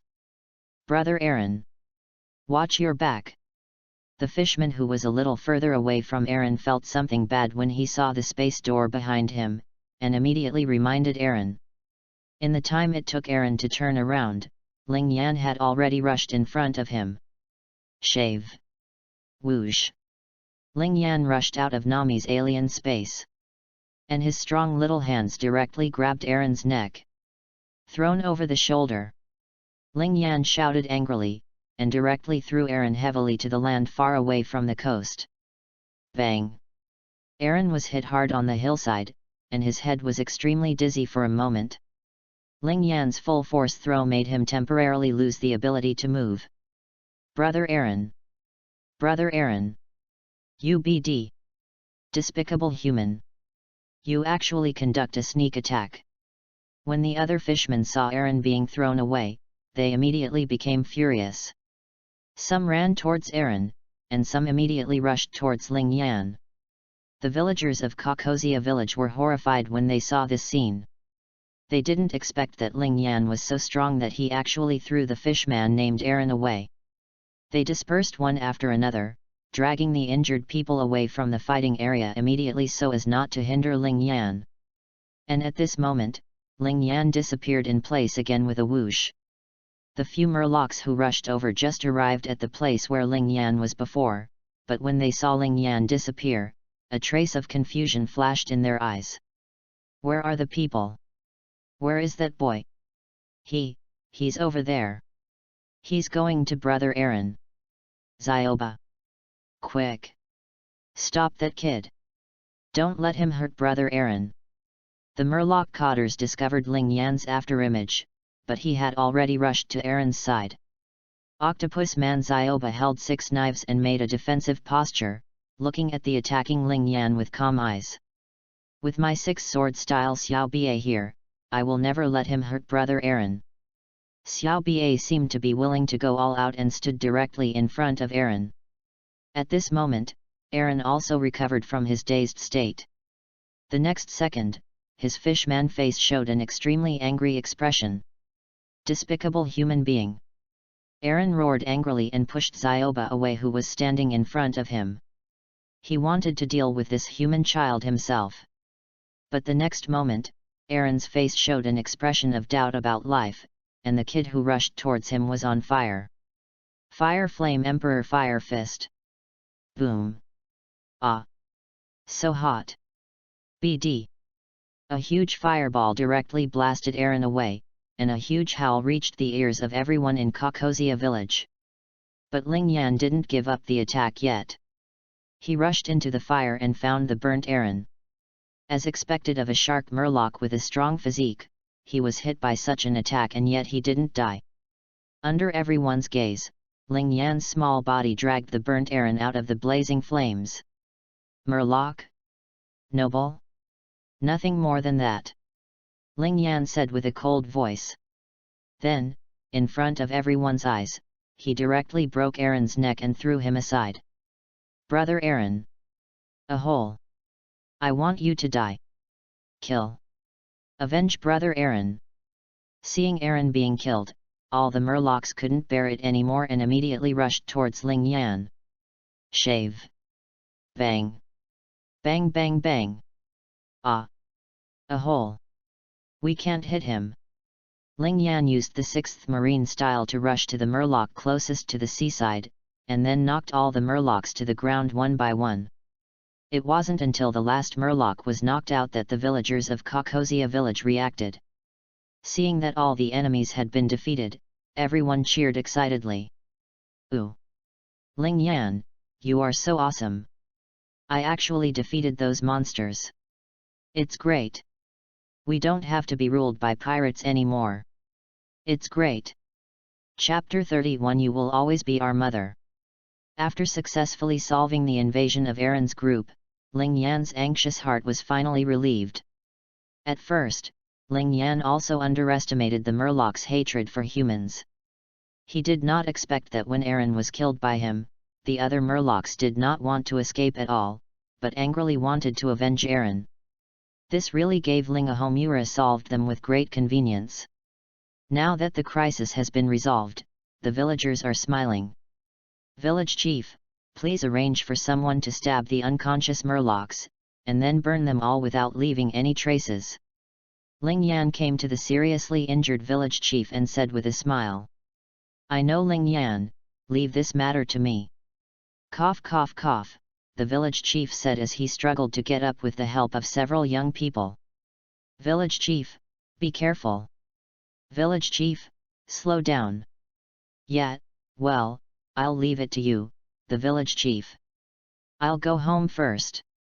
Ling Yan was very satisfied with the village chief's attitude, and then disappeared immediately in a swish.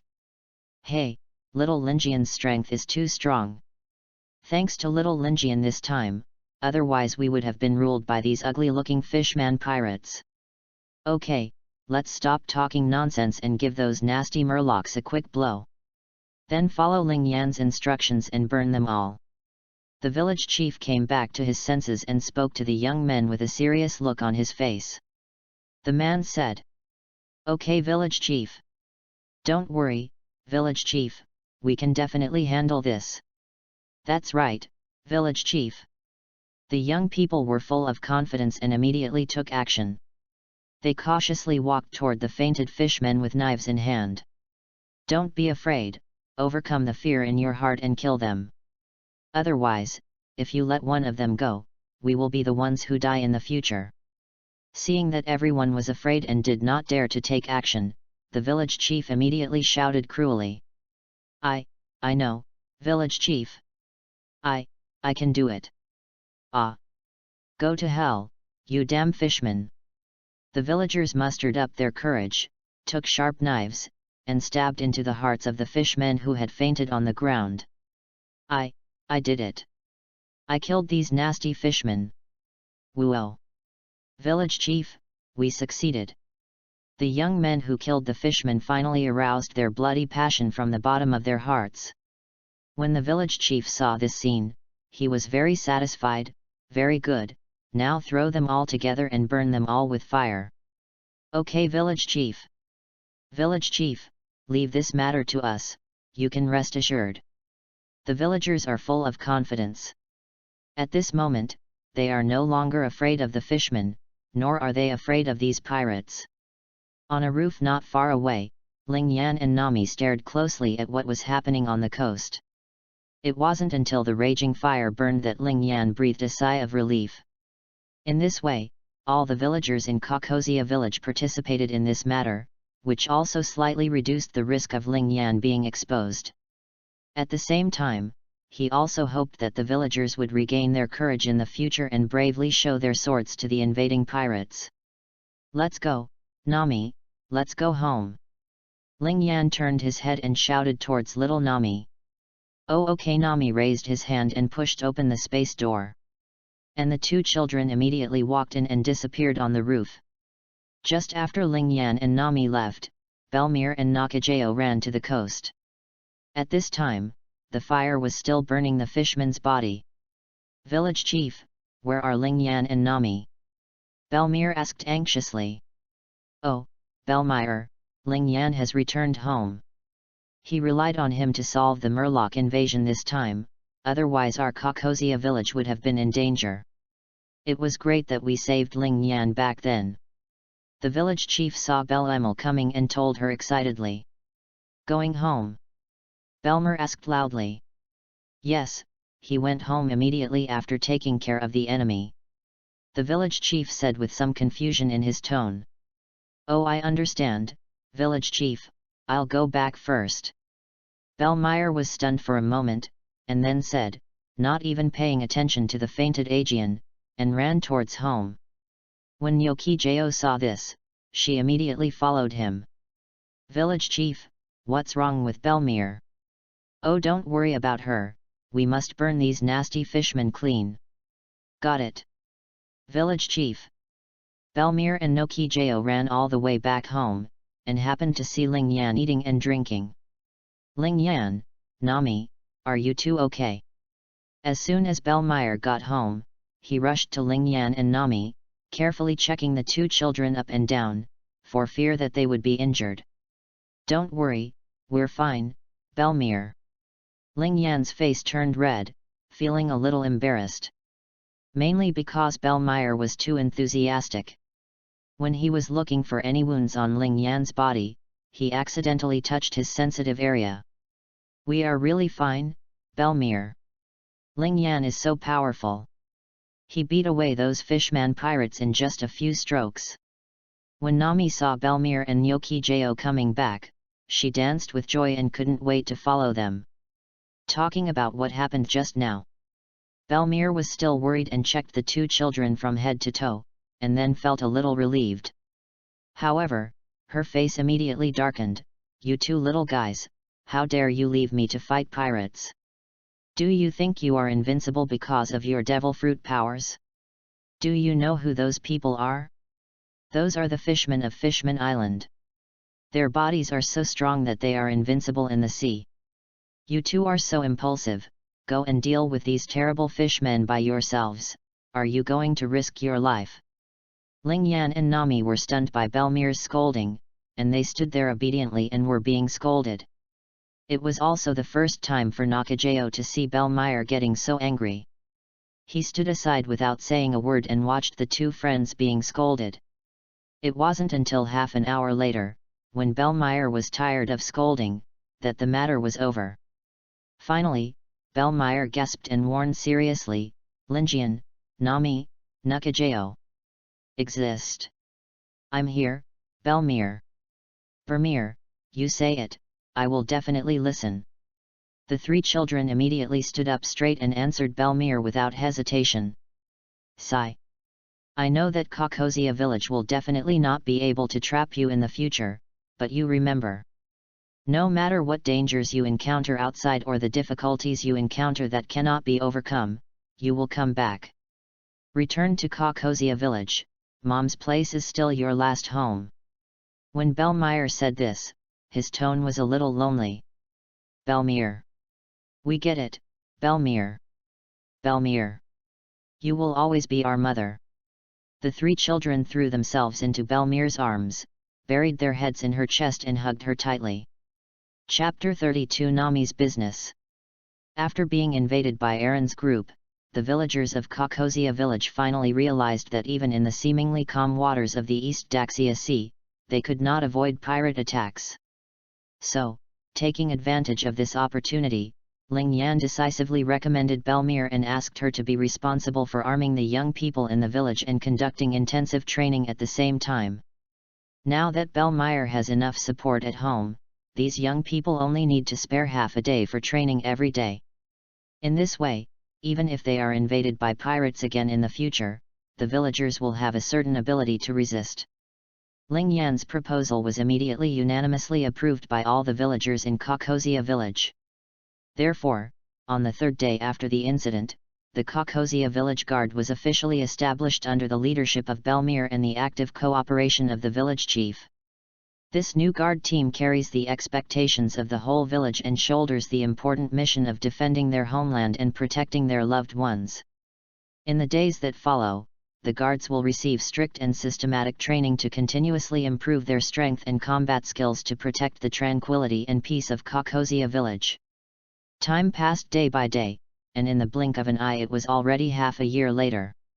In the past 6 months, Ling Yan has been training his body and practicing domineering, and has successfully learned how to see and hear. This makes Ling Yan very happy. He is only 11 years old now. However, it was thanks to Colonel Hoba's training notes that Ling Yan could learn to see and understand colors so quickly. Ling Yan was very grateful to Colonel Hoba. He was such a good person. It's just that he doesn't have a clue about the armed color yet, because the main armed color requires the body to reach a certain strength before it can be awakened. This is why Ling Yan focuses on physical training. After all, armed color haki is the most direct way to deal with devil fruits. Woolen cloth. In the training room, Nyaki Gao was practicing swinging a sword with Ling Yan's third-generation ghost. This incident has happened for almost 2 months. It stands to reason that third-generation Kaitaru is a demon sword and it is impossible for Nakajeo to tame it. But now the fact is before our eyes. Nakajeo can actually use third-generation ghost easily. This is really crazy, Ling Yan thought to himself. Hearing the movement outside the door of the training room, Ling Yan put down the weight-bearing tool in his hand, causing an explosion on the ground.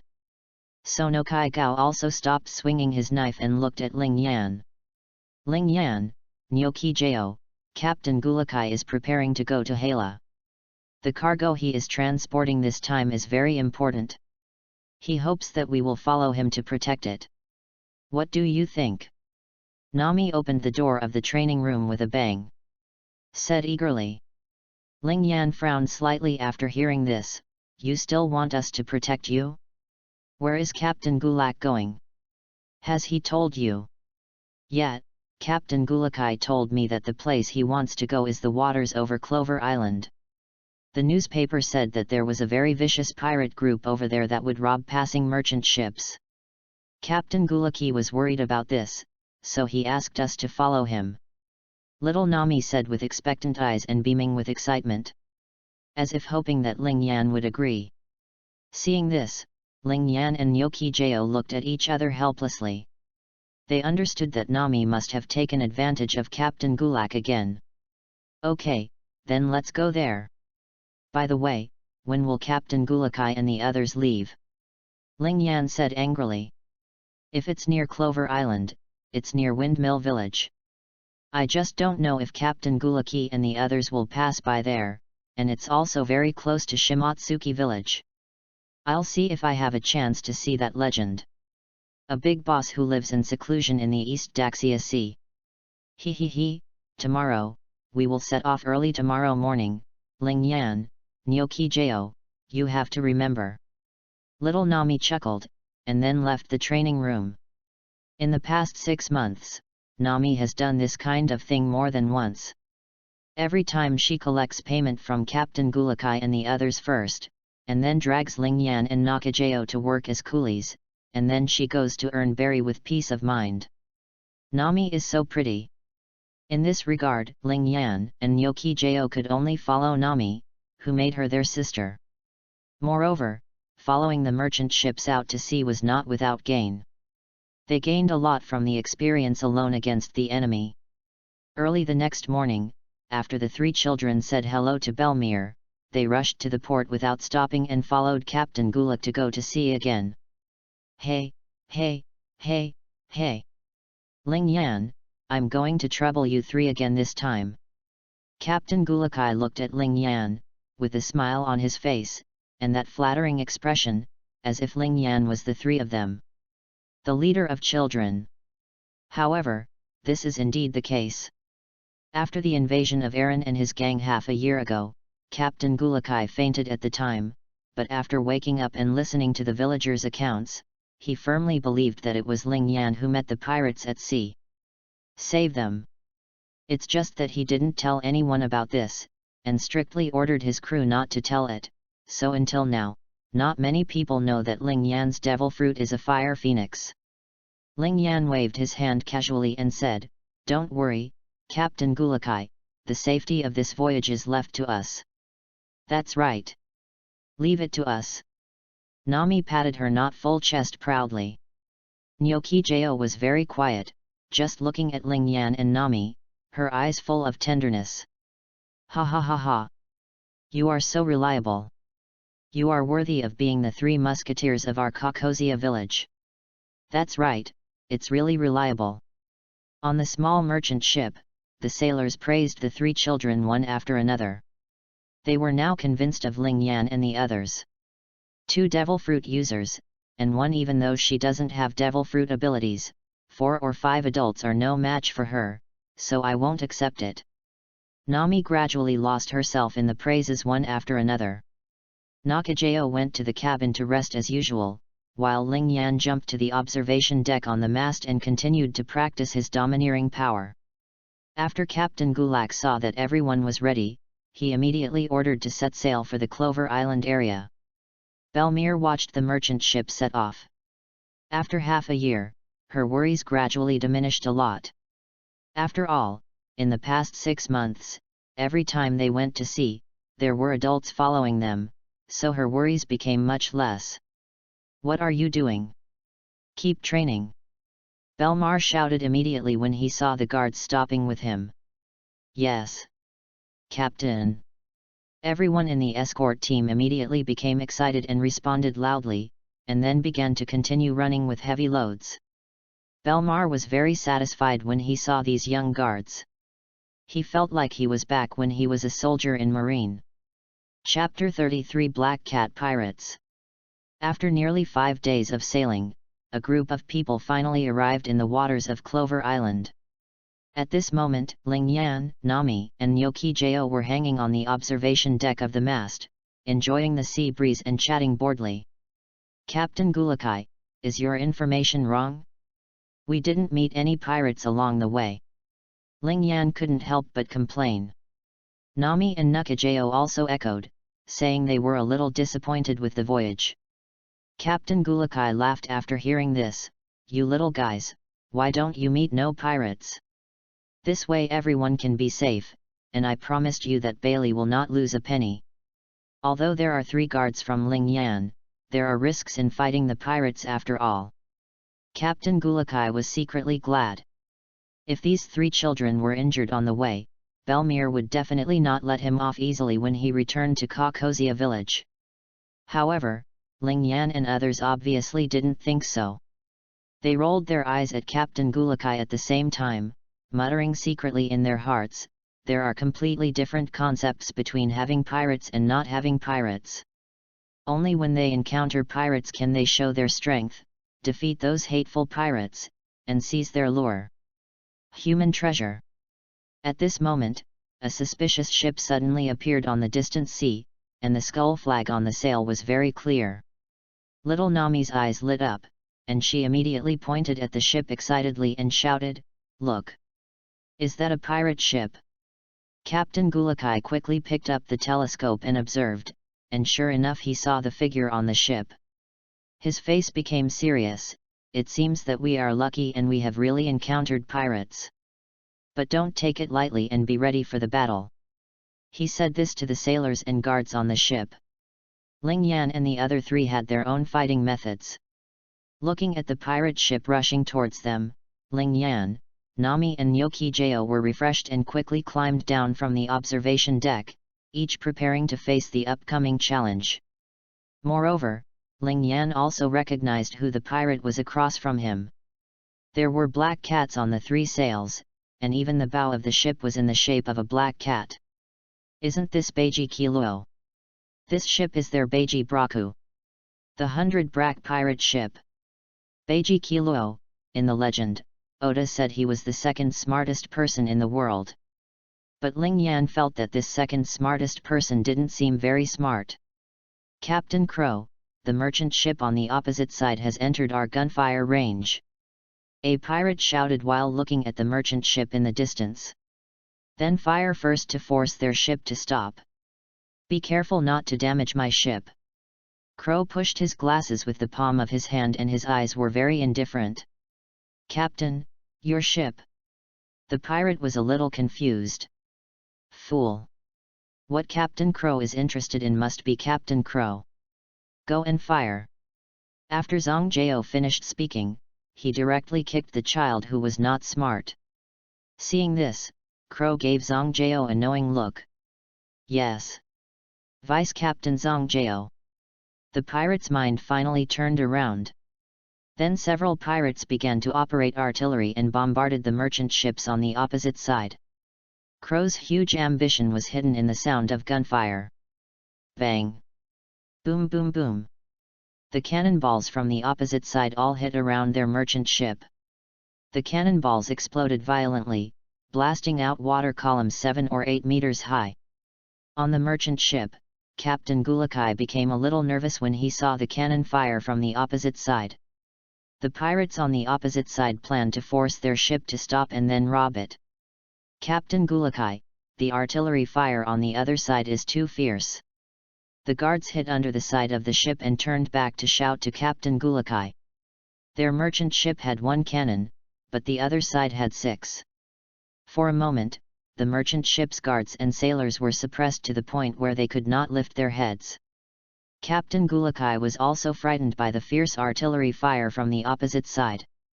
He subconsciously looked in the direction of Ling Yan's 3 children and found that the 3 children had disappeared. He suddenly felt a lot more at ease.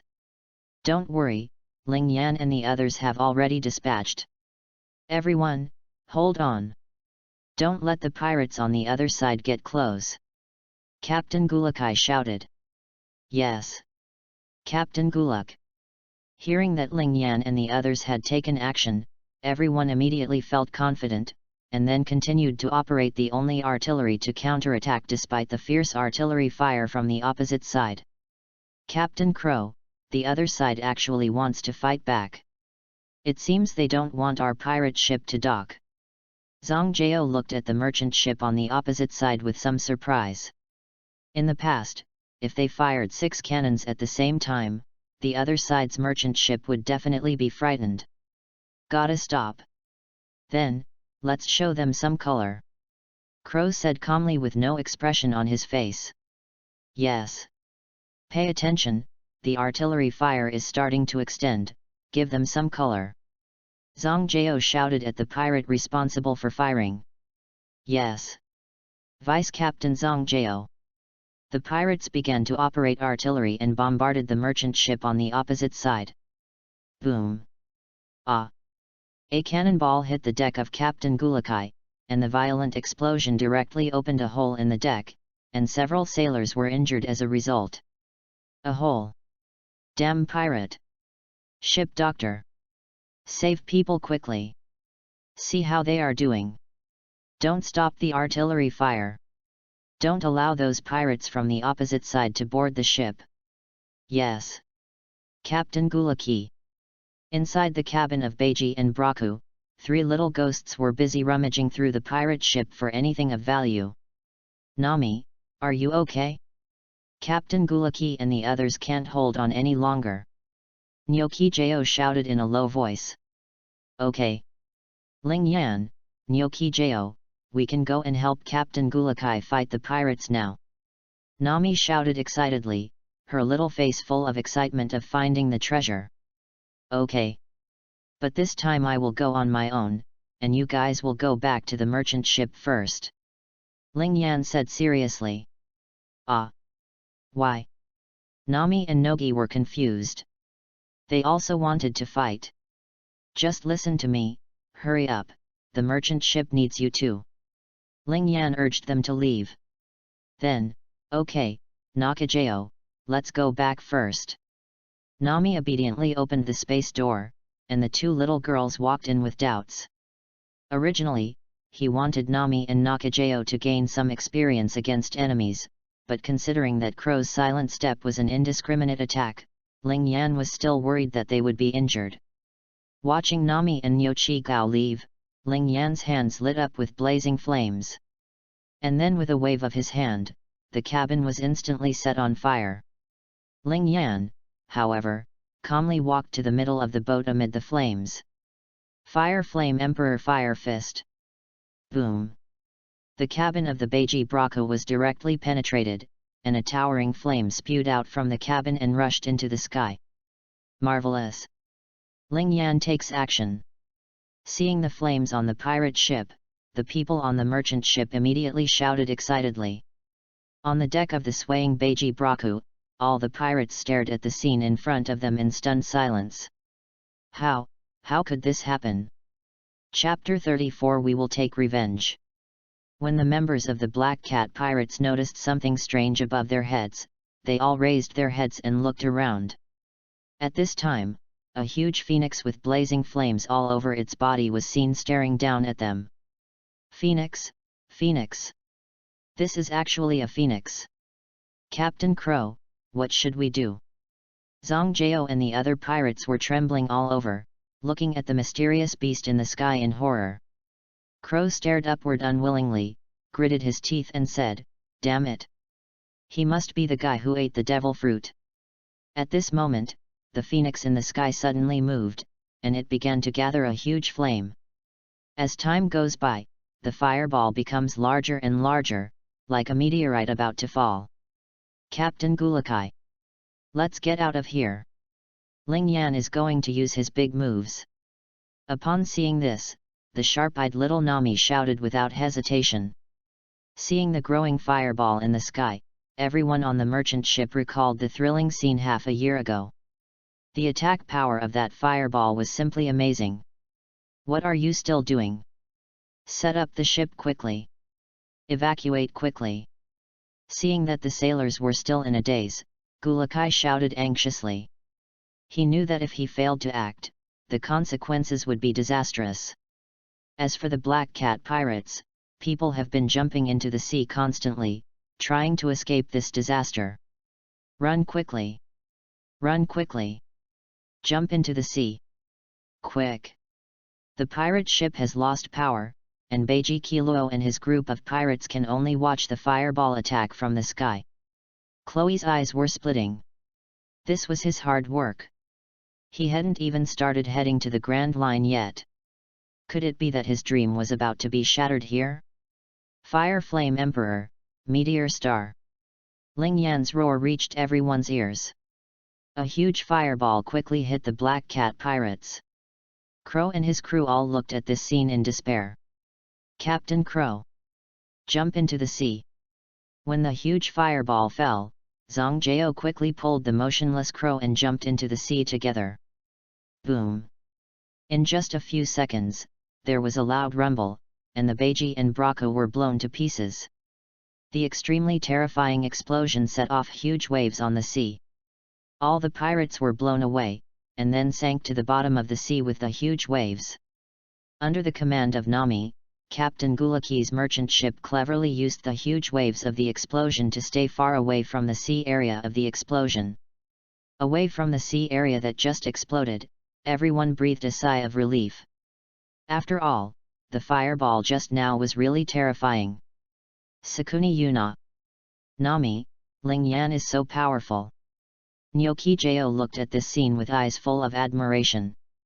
This is the first time she has seen Ling Yan attack like this. It is really powerful. He, of course, Ling Yan's ability is very strong. Nami was a little proud. She had seen many of Ling Yan's attacks, and she felt it was her honor. Nami, it was indeed you we met half a year ago, right? Captain Gulakai was still a little scared at this time. The explosion just now was really scary, even scarier than the one half a year ago. Seeing Ling Yan's transformation, Captain Gulakai finally believed that the phoenix from half a year ago was Ling Yan. That's right, we were the ones who saved you back then, but you have to listen carefully, you are not allowed to tell anyone about this matter in the future. Got it? Nami did not evade and admitted that it was her and Ling Yan who did it in the first place. However, she also warned the people on the boat fiercely, but her fierce expression was too cute to be a deterrent. Ha ha ha ha. Don't worry, Nami, we won't tell anyone. That's right, Captain Gulakai said it half a year ago, and we won't tell anyone. That's right, don't worry, Nami, Nakajeo. Everyone patted their chests and promised that they were all men and Ling Yan was still their savior.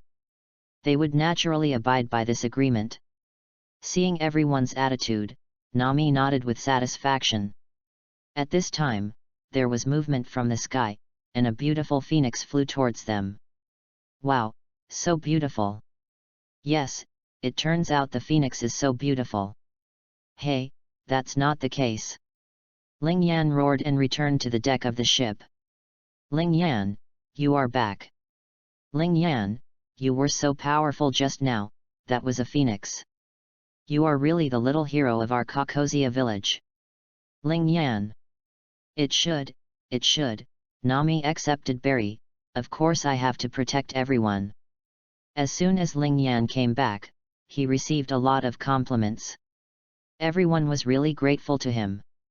Of course, Ling Yan is the best. By the way, Captain Gulakai, our fee cannot be less. Don't think that you don't have to pay Ling Yan because you praised him. Little Nami suddenly remembered that this time Gulakai only gave half of the protection fee.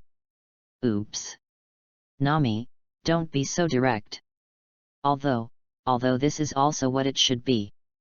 Nakajeo saw Nami's berry-shaped eyes and suddenly felt a little embarrassed. This sister, I really don't save any face for others. However, she was also very happy to earn more berries.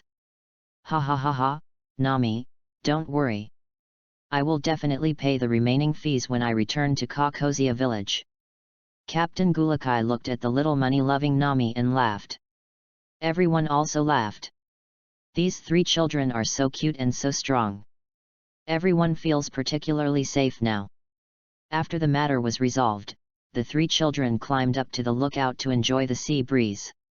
Others, under the command of Captain Gulakai, began to make simple repairs to the damaged deck. Anyway, they were almost at their destination, and they would go to the shipyard for repairs then. The merchant ship continued towards Clover Island. In the area where the explosion had just occurred, the sea surface had returned to calm, and 4 people emerged from the sea holding a single wooden board. These 4 people are the captain of the Black Cat Pirates, Crow, the vice-captain Zango, and the 2 cat brothers Butch and Sam. The 4 people had exhausted all their strength and now lay exhausted on the board of the boat, breathing heavily. Clo, Captain, what should we do now?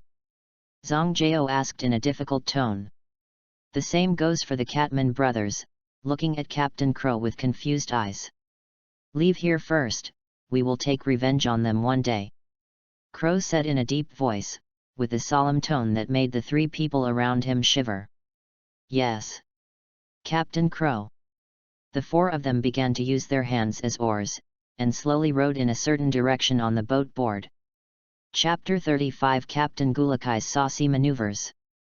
At the port of Clover Island, Gulakai's merchant ship was finally docking, but Captain Gulakai suddenly became nervous. Captain Gulakai, what's wrong with you? Hearing Captain Gulakai say that he wanted to see Ling Yan before docking, Ling Yan came to the cabin and saw Captain Gulakai's worried look, and felt very strangeness. Ling Yan, you, the hype you mentioned before, should be fine, right? Captain Gulakai asked Ling Yan, as if he wanted to confirm it one last time. Ha! Captain Gulakai, what do you mean by this? Ling Yan was a little confused. Why did he suddenly talk about hype? That's it, alas. I'd better tell you directly. Immediately afterwards, Captain Gulakai began to tell Ling Yan about his 6-month-long magical experience. operate. It turned out that half a year ago, the villagers of Kokozia village had been worried about not being able to sell their oranges at a good price. It was at this time that Ling Yan casually told them about the concept of hype. To put it simply, it is to use the psychology of the nobles to worship the celestial dragons and package the oranges in Kokozia village into fruits that even the celestial dragons love. As long as this matter is spread, the nobles will definitely go crazy about the oranges in Kokozia village. Snap up. At that time, no one else took Ling Yan's words seriously. Only Captain Gulakai listened and secretly promoted it among the aristocratic society of the distant Clover Island for half a year. After hearing what Captain Gulakai said, Ling Yan was instantly stunned. What a good guy! He is indeed the best businessman in Kokozia village. Captain Gulakai, you mean that you have hired people to promote our oranges in the upper class here for half a year? Ling Yan looked at Captain Gulakai with confirmation eyes. That's right. Ling Yan, you don't know that since those nobles heard the news, they have been asking everywhere where such oranges can be sold. The nobleman I am working with has been urging me to transport the oranges quickly, but I am worried that the Tianlong people will be implicated, so I have not dared to act rashly. This time the other party gave too much, and I don't want to miss this opportunity. Captain Gulakai was overjoyed and extremely excited. Ling Yan didn't expect that Captain Gulakai could really do it. No wonder the purchase price of oranges this time was so much higher than before. That's no problem, Captain Gulakai. However, in a transaction like this, you must pay attention to safety. After all, it involves the Tianlong people, so someone is likely to investigate this matter. However, as long as you don't show up, in a remote place like the East Daxia Sea, even if someone comes to investigate, there won't be any big problem. Ling Yan said with a relaxed look. I thought so too, so I never really showed up, and all the publicity here was done by the nobleman I was working with. I didn't even tell him that the oranges came from our Kokozia village. I just told him that they came from an unknown island. Gulakai's tone was a bit cunning. Then it's no problem, Captain Gulakai, just feel free to sell it. Ling Yan was full of confidence. With Captain Gulakai's move, maybe their oranges may become tributes to the celestial dragons in the future. After all, Tianlong people love face most. And with Ling Yan here, I'm not afraid of them being tough. As long as they don't want to be retaliated by Ling Yan, just come. Seeing Ling Yan's confident look, Captain Gulakai was completely relieved. The three children Ling Yan, Nami, and Nyoki Jao were not involved in what happened next, and they would not come forward. After negotiating with Captain Gulakai, the three children put on children's masks with only their mouths exposed, and then disappeared into the port. Gulakai will stay on Clover Island for 3 days, and Ling Yan and the others will be back on time. Wow, it smells so good. Nyoki Jao, Ling Yan, let's eat here. Don't worry. Nami, slow down. It's really good. It's so delicious. After drifting on the sea for several days, the three children's stomachs were already growling. When they got off the boat, they quickly found a place with delicious food to have a good meal. Anyway, Barry and the others are rich, and the Black Cat pirates just gave them several million. It wasn't until their bellies were full that the three children stopped with satisfaction. So full, so full. It would be great if Bellmeyer was here. How is it possible? She is now the guard captain of Kokozia village and is very busy. After the three children had had enough wine and food, they walked slowly into the mountains while chatting about their future plans. It was only afternoon, and they planned to go to Shimatsuki village now. After leaving the city, the surrounding environment suddenly changed, becoming poor, dirty and messy. But the three of them didn't care about this. This was something they couldn't change. Don't be afraid. You little BD, don't run away. Don't run. Bring that bread back quickly. Hearing these shouts, Ling Yan and the other three stopped, stepped aside and looked back. Good guys, 7 or 8 men who looked like thugs were chasing a girl who was about the same age as them, and the girl was still tied in her arms, holding a big loaf of bread. Ah! Woo-hoo-hoo! My bread, don't take my bread! Suddenly, the little girl accidentally fell down, but she ignored her bruised hand and quickly got up to pick up the bread. Because someone is already eyeing that bread, and it looks greedy. You stinky woman, you dare to be a thief, and you dare to steal from our master. Let's see how you run now. 7 or 8 thugs surrounded the little girl, and they approached the little girl with a grin. Hello. Isn't it just a piece of bread? Why are you chasing her? Nakajayo stood up and said angrily. Ling Yan and Nami also walked over, their eyes also very angry. If he didn't see it, Ling Yan wouldn't care, but if he saw it, how could he not care if he was born under the red flag and grew up in the spring breeze? This little girl is so cute, she can't be kidnapped by these bad guys. What does this have to do with you? We are from Mr. Keela's family, I advise you not to meddle in other people's business. When these thugs saw Ling Yan and the others, they immediately became vigilant, for no other reason than because the clothes worn by Ling Yan's 3 children were made of noble fabrics. Nyokijayo, Nami, these people are left to you, Ling Yan said solemnly. As soon as Ling Yan finished speaking, Nakajayo pulled out the 3rd-generation ghost. Nami had already rushed forward. Bang bang! Bang bang! Drink! Let you bully others! Ah! Spare my life! We don't dare! This is all Captain Baker's idea. Within a few seconds, all these thugs were knocked to the ground by Nakajayo and Nami, and each one began to howl in pain. Wow! It's amazing! When the miserable little girl saw this scene, there was light in her eyes. Chapter 36 Departure from Shimatsuki Village.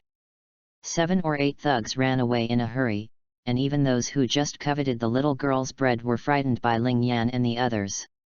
Little sister, what's your name? How old are you this year? Ling Yan walked up to the little girl with his hands in his pockets, a sunny smile on his face. Hee hee. Little sister, are you okay? Nyokijayo got started directly and began to perform various checks on the little girl. I have medicine here, let's bandage it for you. Nami took out the bandage and medicine from his backpack. No need. I'm fine. The little girl was a little overwhelmed by the enthusiasm of the 3 people and could only lower her head shyly. Desha. But Nyakigawa and Nami couldn't help but pulled the girl away without any explanation. The 4 children walked to the mountain and then began to bandage her wound. After bandaging, Nami took out a new skirt and put it on her.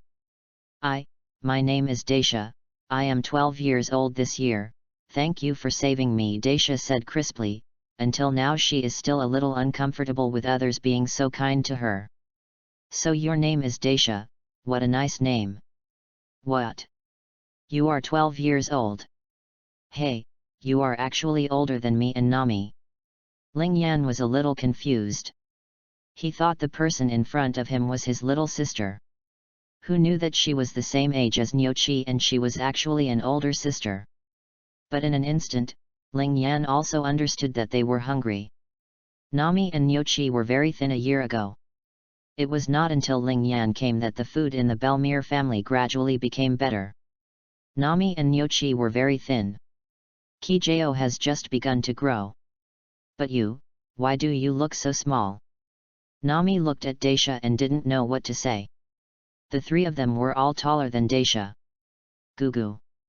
At this moment, Dasha's stomach made a happy roar, and little Dasha's delicate face instantly turned like a red apple. I haven't had food for many days. Daisha's voice sounded like a mosquito's chirp, and she seemed a little embarrassed, feeling that she was not worthy of standing with the children in front of her. However, Nami had already started to bring out delicious food one after another. The aroma of various dishes filled her nostrils, making Daisha keep swallowing her saliva. Ling Yan and the other 3 couldn't help laughing when they looked at Daisha. Eat quickly, Daisha, we have a lot of food. Nami said sweetly towards Dasha. Me, these are all for me. Dasha was a little overwhelmed and didn't know where to put her hands and feet. Yeah, it's all for you. Nami said firmly. It's too much, I can't have it. No, you must finish eating, otherwise we will arrest you and sell you to slave traders. Ling Yan said deliberately and viciously. Ah. No. I'll eat it. I'll eat it right away. Dasha was so frightened that she quickly agreed. Oh my god. It's terrible, he actually wants to sell me. Under the gazes of Ling Yan and the others, Dasha began to eat ravenously, quickly destroying the food in front of her. She shed tears of happiness while eating, the food was so delicious. Soon, Dasha ate all the food, but Ling Yan and the others felt that she hadn't eaten enough. Next, Ling Yan and the others started chatting with Daisha. Slowly, Daisha seemed to have some trust in them. And Ling Yan and the others also learned about Daisha's life experience. 4 years ago, Daisha's whole family was persecuted by the nobles, leaving her alone, and then she began a 4-year wandering life.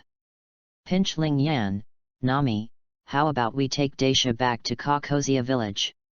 Nokijo felt that Daisha was a little pitiful. Nami agreed immediately. She quite liked this young lady who was always shy. Then Nyochi Gao and Nami looked at Ling Yan. After all, Bellmeyer said that they should listen to Ling Yan when they go out. Okay, I agree. Ling Yan smiled slightly. Yeah. I knew you would agree. Nami and Nyokijo were both very happy. One of them hugged Ling Yan and rubbed one hand wildly. Only Miss Daisha was a little confused. No, didn't you ask me for my opinion? However, Miss Daisha's only thought was that there are so many delicious foods in Nami. Walking to a deserted place on the mountain, Nami took out the chart, which she bought on Clover Island today. Clover Island is very big and has several countries on it.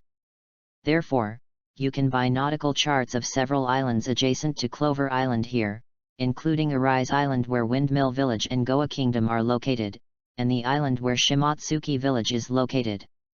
The waters near Clover Island. Sakuni Yuna, Nami is actually a navigator. Daisha was very surprised.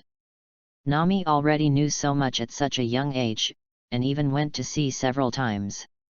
He, it's just so, low-key and low-key. Little Nami said this, but the expression on her face was still very proud. Ling Yan and Nyokijo looked at Nami's stinky appearance and gave her a blank stare. Ling Yan, should we go now? This place is not very close to Shimotsuki village. If I set off now, it might be evening when I arrive at Shimotsuki village. Little Nami ignored the two people's eye rolls and directly stated his judgment. For a moment, the three girls all looked at Ling Yan. Go, it'll be fine at night, anyway, we're not afraid of not having a place to stay. Ling Yan immediately decided to go. Okay, let's set off quickly. Nami put away the chart. Boom. Ah! Monster! Suddenly, Daisha screamed in horror. Don't be afraid, Daisha, this is Ling Yan's devil fruit ability. He ate the devil fruit. Nokijo immediately stepped forward to comfort Daisha. Hello. Daisha, I'm a phoenix. I don't look like a monster. Ling Yan opened his mouth and said angrily. Oh. Daisha was confused again for a moment. Devil fruit? What is that? A fruit that can turn into a monster? This is too scary. Okay, Ling Yan, haven't you heard of Daisha? Let's go quickly. Nami jumped on Ling Yan's back first. Daisha, come up quickly. Ling Yan didn't wait for Daisha to complain, and threw him onto her back with her wings, and Nyokijo immediately jumped up. Sit tight, I'm going to fly. After saying that, Ling Yan soared directly into the sky. I'm in heaven. It was accompanied, of course, by Daisha's exclamation that echoed throughout the sky. Nami calculated well.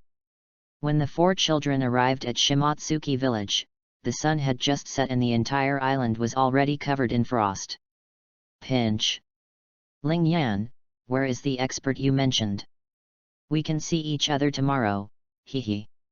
Chapter 37. 2 little figures fighting in the mountains. Night falls. The 4 children happily set up a barbecue feast on the mountain behind Shimotsuki village, with all kinds of ingredients available. Ha ha ha ha. Warmly congratulate Daisha for joining our team that robs the rich and helps the poor, let's raise a glass together. Little Nami excitedly held up the milk bottle. The other 3 friends also smiled happily and raised the bottles in their hands. Cheers. Asterisk 3. Ha. It tastes great. Come on, Daisha, don't be shy, try this barbecue. Without saying a word, Ling Yan brought a piece of golden and crispy bone meat directly to Daisha's mouth. I'd better do it by myself. Daisha blushed, shyly took the bone and took a bite. Ha ha ha ha. That's it, Dasha, we are good partners. Nakajayo slapped her thighs like a big sister, as happy as if she was drunk on milk. Partner. Daisha murmured in a low voice, then the corners of her mouth raised into a beautiful arc, and her smile was particularly sweet and lovely. When Ling Yan and the 3 of them saw this, they looked at each other and smiled, knowing in their hearts that Daisha had truly become one of them at this moment. The banquet continued, and everyone enjoyed the joy brought by the delicious food, drinking milk, or eating barbecue. The laughter echoed throughout the back mountain, so happy and happy. This small barbecue banquet was not over until the milk was drunk and the bones and meat were eaten. Ah! It's so comfortable. Daisha lay directly on the grass, her little face still reflecting on the happiness just now. The same goes for the other 3 children, all lying on the grass, their faces full of satisfaction. After eating and drinking enough, after a while, the 4 children's little noses began to bubble and fell into sweet dreams. The sun slowly climbed up to the top of the mountain opposite, spreading the bright moonlight over the forest. Ling Yan felt a little urgent to urinate, woke up in a daze, and walked to the edge of the forest to relieve the pressure. Just when he felt relaxed, the sound of fighting came to his ears. Strange, there was a fight in Shimotsuki village? That guy didn't want his life. Ling Yan woke up completely and walked towards the direction where the sound of the fighting came from. Walking over, I happened to see the scene where the battle between 2 small figures ended. The 2001 battle between Kuina and Zoro is over. Kuina, Lu Zoro. It's actually these 2 guys. Moreover, Kuina is not dead yet. Ling Yan is very surprised. Ling Yan remembered that Kuina was born at the end of the year 1500 in the Hainan calendar and was knocked to death by the Grand Staircase at the age of 11.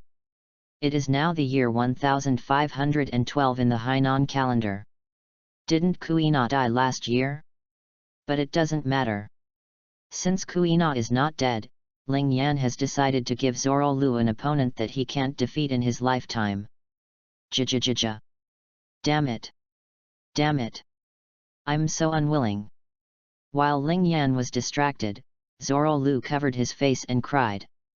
When Kuina heard Zoro say that she was unwilling to give in, her little face suddenly became lonely. I am so unwilling to give in that I want to cry. Zoro was stunned when he heard Kuina's words. He had defeated him 2001 times. He didn't understand why Kuina was still unwilling. Kuina didn't look at Zoro and continued, when girls grow up, they will be weaker than boys. And I will soon be overtaken. My father has said it before, and he said that girls cannot become the strongest swordsman in the world. I understand, I have understood this kind of thing a long time ago, but I am not willing to accept it. My breasts have also begun to develop. If I can also become a boy. After Kuina said these words, unwilling tears began to flow from the corners of her eyes, and even her face was full of loneliness and despair. You have defeated me, so stop complaining. This is too despicable, you are my target. Zoro looked angry and shouted angrily. Zoro! Kuina looked at Zoro with tears in her eyes. What about men and women? When I beat you one day, will you say the same thing? It's like I don't win by my own strength. I'm like an idiot for training so hard. Don't say such things again. Zoro scolded Kuina angrily. Kuina looked at Zoro in disbelief, and the doubts in her heart were slowly fading away. It's agreed. One day, either you or I must become the strongest swordsman in the world. Let's see who can become the strongest swordsman. After finishing speaking, Zoro's face was filled with perseverance. Baga, you are so weak. Kuina shook the tears from her eyes, smiled again, and high-fived Zoro. It's agreed, they both said at the same time. It's so touching. Hey? When did you come? Ling Yan heard this voice and turned around to see three heads sticking out, with tears on his face. I'm so touched. Let's make an agreement together. Yeah, childhood sweethearts or something.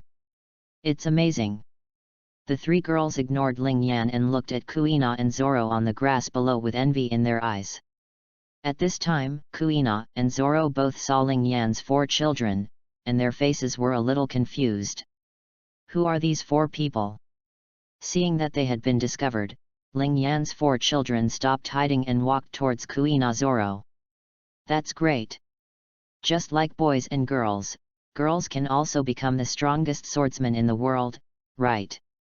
Nami said a little proudly. Are you? Kuina asked. Hello, my name is Ling Yan, she is Nami, this is Nyakajeo, and the shy one is Daisha. We are a team that robs the rich and helps the poor.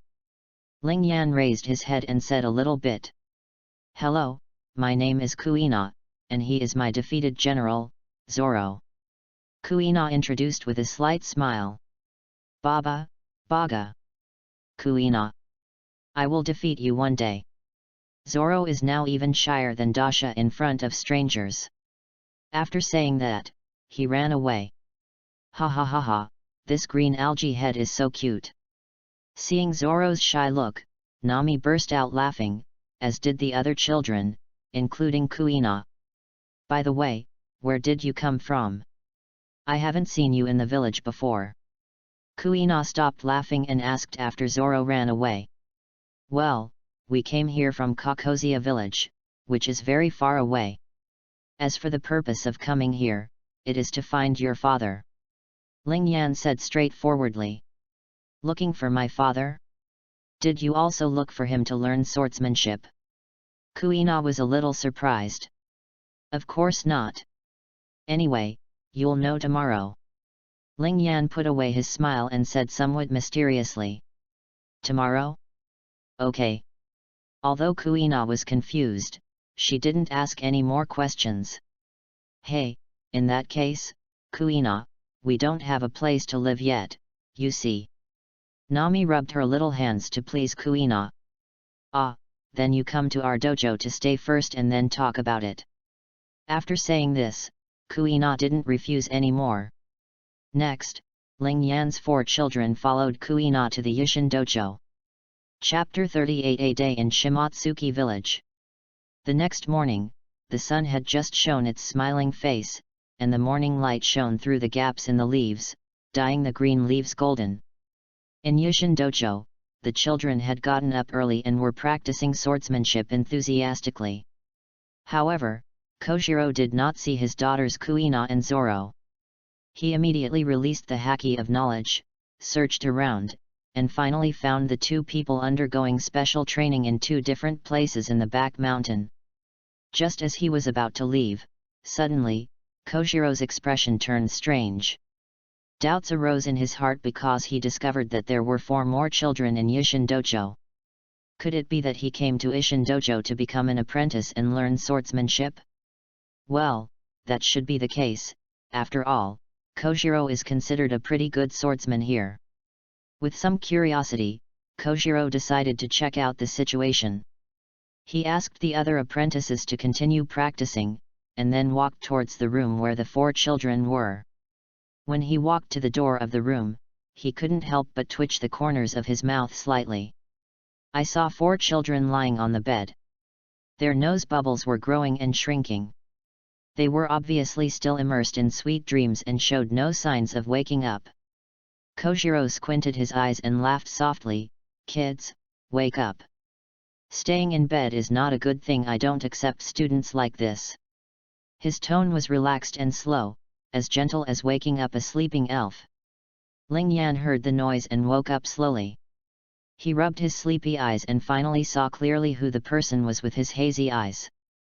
"It's Kojiro, good morning." After saying that, Ling Yan still felt very sleepy, so he lay down directly, and bubbles popped up in his nose again.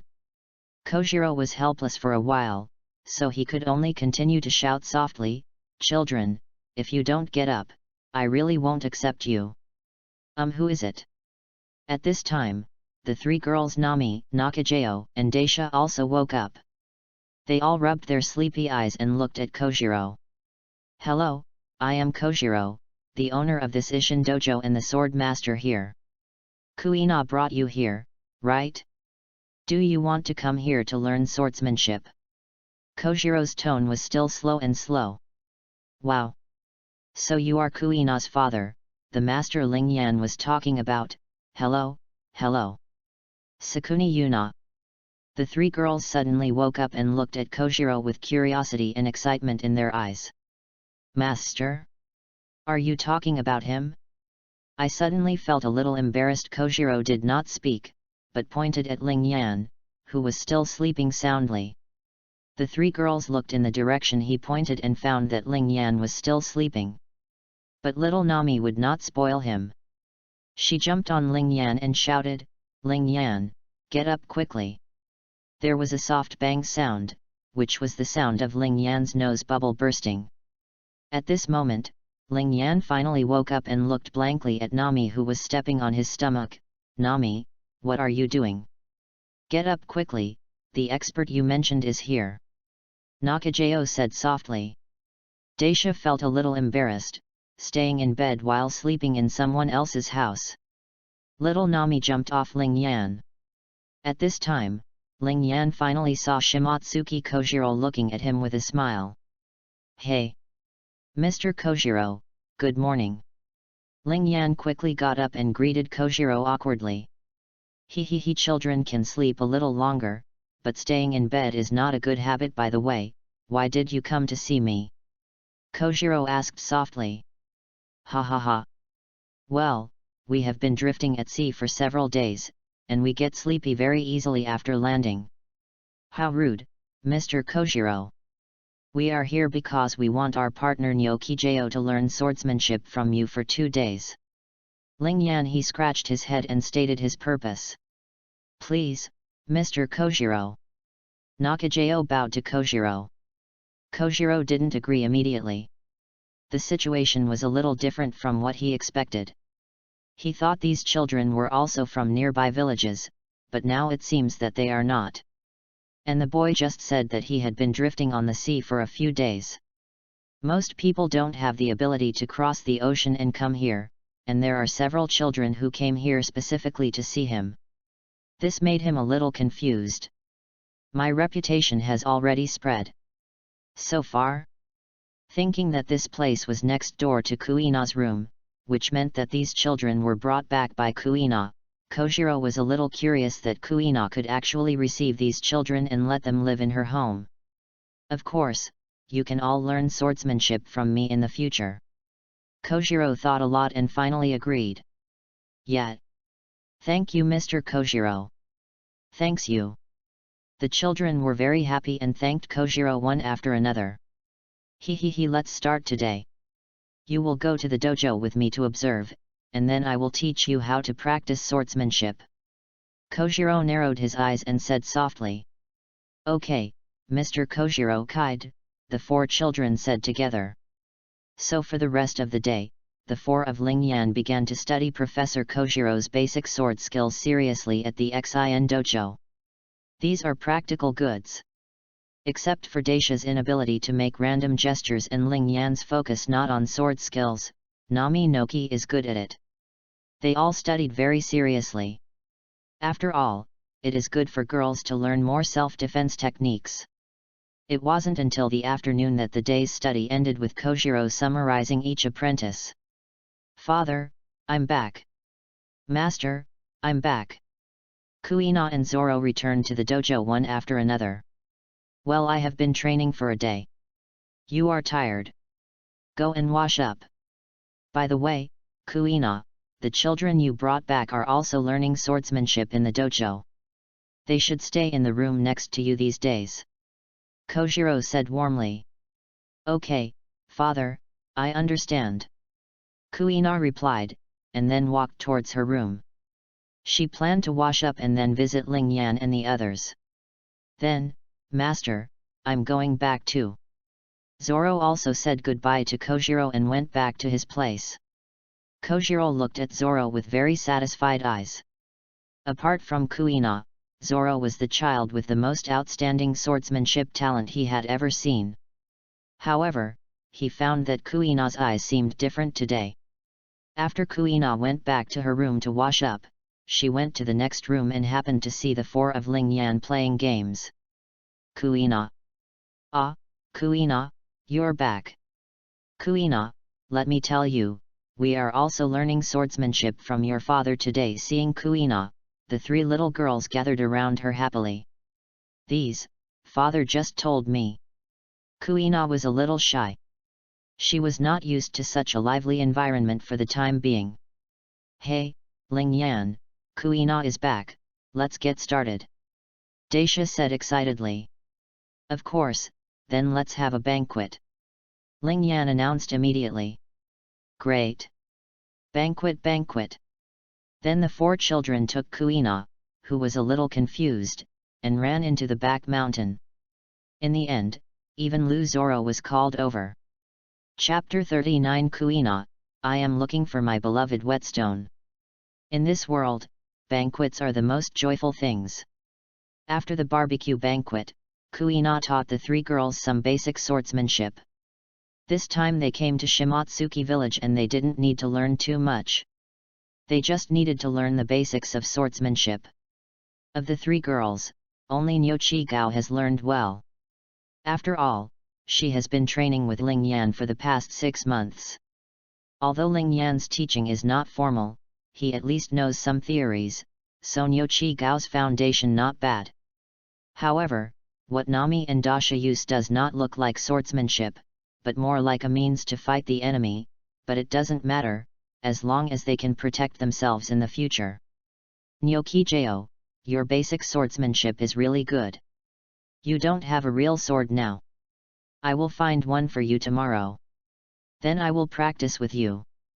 That way your progress will be even greater, the guide said afterwards. Kuina said to Nakajao. A real sword? I have it. Nami, bring out the third generation Kaititsu. Speaking of real swords, Nakajao thought of the third generation Kaititsu brought back by Ling Yan. Although it was not as good as Kuina's Wado Ikemonji, but it is also a top-notch sharp knife. Third generation ghost. For a moment, Kuina and Zoro, who were training not far away, were attracted by Nakajao's words. Nami just opened the space door and asked Nakajao to get it by herself, because she always felt that the sword of third generation ghost was weird. Here, that's it, third generation ghost, ranked among the top 50 swordsmen. Ling Yan said that this is a demon sword. Nakajao took out the third generation ghost and showed it to the two curious friends. Both Kuina and Zoro have top-level swordsmanship talents, and their sensitivity to swords is naturally even more terrifying. They sensed the abnormality of third generation ghost at a glance. Hisji Yuna, it turns out to be a demon sword. Kuina said in surprise as she stroked the blade of third generation Kaititsu's sword. Her father and grandfather had both told her about the demon sword, but she had never seen it before. Now she finally saw the first demon sword. There was a bit of envy in Zoro's eyes, and he secretly vowed in his heart that he would have 3 good knives of his own in the future. He, this knife originally belonged to Ling Yan, but now it was snatched away by me. Nyoki Jao said a little arrogantly. In fact, What Ling Yan didn't know was that third generation Gui Che just didn't want to follow Ling Yan because the flame aura on Ling Yan's body made it uncomfortable. It was because of this that Nakajao came into contact with third generation Gui Che and was not affected by the backlash. Then let's get started. Kuina returned third generation Kaiditsu to Nakajao with satisfaction. Then the two girls started sparring with real swords. The sparring with real swords was really different. Their attacks were much more powerful. Kuina won because of her swordsmanship, but she couldn't suppress Nakajao's momentum because Nakajao was stronger. I have killed many pirates already. Their sparring didn't end until late at night, and Nami and Daisha were forced to train until this time. Nojijao, you have made great progress tonight. Let's continue tomorrow. Kuina looked at Nakajao. She was very happy today. The feeling of sparring with Nakajao was something she had never experienced before. This is of course the reason why Nakajao has experience against the enemy. Yeah, thank you, Kuina. Nakajao was sincerely grateful to Kuina, because Kuina was willing to practice with her and guide her, which is why she made such rapid progress. The four girls walked toward Yuxin Dojo chatting and laughing, with Ling Yan and Zoro following behind. Hey! Zoro, I heard that you took 9 knives when you challenged Kuina for the first time. Ling Yan looked at Zoro who was gloomy. Baga. I don't have one. Zoro was immediately ashamed. He didn't know why he stupidly took 9 bamboo swords to compete with Kuina, and was defeated in one move. Looking at Zoro's shy look, Ling Yan found it really interesting, so funny. Back at Ishin Dojo, everyone was very tired from training all day, and immediately fell asleep after washing up. At midnight, the moon hung high on the top of the mountain. Ling Yan felt some movement. After his nose bubble burst, he opened his confused eyes, and then saw a figure flashing past the door. Kuina, why is she up? Ling Yan recognized the identity of the little figure, but didn't think much about it and continued to fall asleep. Not good. The next second, Ling Yan jumped up. He suddenly remembered that Kuina seemed to have gone to the warehouse in the middle of the night to look for her beloved whetstone, and then she fell from the upper floor of the warehouse and hit the grand staircase. Thinking of this, Ling Yan suddenly woke up and immediately caught up with Kuina. Ling Yan quickly ran to the door of the warehouse and saw Kuina rummaging for something on top of the warehouse. Kuina, what are you doing up so late at night? Ling Yan spoke in a somewhat aggressive tone. He couldn't understand why Kuina wanted to sharpen her knife in the middle of the night. Ah! Ling Yan, why are you here? I'm looking for my beloved whetstone. I found it. As she said that, Kuina's eyes lit up and she picked up a dark whetstone in her hand. Just when she was about to climb down, her foot suddenly slipped. Ah! Careful! Kuina's exclamation sounded like the bell of Shinigami to Ling Yan. He immediately used shave and rushed to the grand staircase in an instant, catching Kuina who almost hit the grand staircase. In just such a moment, both children broke into cold sweats. What Kuina feels now is that she really saw Shinigami waving to her just now, while Ling Yan just missed seeing Kuina's head hit a sharp bump on the grand staircase. Place. Kuina, what happened? The voice was Kojiro, who rushed over immediately after hearing Kuina's exclamation. Ling Yan put Kuina down. Kuina, Ling Yan, what's going on? Kojiro asked again, looking at both of them in shock.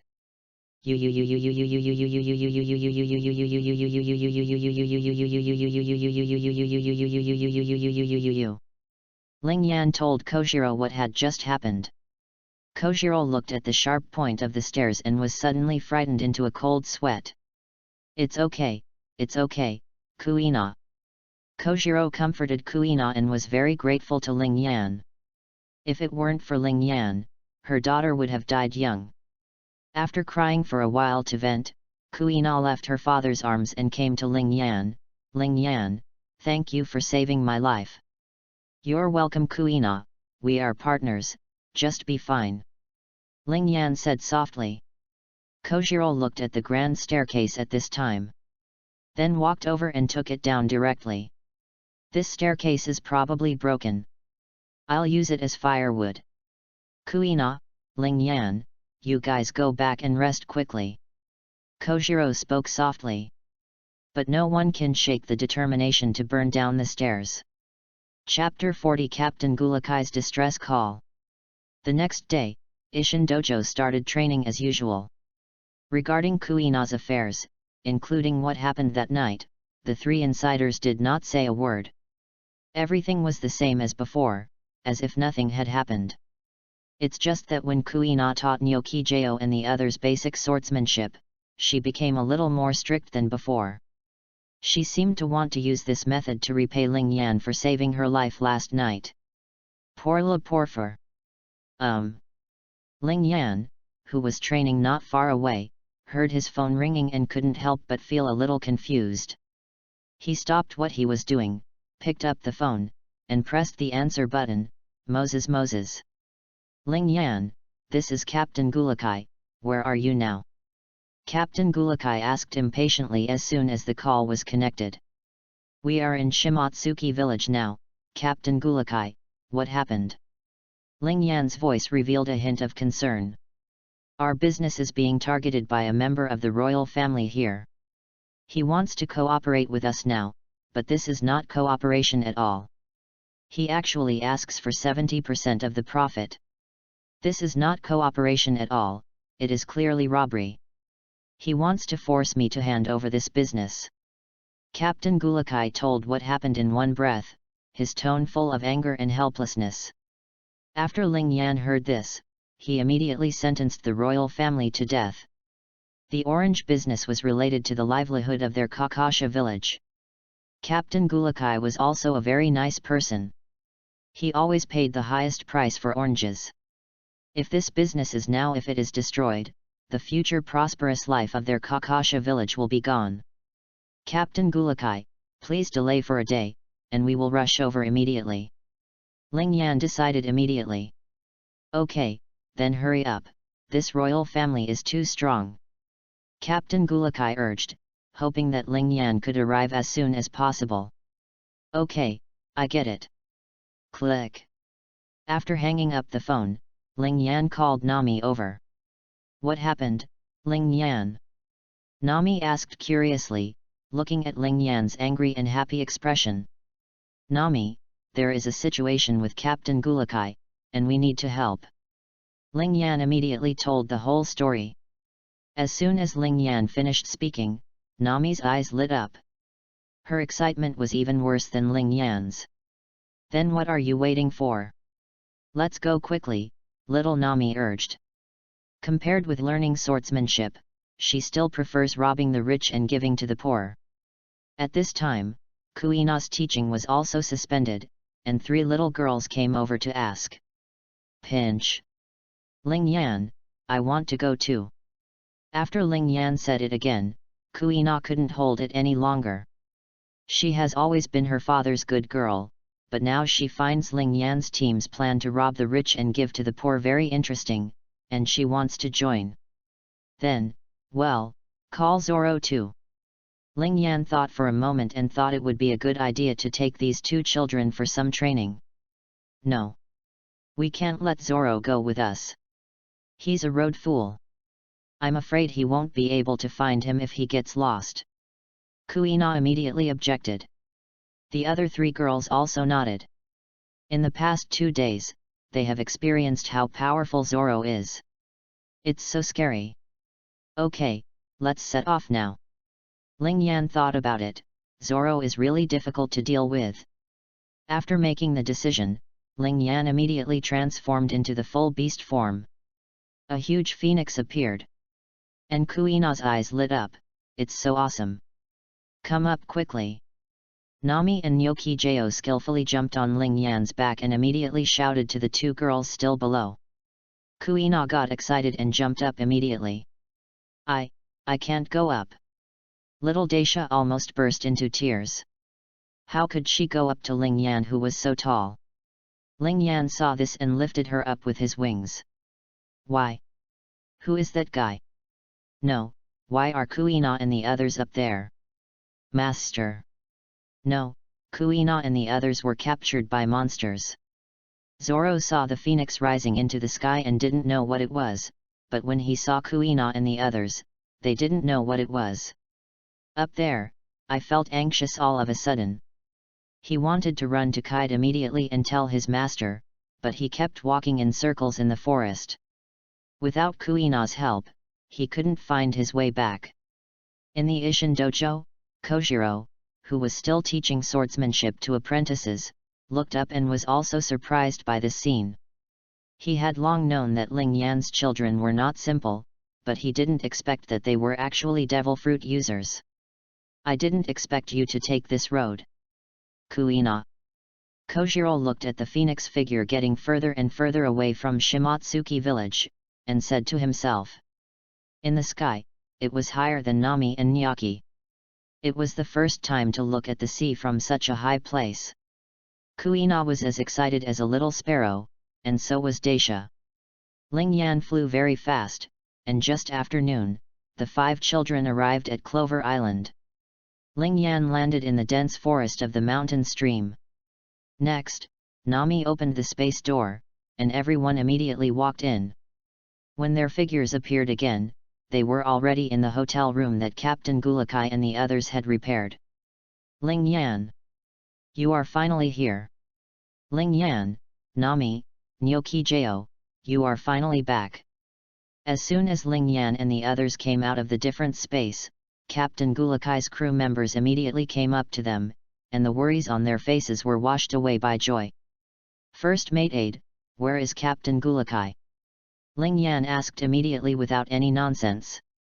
Captain Gulakai went to discuss cooperation with the royal family.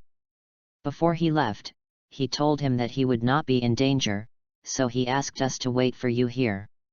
First Officer Aide said immediately. Ling Yan, what should we do? Should we go now? Little Nami asked excitedly. Not yet. We don't know much about this place. It's safer to wait until night before taking action. Ling Yan thought for a moment and said. This island is very big, and he doesn't know if there will be any strong people here. You must know that in the back mountain of Windmill Village, there is a strong man who knows conquerors' domineering power living in seclusion. Nami thought about it for a moment and thought it made sense. Captain Gulakai's crew members felt a lot more relieved after seeing Ling Yan make up his mind. Then Ling Yan introduced Kuina and Daisha to everyone. Time soon came to night, and Captain Gulakai never came back, which made everyone a little worried. You guys wait here while we go rescue Captain Gulakai. Ling Yan said to a dozen crew members before setting off. Ling Yan, Captain Gulakai leaves it to you. First Officer Ad said solemnly. Don't worry, Captain Gulakai will be fine. After saying that, Ling Yan and the 4 girls walked into the different space. Chapter 41. The royal guards are not very strong. As the space door slowly opened, the 5 children finally arrived at the place where Captain Gulakai was imprisoned. The moment he saw the space door, the sadness on Captain Gulakai's face disappeared in an instant, and was replaced by a face full of surprise. He suddenly realized that someone was guarding the door, so he quickly made a hissing gesture to warn everyone to be careful. Immediately afterwards, Ling Yan and several other children swam in from the space door one after another like fish. They entered a spacious and luxurious guest room, with Captain Gulakai alone in the room. Despite this, Ling Yan and his friends were still stunned by the sight before them. This room was so luxurious. It is indeed a royal palace. Hey, these royal families are really too rich. Although Ling Yan had already been mentally prepared and knew that the royal family was very rich, when he saw it with his own eyes, he still couldn't help but exclaim in surprise. Captain Gulak, they didn't do anything to you, right? Najiko asked softly, his tone full of concern. I'm fine, don't worry, Nyoki-jo. He just asked me to think about it here for one night. If I don't agree tomorrow, he will report it directly to the Tianlong people. I can't think of a way to deal with it now. Ling Yan, what do you think? This business is very important to our Kakasha village and we must not lose it. Captain Gulakai's voice was low and firm, and his eyes revealed concerns and expectations for the future. This business was related to the future of Kakosia village. He knew the importance of this business, so he asked Ling Yan without hesitation. Although Ling Yan was still a child, he believed that Ling Yan had a way. Captain Gulakai, don't worry. Let me ask, is he the only one who wants to do our business? Ling Yan said calmly. I don't know this yet, but judging from the situation in the past 2 days, he is indeed the only one. Captain Gulakai thought for a moment and answered truthfully. Then there's no problem. Don't worry, Captain Gulakai, I can solve this matter. Now you go back to the hotel to rest, and we'll solve it here. Ling Yan was full of confidence. That's right, Captain Gulakai, we will take care of this matter. After talking, little Nami opened the space door. Then you have to be careful, you know? If you are injured, Belmir will come to settle the score with me. Captain Gulakai warned. We got it. Then Captain Gulakai walked into the different space. He entered here for the first time and felt extremely curious, but all he saw was a vast expanse of green and nothing. After Nami also came in and opened the gate of opening in another place in the space, Captain Gulakai returned to the hotel. Seeing Nami coming back, Ling Yan showed a calm smile on his face. Girls, let's start making a big fuss now and let this hateful royal family go to hell. After Ling Yan finished speaking, excitement appeared on the faces of the 4 girls. Then everyone put on masks. The patterns on their masks were all phoenixes. In the past 6 months, Ling Yan, Nami, and Nakajeo would wear this mask every time they went out, and now Kuina and Daisha were also included. After a few minutes, the action begins. Ling Yan and Kuina are responsible for attracting attention, while Nami, Nakajeo, and Daisha are responsible for emptying out the royal family's treasure house. In the blink of an eye, Ling Yan and Kuina had arrived at the location of the royal family. For this royal family, Ling Yan's solution was to kill him. Seeing the current situation of this royal family, Ling Yan frowned slightly. He is less than 2 meters tall, but his appearance is rounder than a pig. He is really fat. He is holding 2 slender women in his arms at the moment, and he sleeps harder than a pig. Kids, what are you doing here at such a late hour? A sudden voice sounded, which instantly frightened Ling Yan and Kuina. Ling Yan felt that he was a little careless. Ling turned around to protect Kuina behind him, and saw a middle-aged man more than 2 meters tall standing at the door looking at them indifferently. Sorry, misunderstanding, we went the wrong way. Ling Yan said calmly. When the old man heard Ling Yan's voice, he secretly marveled in his heart. He thought he was from the dwarf tribe, but after hearing the voice, he knew that this was really a child. I took the wrong way to the palace. My child, do you think I am a fool? After saying that, the middle-aged man walked in. We are just too hungry, senior, please forgive me, we will leave now. After saying that, Ling Yan protected Kuina and slowly backed away, heading towards the back window of the room. This is the palace, my child, you can't just leave if you want to. After saying that, the middle-aged man immediately rushed towards Ling Yan and Kuina. But the next second, the middle-aged man's eyes immediately showed horror. Fire Flame Emperor, Fire Fist. Boom! Ling Yan suddenly took action, and a big hole instantly appeared in the gorgeous room. The huge flames engulfed the middle-aged man and knocked him out. At this time, the fat pig royal family and the 2 women woke up. Who are you? Ah! Who are you? Get out quickly! Guards, come in and kill them! Potter, where are you? There was no fear on their faces, because they were royals and were used to being aloof, and they were clamoring crazily at this moment. Kuina, deal with them! Ling Yan finished speaking and rushed out immediately. He could already feel the middle-aged man standing up. After hearing Ling Yan's order, Kuina pulled out Wado Ikemonji, and then several flashes of screams were heard. Kuina instantly drew out her sword and sent the 3 people on the bed to hell. Then he rushed out of the room again. As soon as he came out, Kuina met several guards and started fighting. On the other side, Ling Yan found the middle-aged man who was blown away by him.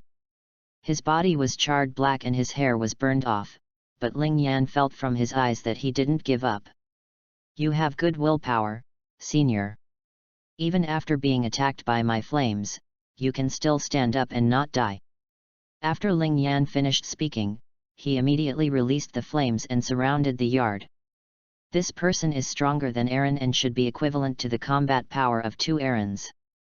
How dare you kill members of the royal family here, who are you?" Potter felt very uncomfortable at this time. He finally found a long-term meal ticket, but now it is gone. What's more important is that he may have to confess here today. "Who are we?" "Shave. Fire strike." With a bang, Potter was knocked into the flames again. Marine 6 styles. "You are Marine's man."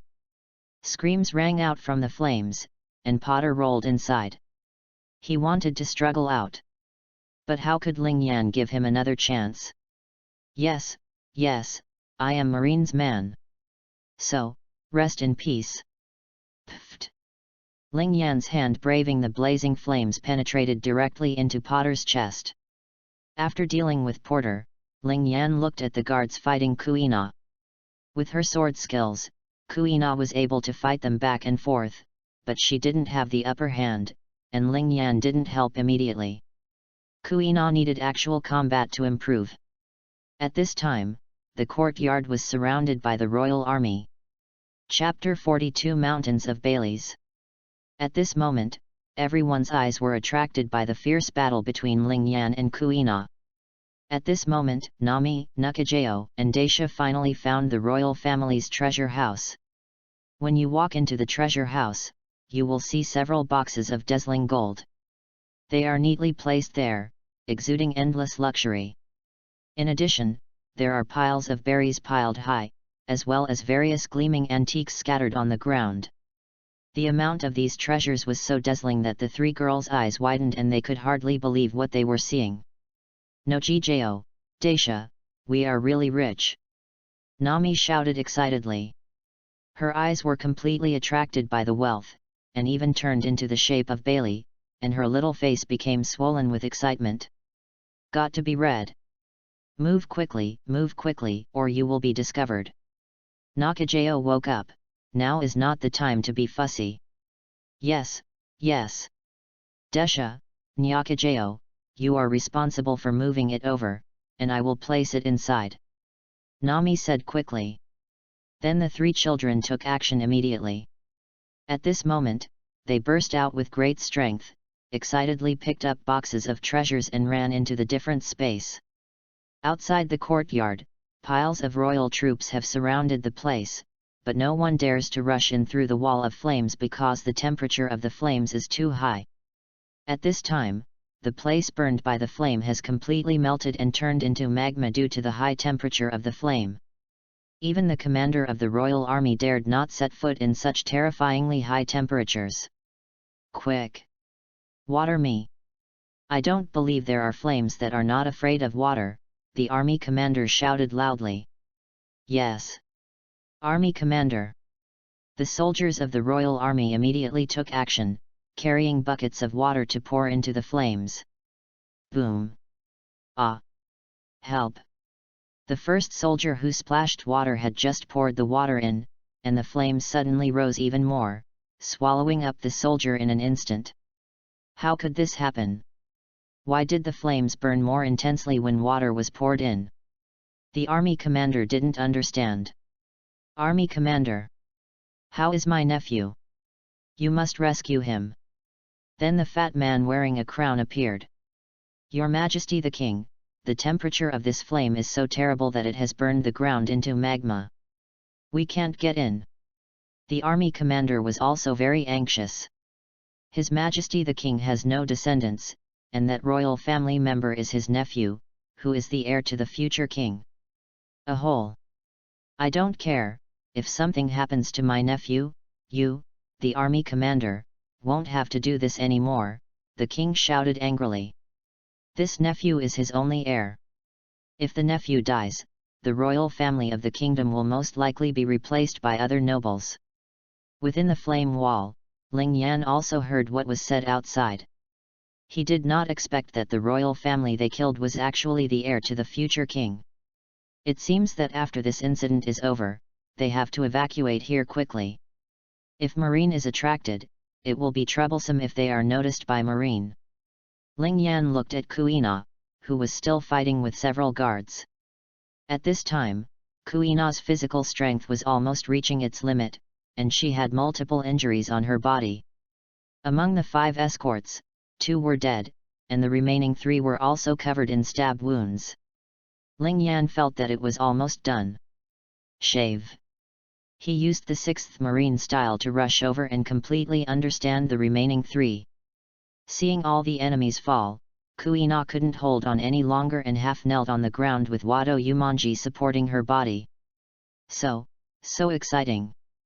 Ling Yan, I will participate in the future, Kuina was very excited at this time. It turns out that actual combat is completely different from her previous sparring. Her swordsmanship is very strong.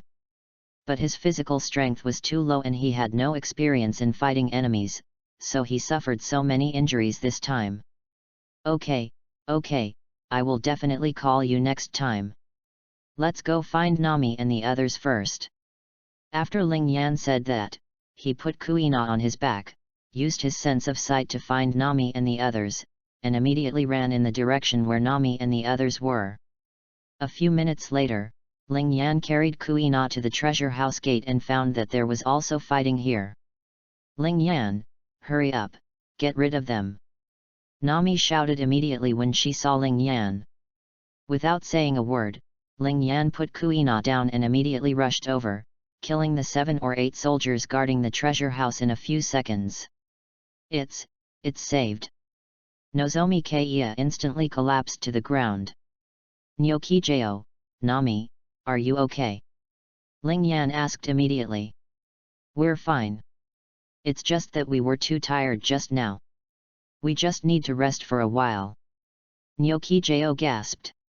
She just wanted to test her current strength, but she didn't expect these soldiers to be so difficult to deal with. So after she started fighting with the soldiers, Nami's space gate could not take her away immediately. Fortunately, Nami could use the space gate to sweep the formation aside, otherwise she would have been really in danger just now. The crisis was resolved, Nami opened the space door, and Daisha immediately got out of it. She was too weak and couldn't help in the battle just now, so Nami let her hide in a different space. They must be in the treasure house. Everyone, hurry in. At this time, the voice of Wang Qiajun also came from outside. The flames outside disappeared and quickly extinguished, leaving only a circle of magma surrounding the yard. They crossed the magma and found the slain king's nephew first, and now they are heading towards the treasure house. We should go. Ling Yan immediately picked up Kuina and walked into the different space. The 3 children of Nami, Noki and Goddessa also got in. When the royal army rushed in, they only saw an empty treasure house, 8 guards who had passed out on the ground, and a few gold coins scattered on the ground. A hole. Let them run away. Immediately launch a nationwide search. We must find this group of daring guys, the army commander roared and ordered. Yes. Army commander. The soldiers immediately began to take action. Following the army commander's order, a nationwide manhunt was launched immediately. In a different space, Daisha and Nami were bandaging the wounds of Kuina and Nakajao. The 2 girls were seriously injured.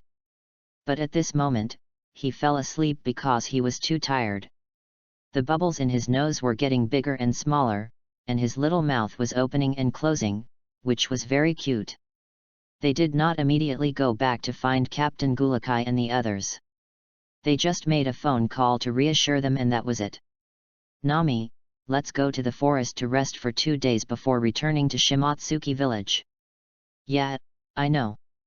What the little guys didn't know was that the king had already sent a protest to the world government. After all, Potter's roar was heard by many people. Chapter 43 Marine's Arrival. 3 days later, Kuina and Nakajao's injuries had healed, leaving no scars on their bodies. The royal army gave up after searching for a day. They originally wanted to question Captain Gulakai, but they were blocked by the nobles who cooperated with Captain Gulakai and were warned not to cause trouble again.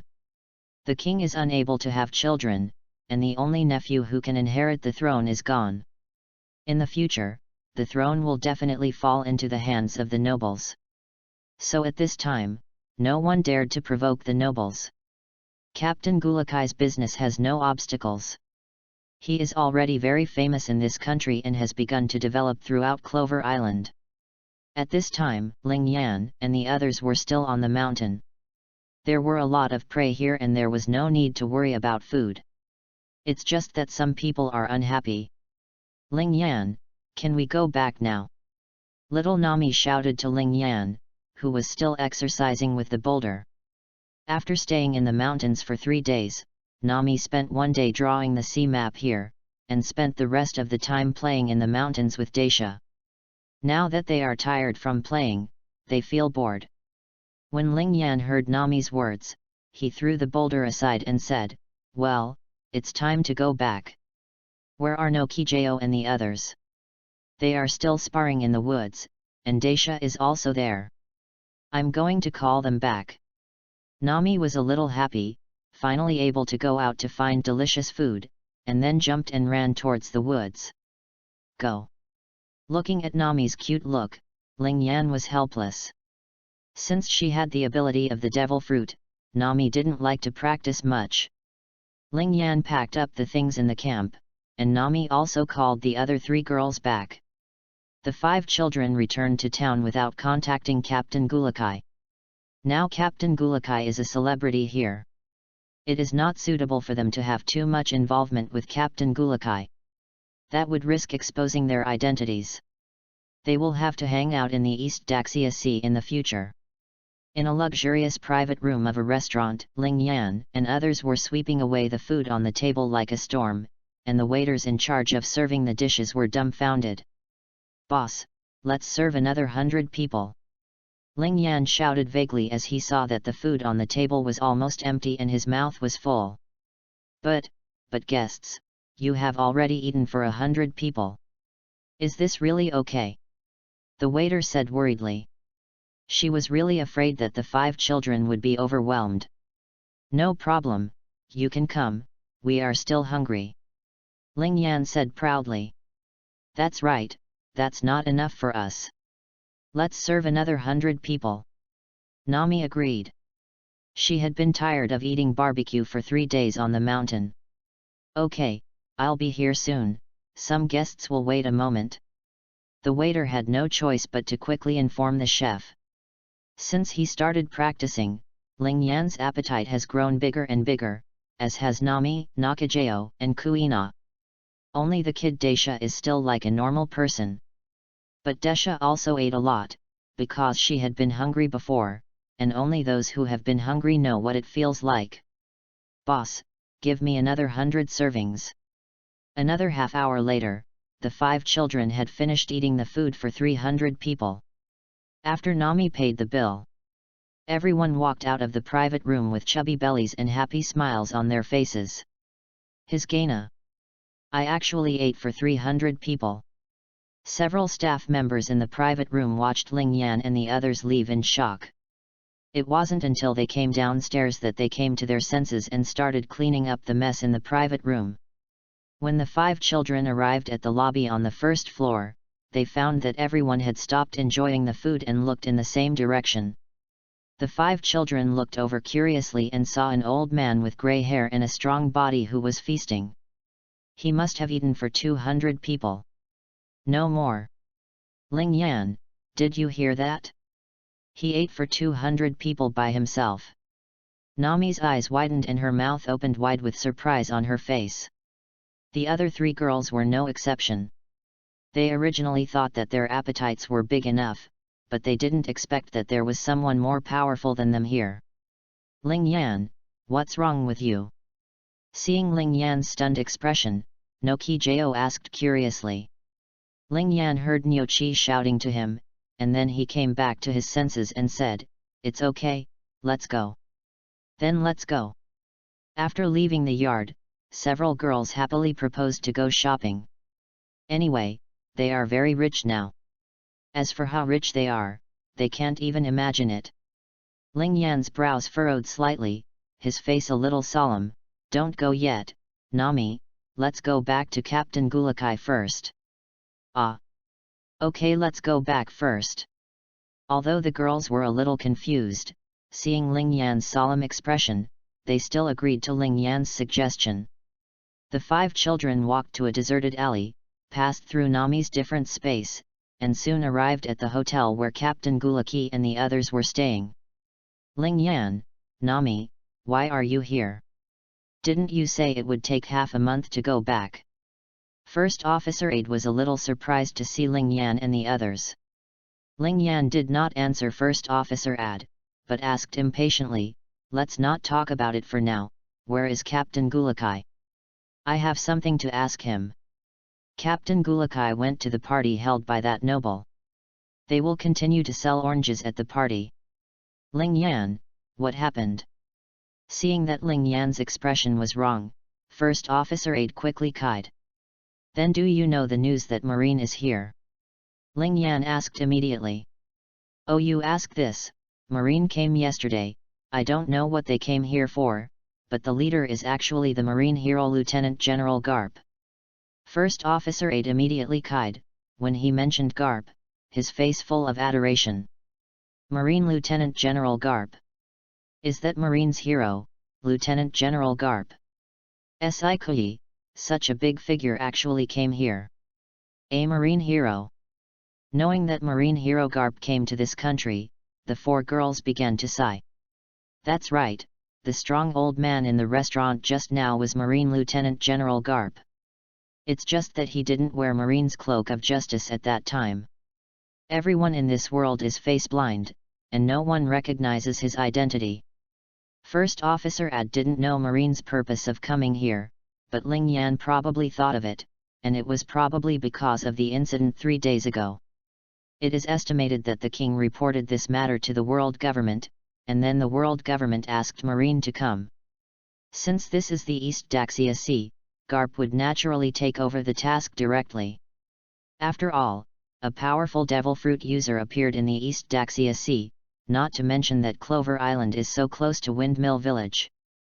If there is no clear investigation, the old man will not be relieved. In the afternoon, Captain Gulakai came back and confirmed that Ling Yan's guess was correct.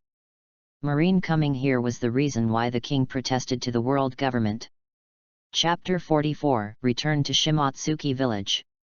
"Captain Gulakai, have you heard when these Marines will leave?" Ling Yan asked curiously. "Well, I haven't heard about it, but they didn't search it when they arrived. But Lieutenant General Garp, the hero of the Marine, eats and drinks in the restaurant here every day." Captain Gulakai thought for a while and said. At this time, Nami thought of Ling Yan's abnormality in the restaurant today, and then thought of the old man who was very good at eating, and suddenly understood. "Ling Yan, the person in the restaurant today is Marine hero Garp, right?" Nami's eyes lit up and she asked excitedly. When Nami said this, the other 3 girls also remembered it. Unexpectedly, that person turned out to be the Marine hero Garp. "You are still happy? He just came to us. Fortunately, he did not investigate Captain Gulakai and you." Ling Yan looked at everyone and said helplessly. The 4 girls finally realized that Garp was coming for them, and they started to look a little panicked. "Don't worry, we were all wearing masks at the time, and our clothes were different, so they couldn't recognize us." Ling Yan comforted the little guys softly. As long as he doesn't use the fruit ability in front of Garp, he will never be able to find Ling Yan and the others. After all, the IQ of the entire monkey family lies with Durag. But, that's Marine hero Garp. Daisha's face looked a little pale. In Donghai, they grew up listening to Garp's stories. Although they didn't know how powerful Garp was, Garp's reputation was so great that it scared them. Then, how about we go back to Shimotsuki village first? Ling Yan suggested. Okay, let's go back to Shimotsuki village first. Marine won't be able to find us when we get to Shimotsuki village. As soon as Ling Yan said this, Nami immediately agreed. The other three girls also nodded. They were worried that Marine would catch them if they stayed here. Ling Yan also understood them. After all, Garp's reputation was too great. Then the 5 children said goodbye to Captain Gulakai and headed to the back mountain. In the back mountain, Ling Yan turned into a full beast form and immediately flew into the sky with several girls. In the town, Garp was wandering on the street after having had enough wine and food. Since he knew how to return life, he naturally didn't need to eat. He just wanted to stroll around the street to see what news there was. Suddenly, Garp looked at the sky behind the mountain. Phoenix. No, it's bigger than Marco's phoenix. Is it really a phoenix? Garp said to himself as he looked at the huge bird going away. Lieutenant General Garp, this should be the person who killed the king's nephew 3 days ago. Bogart came out of the darkness and said in a deep voice. It must be. I didn't expect that a phantom beast type user appeared in the East Daxia Sea. It's really a bit troublesome. Garp said in a relaxed tone, not knowing what he was thinking. He has left now. Should we report back to Marine headquarters? Bogart asked next. You can just use the phone to report.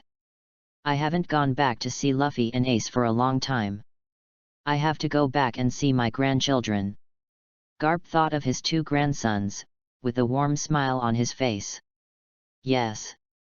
Lieutenant General Garp. Bogart took the order and immediately reported the mission status to the headquarters using a phone bug. At the Marine headquarters. When they heard that Garp was going back to see his grandson, they originally wanted to get angry, but thinking about the Phantom Beast type abilities that appeared in the East Daxia Sea, it didn't hurt for Garp to stay in the East Daxia Sea for a few more days. Then he happily gave Garp a few days off. On Ling Yan's side, when the group returned to Shimotsuki village, it was already dark. Finally, I don't have to worry about being caught by Marine. Nami was relieved, exhaled from his small mouth, and smiled again on his face. Ha ha ha ha, Nami, why are you so afraid of Marine? They don't know it's us anyway. Standing in front of Garp today, he doesn't even know. Ling Yan patted Nami on the shoulder and laughed. That old man gave me a very strong feeling. Kuina, who had been smiling together just now, turned her face away and showed a solemn expression. Of course he is very strong, otherwise how could he become a marine hero? Let's go back first. Ling Yan said softly, Garp can build an island with 1 punch, how can he not be strong? Yet, let's go back to bed, I'm so tired today, Daisha said a little tiredly. The 5 children immediately walked from the mountain towards the Yishin dojo. The reason why the little girls felt tired was mainly because they were too nervous today. Father. Good evening, Mr. Kojiro. Mr. Kojiro, why aren't you asleep yet? Everyone returned to the door of Ishin dojo and saw Kojiro at the door. They knew that they were back at all, so they waited at the door. So they all saluted Kojiro and said hello. It's still early. Zoro just came back not long ago. Are you tired after being out for a few days? Kojiro asked softly, his voice still so slow and slow. He didn't ask the children what they were doing when they went out. The children would definitely have their own ideas when they grew up, as long as they could come back safely. Of course I'm tired, I'm so sleepy, I really want to sleep, Daisha said sweetly. Mr. Kojiro, let's go back and rest first. Back at Ishin dojo, Nami also felt a little sleepy. Since you are sleepy, go back and rest quickly. You will be allowed to get up later tomorrow. Kojiro squinted his eyes slightly, with a calm smile on his face. We know, Mr. Kojiro. Several children passed Kojiro and headed towards their rooms. Kojiro watched the children leave, feeling very satisfied because he noticed that Kuina's aura was different. This time when the children went out, they must have encountered a lot of enemies. In the darkness, Zoro looked at Kuina who was leaving, his eyes turning faintly, not knowing what he was thinking. Wow! It's so comfortable to lie down. As soon as she entered the room, Daisha lay directly on the tatami, with enjoyment written all over her face. Ha ha ha ha! Daisha, your belly is exposed, be careful to catch a cold, Nyaki warned with a laugh. Hey! Kuina, are you going to sleep in our room today? Ling Yan asked curiously when he saw Kuina lying down. I'm not going back, I'm not going back, we are all partners, shouldn't partners sleep together? Kuina replied without looking back. Yes, yes, partners should sleep together, it's so comfortable. Nami lay next to Kuina, closed her eyes and said softly. Ling Yan opened his mouth, not knowing what to say. He just shook his head, then turned off the light and lay down. After a while, 5 light snores sounded in the room. The 5 children in Shimatsuki village slept peacefully, but in the windmill village next door, 2 children were being beaten. That miserable howling sound. The entire windmill village villagers couldn't sleep and opened the door. Chapter 45 Kuina wants to follow. Early the next morning, before the sun showed its face, several little ghosts got up anxiously. Although Kojiro said that they could sleep a little longer, these little guys knew that laziness was not a good thing, and after this incident, they also understood that they were still far from it. When Zoro and Kuina met in the early morning, he immediately noticed something was wrong. He keenly felt that Kuina's aura had become stronger. This change was particularly obvious, as if he could feel it directly. Therefore, Zoro worked harder than ever before in today's training. He didn't want the gap between himself and Kuina to get wider. In the back mountain, several children were already practicing on their own, and even Nami started to take it seriously this time. Daisha, you have just started training, don't be too anxious. We are still young. As long as we keep training, we will definitely become stronger and stronger in the future. Ling Yan saw that Daisha suddenly increased the amount of training for himself several times. Couldn't help but say worriedly. But Daisha shook her head resolutely, gritted her teeth and said, I can do it. Since returning from this mission, Daisha has deeply realized her own weakness. She knew very well that if she couldn't help at all in the battle, wouldn't she become a waste? She didn't want to become like that.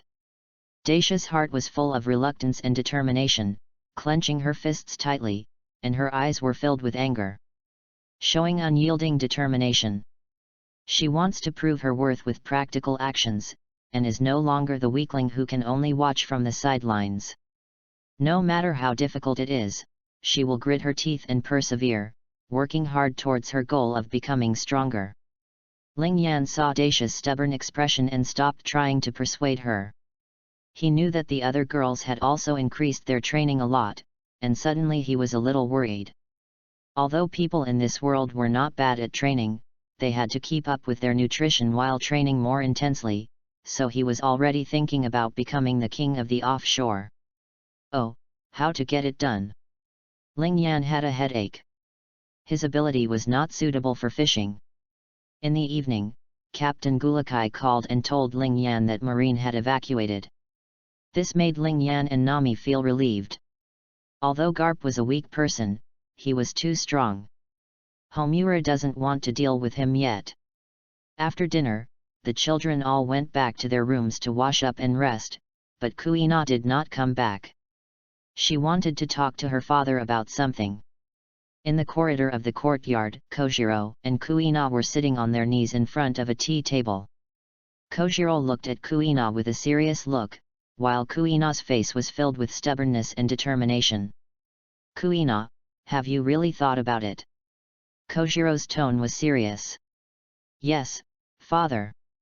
After this battle, I found that only actual combat can improve my swordsmanship to a higher level, so I will never give up. Kuina said firmly. Kojiro has a headache. On the one hand, Kuina is still young and is still too early to reach adulthood. On the other hand, Kuina's goal is to become the strongest in the world. Kojiro is not optimistic about this. But looking at Kuina's firm eyes, his thoughts were somewhat shaken. For a moment, both father and daughter were silent. After being quiet for a few minutes, Kojiro narrowed his eyes, showed a fond smile, and said, Kuina, father promised that you can go to sea early, but father has a condition. Say it. Kuina's face was full of excitement. Take care of yourself and don't let yourself get hurt too much, otherwise your father will be worried. Kojiro said softly.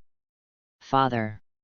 Time flies so fast, half a month has passed in the blink of an eye. Mr. Kojiro, thank you for your teaching during this time. We have learned a lot of kendo knowledge. At the entrance of Yushin Dojo, Ling Yan and the other four were saying goodbye to Kojiro. You're welcome. You are all good kids. Come on, I hope I can hear your names on the sea in the future. Kojiro encouraged several children. He really liked these children. All of them are excellent. Definitely. Yes, Mr. Kojiro, you will definitely hear my name on the sea in the future. We will work hard. The children said one after another, their voices full of confidence. After bidding farewell to Kojiro, Ling Yan's four children began to walk slowly back and walked out of the scope of Ishin Dojo. Everyone turned back frequently, with reluctance and expectation in their eyes. Let's go. We need to go to Clover Island quickly, Captain Gulakai and the others are still waiting for us. Ling Yan said with a long sigh of relief. Ling Yan Nami looked at Ling Yan, Sang Xin looked so small, and felt like she was about to cry. Ling Yan, how about, let's wait, Nyoki Jo also said. Ling Yan, why doesn't Kuina come with us? We are already partners. Daisha started to cry. Don't cry. Kuina is not an adult yet and cannot go to sea. Believe me, we will meet again in the future, on the sea. Ling Yan said firmly. After saying that, several children continued to go to the back mountain, but there was an atmosphere of reluctance to say goodbye to their companions. Ling Yan, Nami, why are you so slow? I've been waiting for you for a long time. Suddenly a voice came. Ling Yan and the others looked towards the mountain in surprise. When they saw the little figure carrying a bag and holding the words Hideo, everyone's faces showed excitement and they were all very happy. Kuina. Ling Yan and others immediately ran towards Kuina, shouting excitedly, their voices echoing in the mountains. Ahole, I thought you wouldn't come with us. Nami choked with excitement. Kuina, we can always be together from now on. Daisha rushed to Kuina and hugged her tightly, tears welling up in her eyes. The other three people also rushed forward and surrounded Kuina, releasing their inner joy and excitement. We are partners, of course I want to go with you. Kuina's face was filled with a bright smile, and she had never been so happy before. She took a deep breath and felt the breath of freedom in the air. It was a wonderful feeling that could not be described in words. It turned out that Kuina had already set off early and reached the mountain first. But before going up the mountain, she went to see Zoro and started a farewell duel, the 2002nd battle. After this fierce battle, the winner was still Kuina.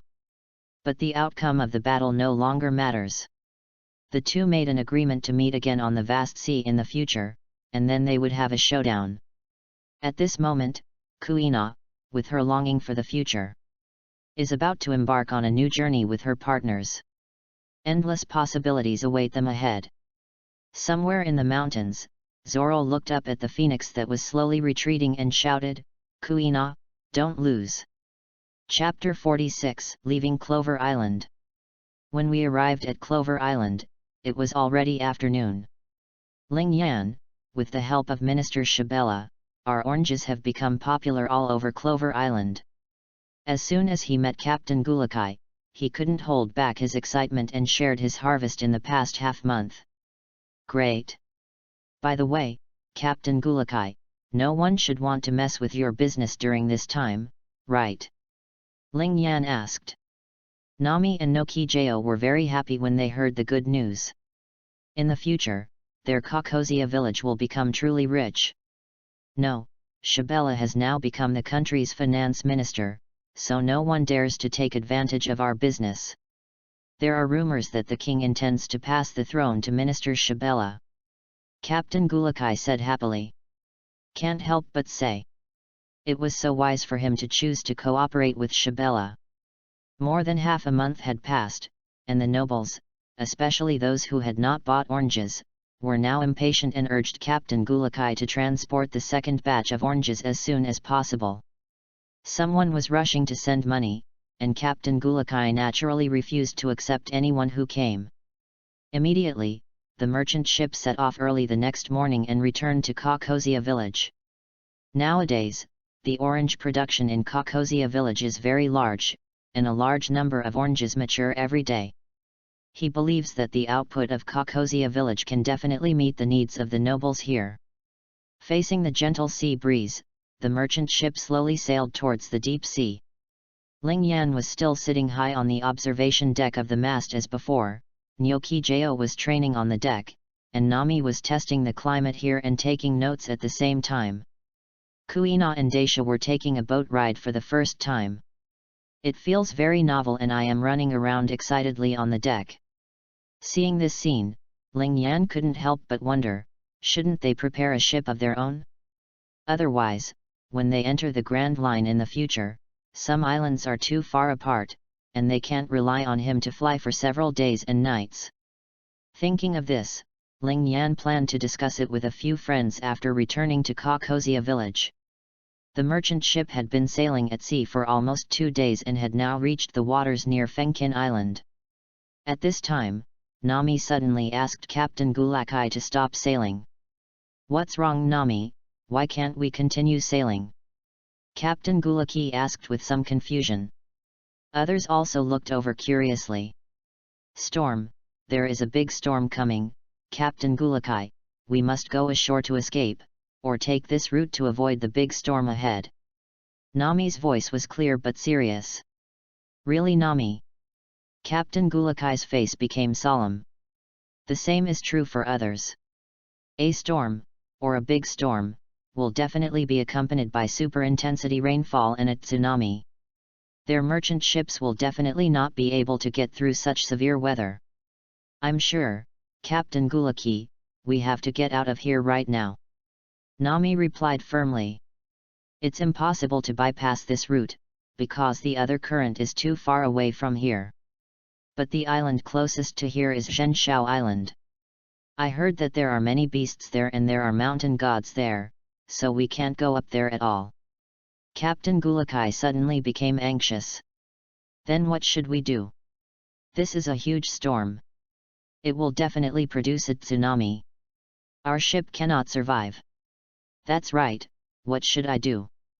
The route couldn't be changed, and the nearest rare beast island couldn't be reached either. The sailors and guards began to get anxious. Captain Gulaki, including everyone present, had no doubts about Nami's judgment, simply because Nami had the qualifications of an excellent navigator. Captain Gulakai, are you talking about the island of precious beasts? Ling Yan jumped down from the mast and walked over. That's right. There is a terrible legend there. Anyone who goes to Precious Beast Island will be cursed by the mountain god. Anyone who leaves that island will go crazy. Gulakai said in a deep voice.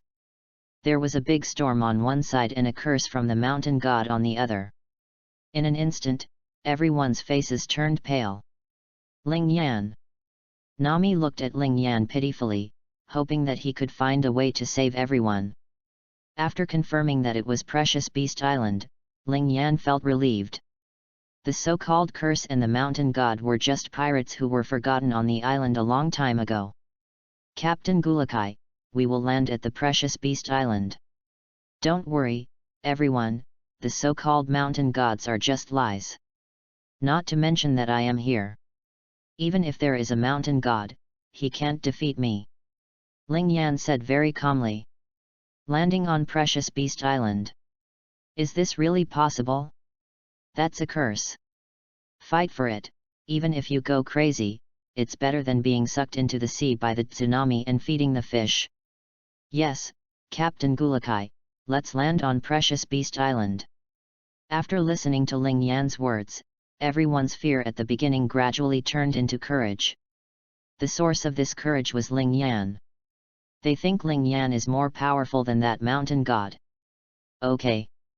If that's the case, then we will land on the Precious Beast Island.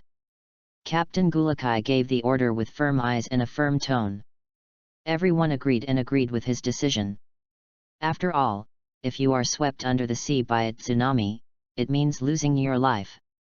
Rather than fearing the so-called curse, it is better to face the predicament bravely. As a result, the merchant ship quickly adjusted its direction and sped towards the treasure island. Not long after, an earth-shattering storm came as expected. The wind howls, the rain pours down, the lightning and thunder complement each other, and the huge tsunami surges like the end of the world. Although Captain Gulakai and his party had already left the dangerous sea area in time, they could still feel the endless fear brought by this storm. Due to the impact of the tsunami, even though they were hiding so far away, stormy waves still swept over them from time to time.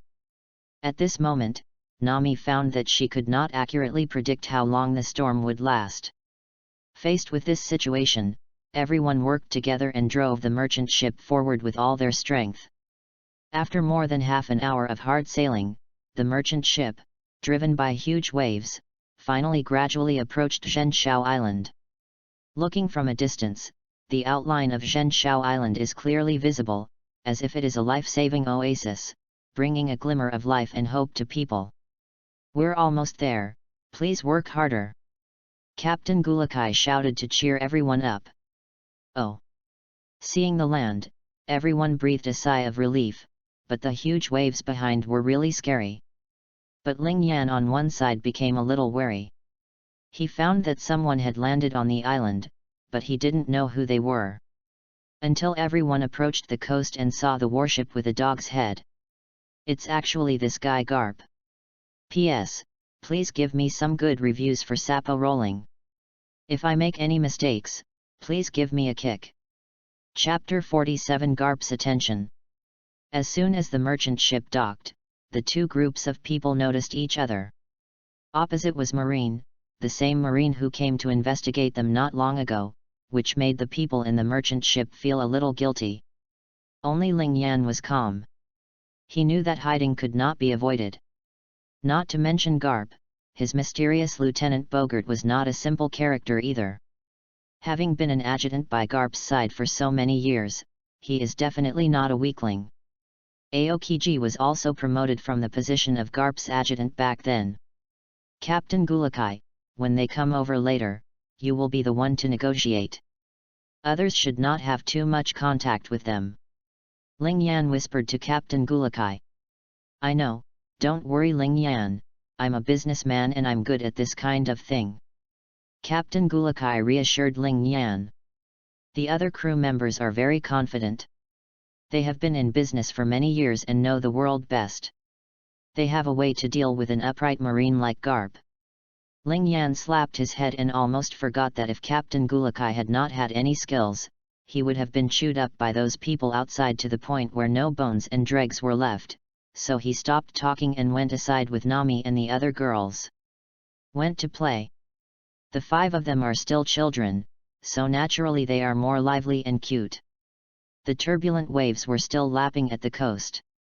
It seemed that they would not be able to go out to sea in a short time. Everyone also began to set up camp on the island. After sailing on the sea for most of the day, no one had eaten anything, so the chef began to cook sumptuous meals. While everyone was enjoying the food, Garp and his adjutant Bogart walked over in a swaggering manner. From the looks of it, he wanted to get some food. Lieutenant General Garp, it turns out it's you, please take a seat. Captain Gulakai warmly invited. Garp was a little overwhelmed by Captain Gulakai's enthusiasm. Upon seeing this, Bogart whispered in Garp's ear, and then Garp remembered Captain Gulakai's identity. Wow, ha ha ha, it turns out to be Captain Gulakai, I still remember you. Garp's expression did not change, and he sat directly on the main seat at the invitation of Captain Gulakai. Captain Gulak knew that Lieutenant General Garp did not remember his identity, but he didn't care. He directly chatted with Garp enthusiastically, so that he had no chance to notice the children. This Lieutenant General Garp is so thick-skinned. Daisha looked at Garp's shameless appearance and whispered close to Nami. Nami agreed very much, and she never thought that Lieutenant General Garp, the marine hero, would be like this in private. Seeing this, Ling Yan just wanted to say that this is all the filter brought by fame. Captain Gulakai, I didn't see you have children here a while ago. Why are you still bringing children with you now? Garp asked carelessly. Hearing Garp suddenly mention them, Nami and the others became a little nervous. Hey! Old man Garp, I heard that you have been chasing One Piece before. Is this true? It can't be a lie. Ling Yan asked directly and loudly, and his tone sounded very frank. A hole. Of course it's true. How can that guy Roger be my opponent? That's why I can keep chasing him and beating him. When Garp heard that Ling Yan dared to question his record, Garp immediately started scolding Ling Yan. Ling Yan didn't show any weakness and kept scolding Garp. For a moment, the people in the merchant ship were a little frightened, fearing that Garp would really be angry. Only Ling Yan knew that Garp would not argue with them, especially since Ling Yan was still young and his status as a child was very advantageous, although for Garp, it didn't make much difference whether he was an adult or a child. After a banquet, Lieutenant General Garp finally left after having enough wine and food. At this time, Captain Gulakai and his group finally breathed a sigh of relief. Sakuni Yuna Ling Yan, you were actually scolding Lieutenant Garp just now. Little Nami's big eyes widened even more, with an expression of disbelief on her face. Several girls suddenly admired Ling Yan. After all, there aren't many people who can scold Lieutenant General Garp, right? Captain Gulakai and a few merchants knew that Ling Yan was just diverting Lieutenant General Garp's attention, leaving him no time to ask Ling Yan about their affairs. Other side. Lieutenant General Garp chewed senbei and said happily, those children are not simple. They have very good courage, especially the boy and the girl holding the big knife. They are all good prospects. Wow! Ha ha ha! Lieutenant General Garp, do you want to invite them to join Marine? Bogart asked curiously when he saw that Lieutenant General Garp admired those children so much. I have this idea, but I guess they won't be happy with it. Bogart, pay more attention to these children in the future. Garp said calmly, this was his intuition, so he didn't send out the invitation directly just now. Okay, Lieutenant General Garp. Bogart remained silent. Since Lieutenant General Garp did not take direct action, he would not waste any time now and would just pay attention in the future. Ling Yan and the others didn't know that they had been targeted by the old man Garp. At this moment, several children got into the tent. Nami took out a lot of food from the different space and started to feast on it. They hadn't eaten enough at the banquet just now. The storm lasted for a day and night before it stopped. After the wind and waves stopped, the two teams continued to set off. Because Garp and the others were going to Rog Town, there was a section of the route where merchant ships and Garp's warships shared the same route. But Captain Gulakai didn't care. With the warship nearby, they didn't have to be afraid even if they encountered pirates. That's not right, Captain Gulakai, didn't you say there is a mountain god on the Precious Beast Island? Why didn't we see it? Daisha suddenly asked. So everyone reacted one after another.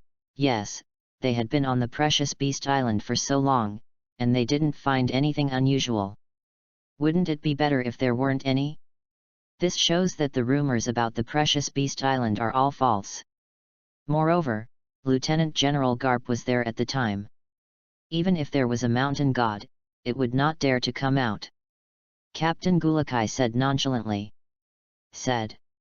If you think about it, it would be best if there were no mountain gods to curse you. Only Ling Yan knew that Lieutenant General Garp was here, and there were so many Marines. The pirate stuck in the box looked at this scene and how dare he come out to act like a monster.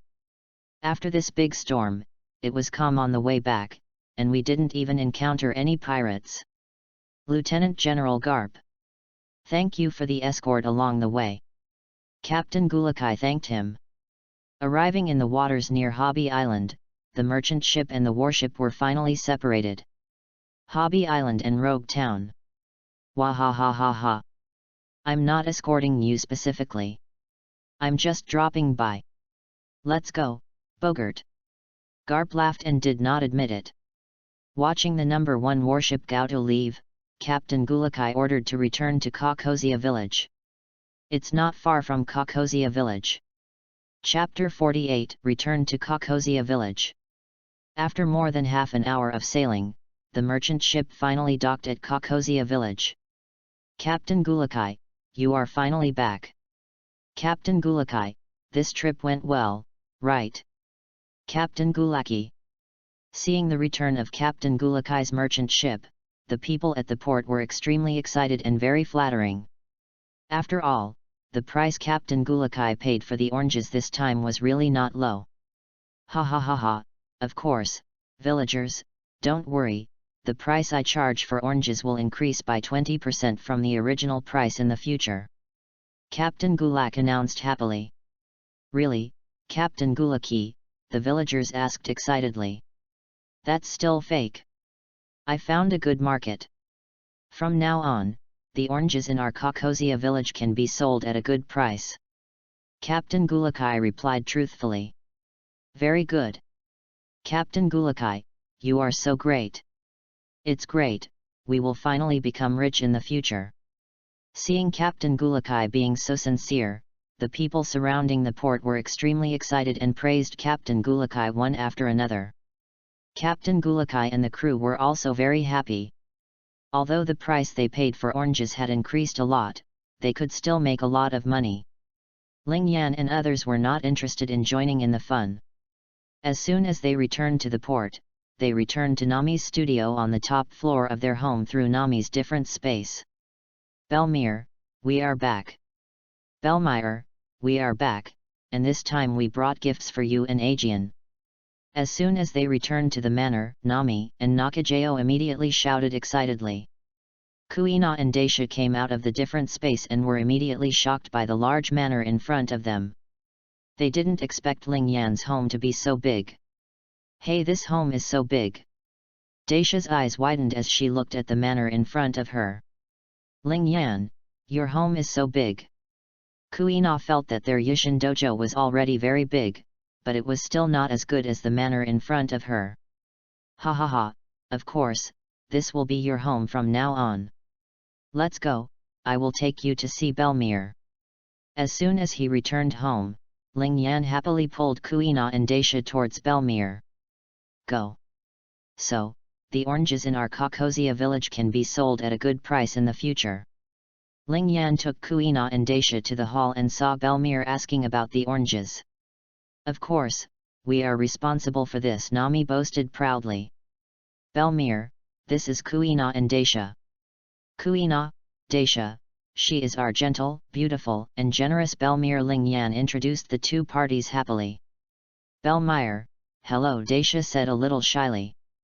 Belmir, I'll bother you later. Compared to Daisha, Kuina was much more generous. Hello, Daisha, Kuina, please feel free to live here from now on. Belmir held a cigarette in his mouth and looked at the two little girls with a gentle smile. Ling Yan had already told Belmir about Kuina and Daisha. For both parties, they had already communicated through the phone bug, so now they meet, everyone is very happy. When everyone was getting acquainted with each other, Aegean also came. He had just led the escort team to patrol in Kokozia village. After learning that Captain Gulakai had returned, he hurriedly came to Bellamire's house. After all, Ling Yan's children had been away for more than half a month, and Aegeon was still worried. Now that he saw that all the children had returned safely, he felt relieved.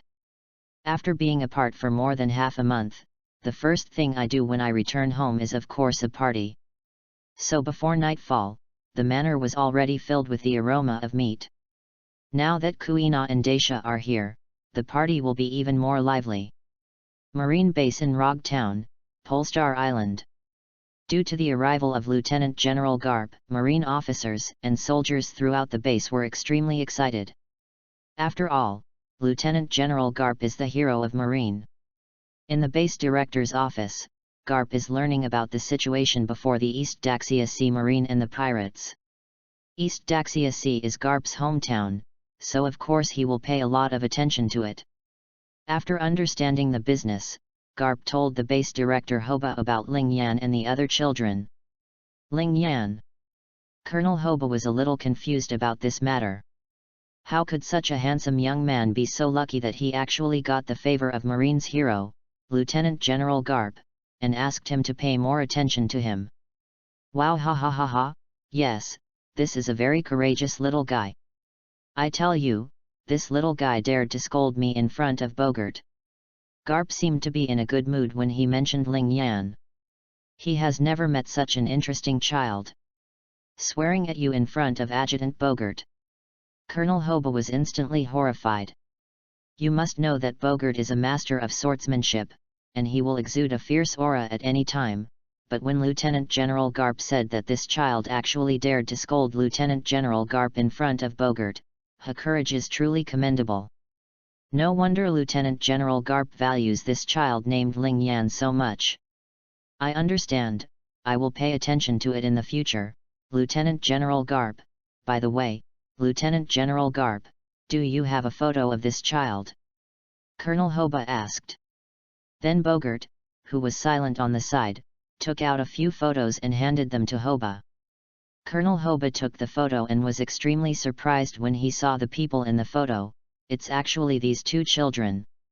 Hey? Hoba, do you know them? Garp asked.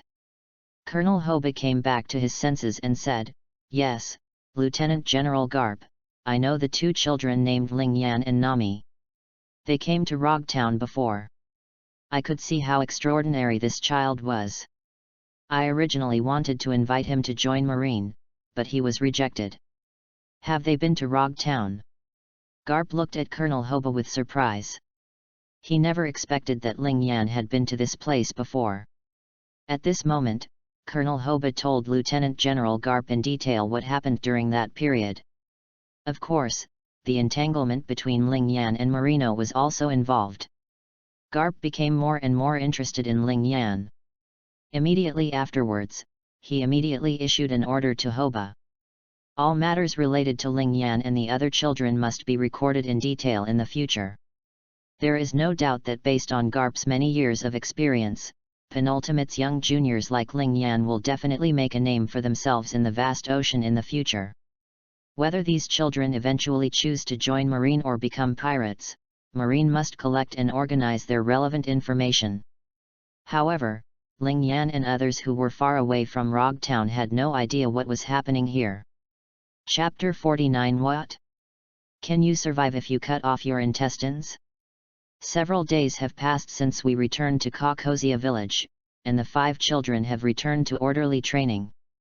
The training room in the manor is super luxurious and has all kinds of auxiliary training equipment. This makes Kuina and Dacia very happy. They are very serious about physical training. Why? Kuina, Dacia, Nyoki-jeo, why are you here so early today? Ling Yan came to the training room at dawn and saw that these 3 little guys had already started training here.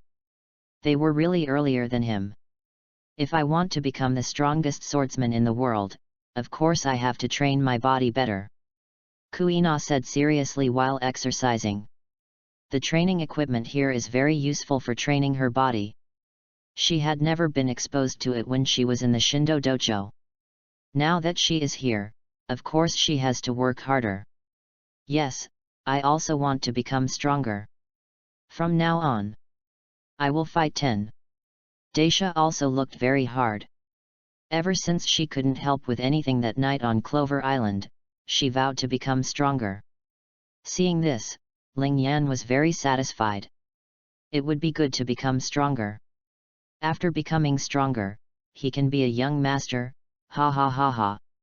Finally, Ling Yan looked at Nakajao, who was doing hypoxic exercise, and asked, Kuina wants to become the strongest in the world. Daisha said that she will fight 10 in the future. What about you, Nakajao? What do you think? I want to increase the time I can hold my breath in the sea to prevent you and Nami, 2 landlubbers, from falling into the sea and drowning without being able to be rescued. Nyaki said without looking back. Ahahaha, thank you for your hard work, Nyoki-jao. From now on, Nami and I will rely on you. Ling Yan laughed dryly, and then started his own training.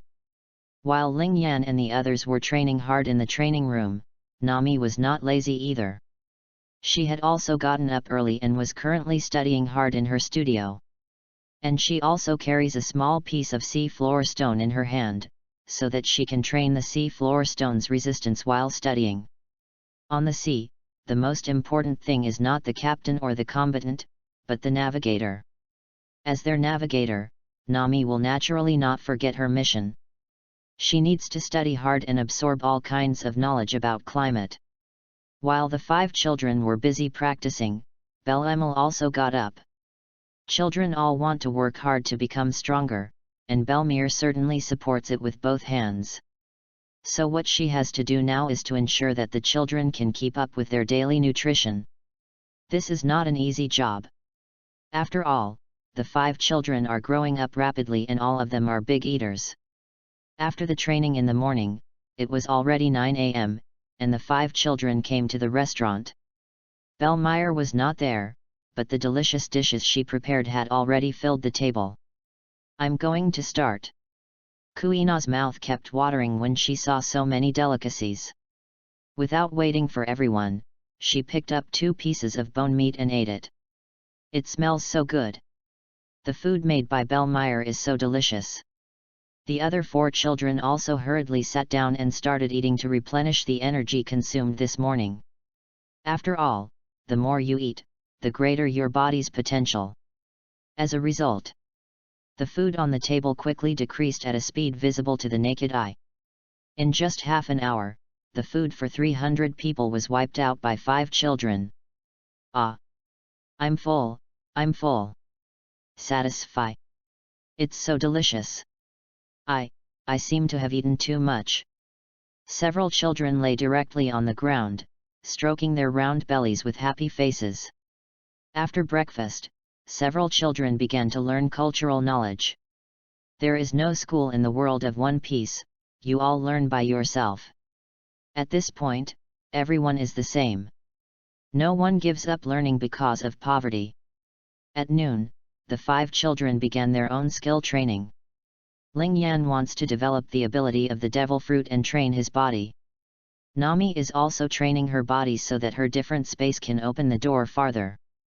Kuina and Nakajao are both practicing swordsmanship. Now they both have their own famous swords, so they can still practice sparring from time to time. Of course, since Kuina has experienced actual combat, Nakajao is no longer Kuina's opponent, but Nakajao is not far behind. After all, she has been fighting for half a year. Finally, there is Daisha. She is doing early training according to the training notes of the Marine 6th form that Ling Yan brought back. She feels that the Marine 6th form is very suitable for her. In this way, everyone completed their own training. It was not until the afternoon that everyone began to relax physically and mentally, such as playing games or something. And of course hunting. The meat in Kokozia village is usually ordinary fish, and the energy contained in these fish cannot meet the needs of Ling Yan and the others. So they can only go hunting in the mountains by themselves. What they want are only those beasts that have reached the level of beast kings. It is not easy for Ling Yan to eat Poseidon meat now. At least he has not even seen the king of the near sea for so long since he has been here. In Kokozia village, the 5 children live a fulfilling life like this every day, and everyone is working hard to grow. Hey! Desha, what book are you reading? In Nami's studio, Desha was concentrating on a book she had never seen before. You mean this one? I borrowed this from the village doctor. I think this book is interesting. Desha raised the book in her hand and said enthusiastically. A doctor's book? Desha, are you going to learn medicine? Nami asked curiously. Well, I just think the above content is very interesting. Nami, look here.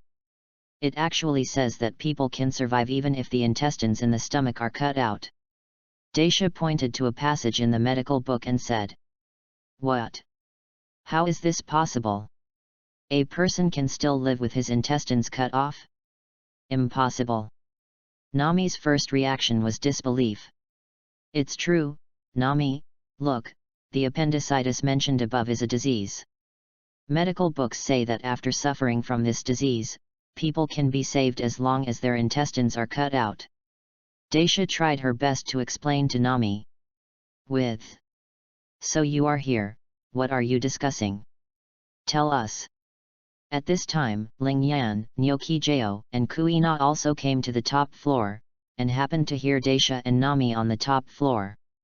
Talk about cutting out the intestines. Ling Yan, come and take a look. The medical book Desha read says that one can still survive after cutting off the intestines. Is this true? Nami said, pointing to the book in Desha's hand. Cut out the intestines.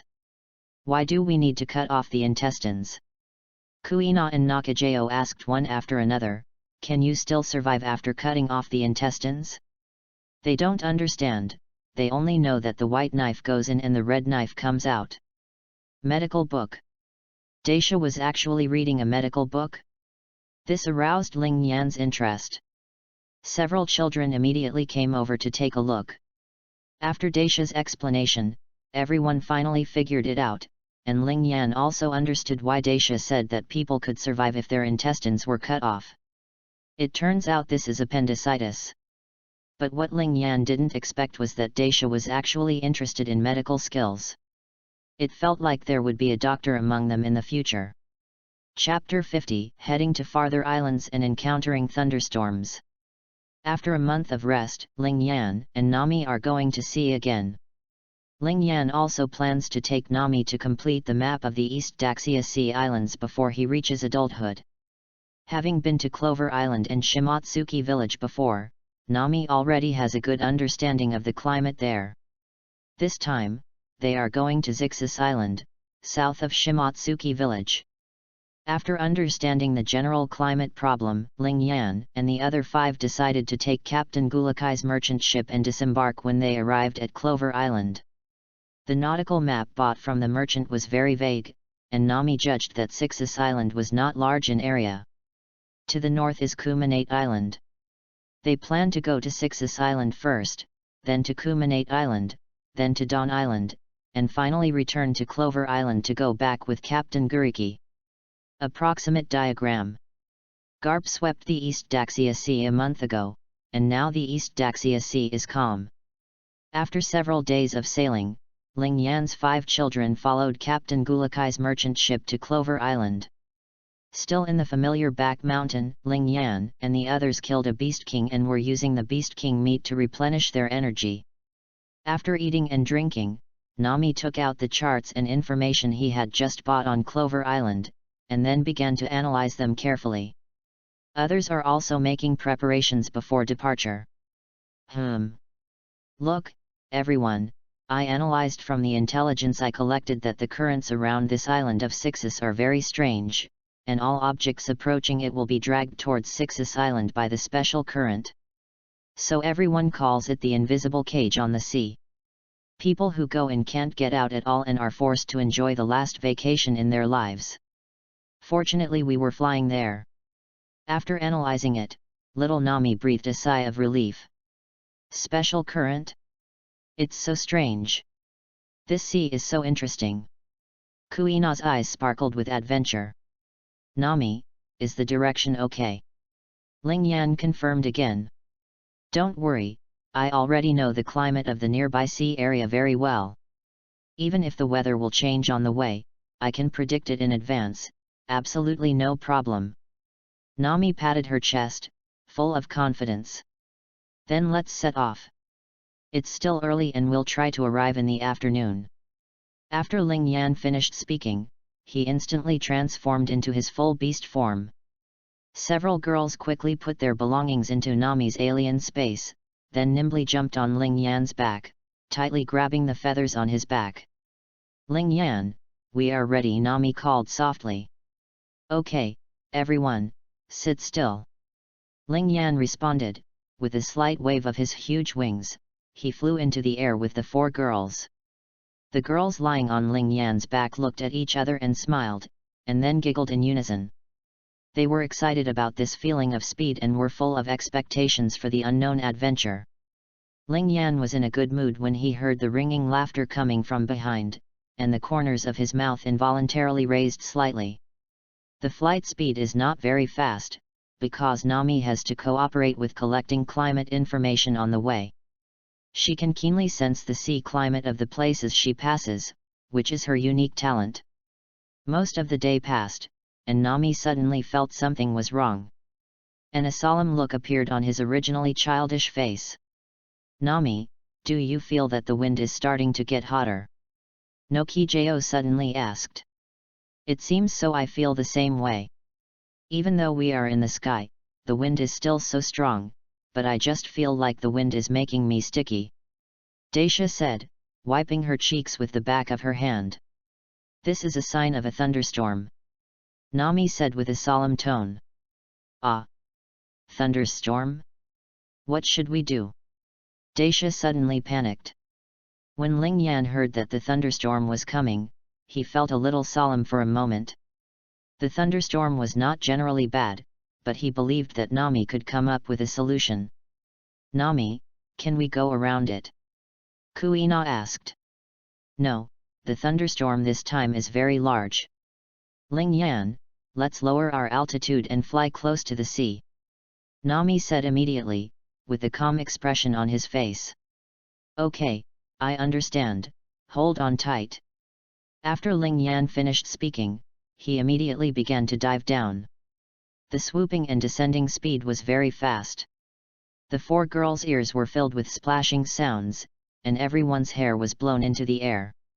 Ling Yan had to descend quickly because he had already heard the roaring thunder from the sky. Just when we were close to the sea, the waves began to roll, the sky was slowly covered by black clouds, raindrops as big as thumbs fell, and streaks of violent lightning appeared in front of us. Ling Yan, this kind of thunderstorm will not be so dense when it is close to the sea surface, and its power will be reduced a lot. As long as we are not washed by the waves, we can escape. Nami shouted. I understand, hold on tight. Ling Yan began to accelerate and plunged into the thunderstorm. The 4 girls held Ling Yan tightly, and big raindrops hit their young faces. Their eyes reflected the flashing lightning in front of them. At this moment, there was no fear on their faces, and their faces were full of emotion. Full of perseverance. Ling Yan was very calm, because the lightning bolts were just like what Nami said. The closer they were to the sea, the faster they would dissipate and the threat would be greatly reduced. His body could withstand this level of lightning, but the 4 lightning bolts on his back not a girl. He nimbly dodged the huge waves that were coming one after another. Slowly, everyone no longer had any panic in their hearts, but felt that this moment was very exciting. Because they have begun to laugh, a very cheerful smile, a fearless smile for the future. After flying close to the sea for about half an hour, the sky ahead finally shone with some dazzling white light, and they were about to come out of the sea shrouded in thunderstorms. Seeing this scene, everyone's faces couldn't help but show joy. Re-entering the world under the sun, everyone felt as if they had rushed out of the endless darkness and plunged into the warm embrace of light. All the depressed emotions disappeared in an instant. Yeah! We're out! Daisha shouted excitedly. Nami, you are great, you are worthy of being our navigator. Kuina's face was also very excited. The experience just now was so exciting, it felt as if those thunder and lightning would fall on them in the next moment. He, of course. Nami was very happy. She felt that there was nothing more fulfilling than leading her friends through all kinds of extreme weather safely. Nakajao's admiration for Nami is even deeper now. From watching her draw various nautical charts as a child to now growing into an outstanding navigator, Nakajao has witnessed every step of Nami's journey. Hey, everyone, I'm pretty awesome too. Ling Yan pretended to be dissatisfied and a little angry. Ha, yes, Ling Yan is also very powerful. Yet, I think Ling Yan flies very well. Ha. Slightly. The four girls all knew that Ling Yan was pretending, so they all started laughing.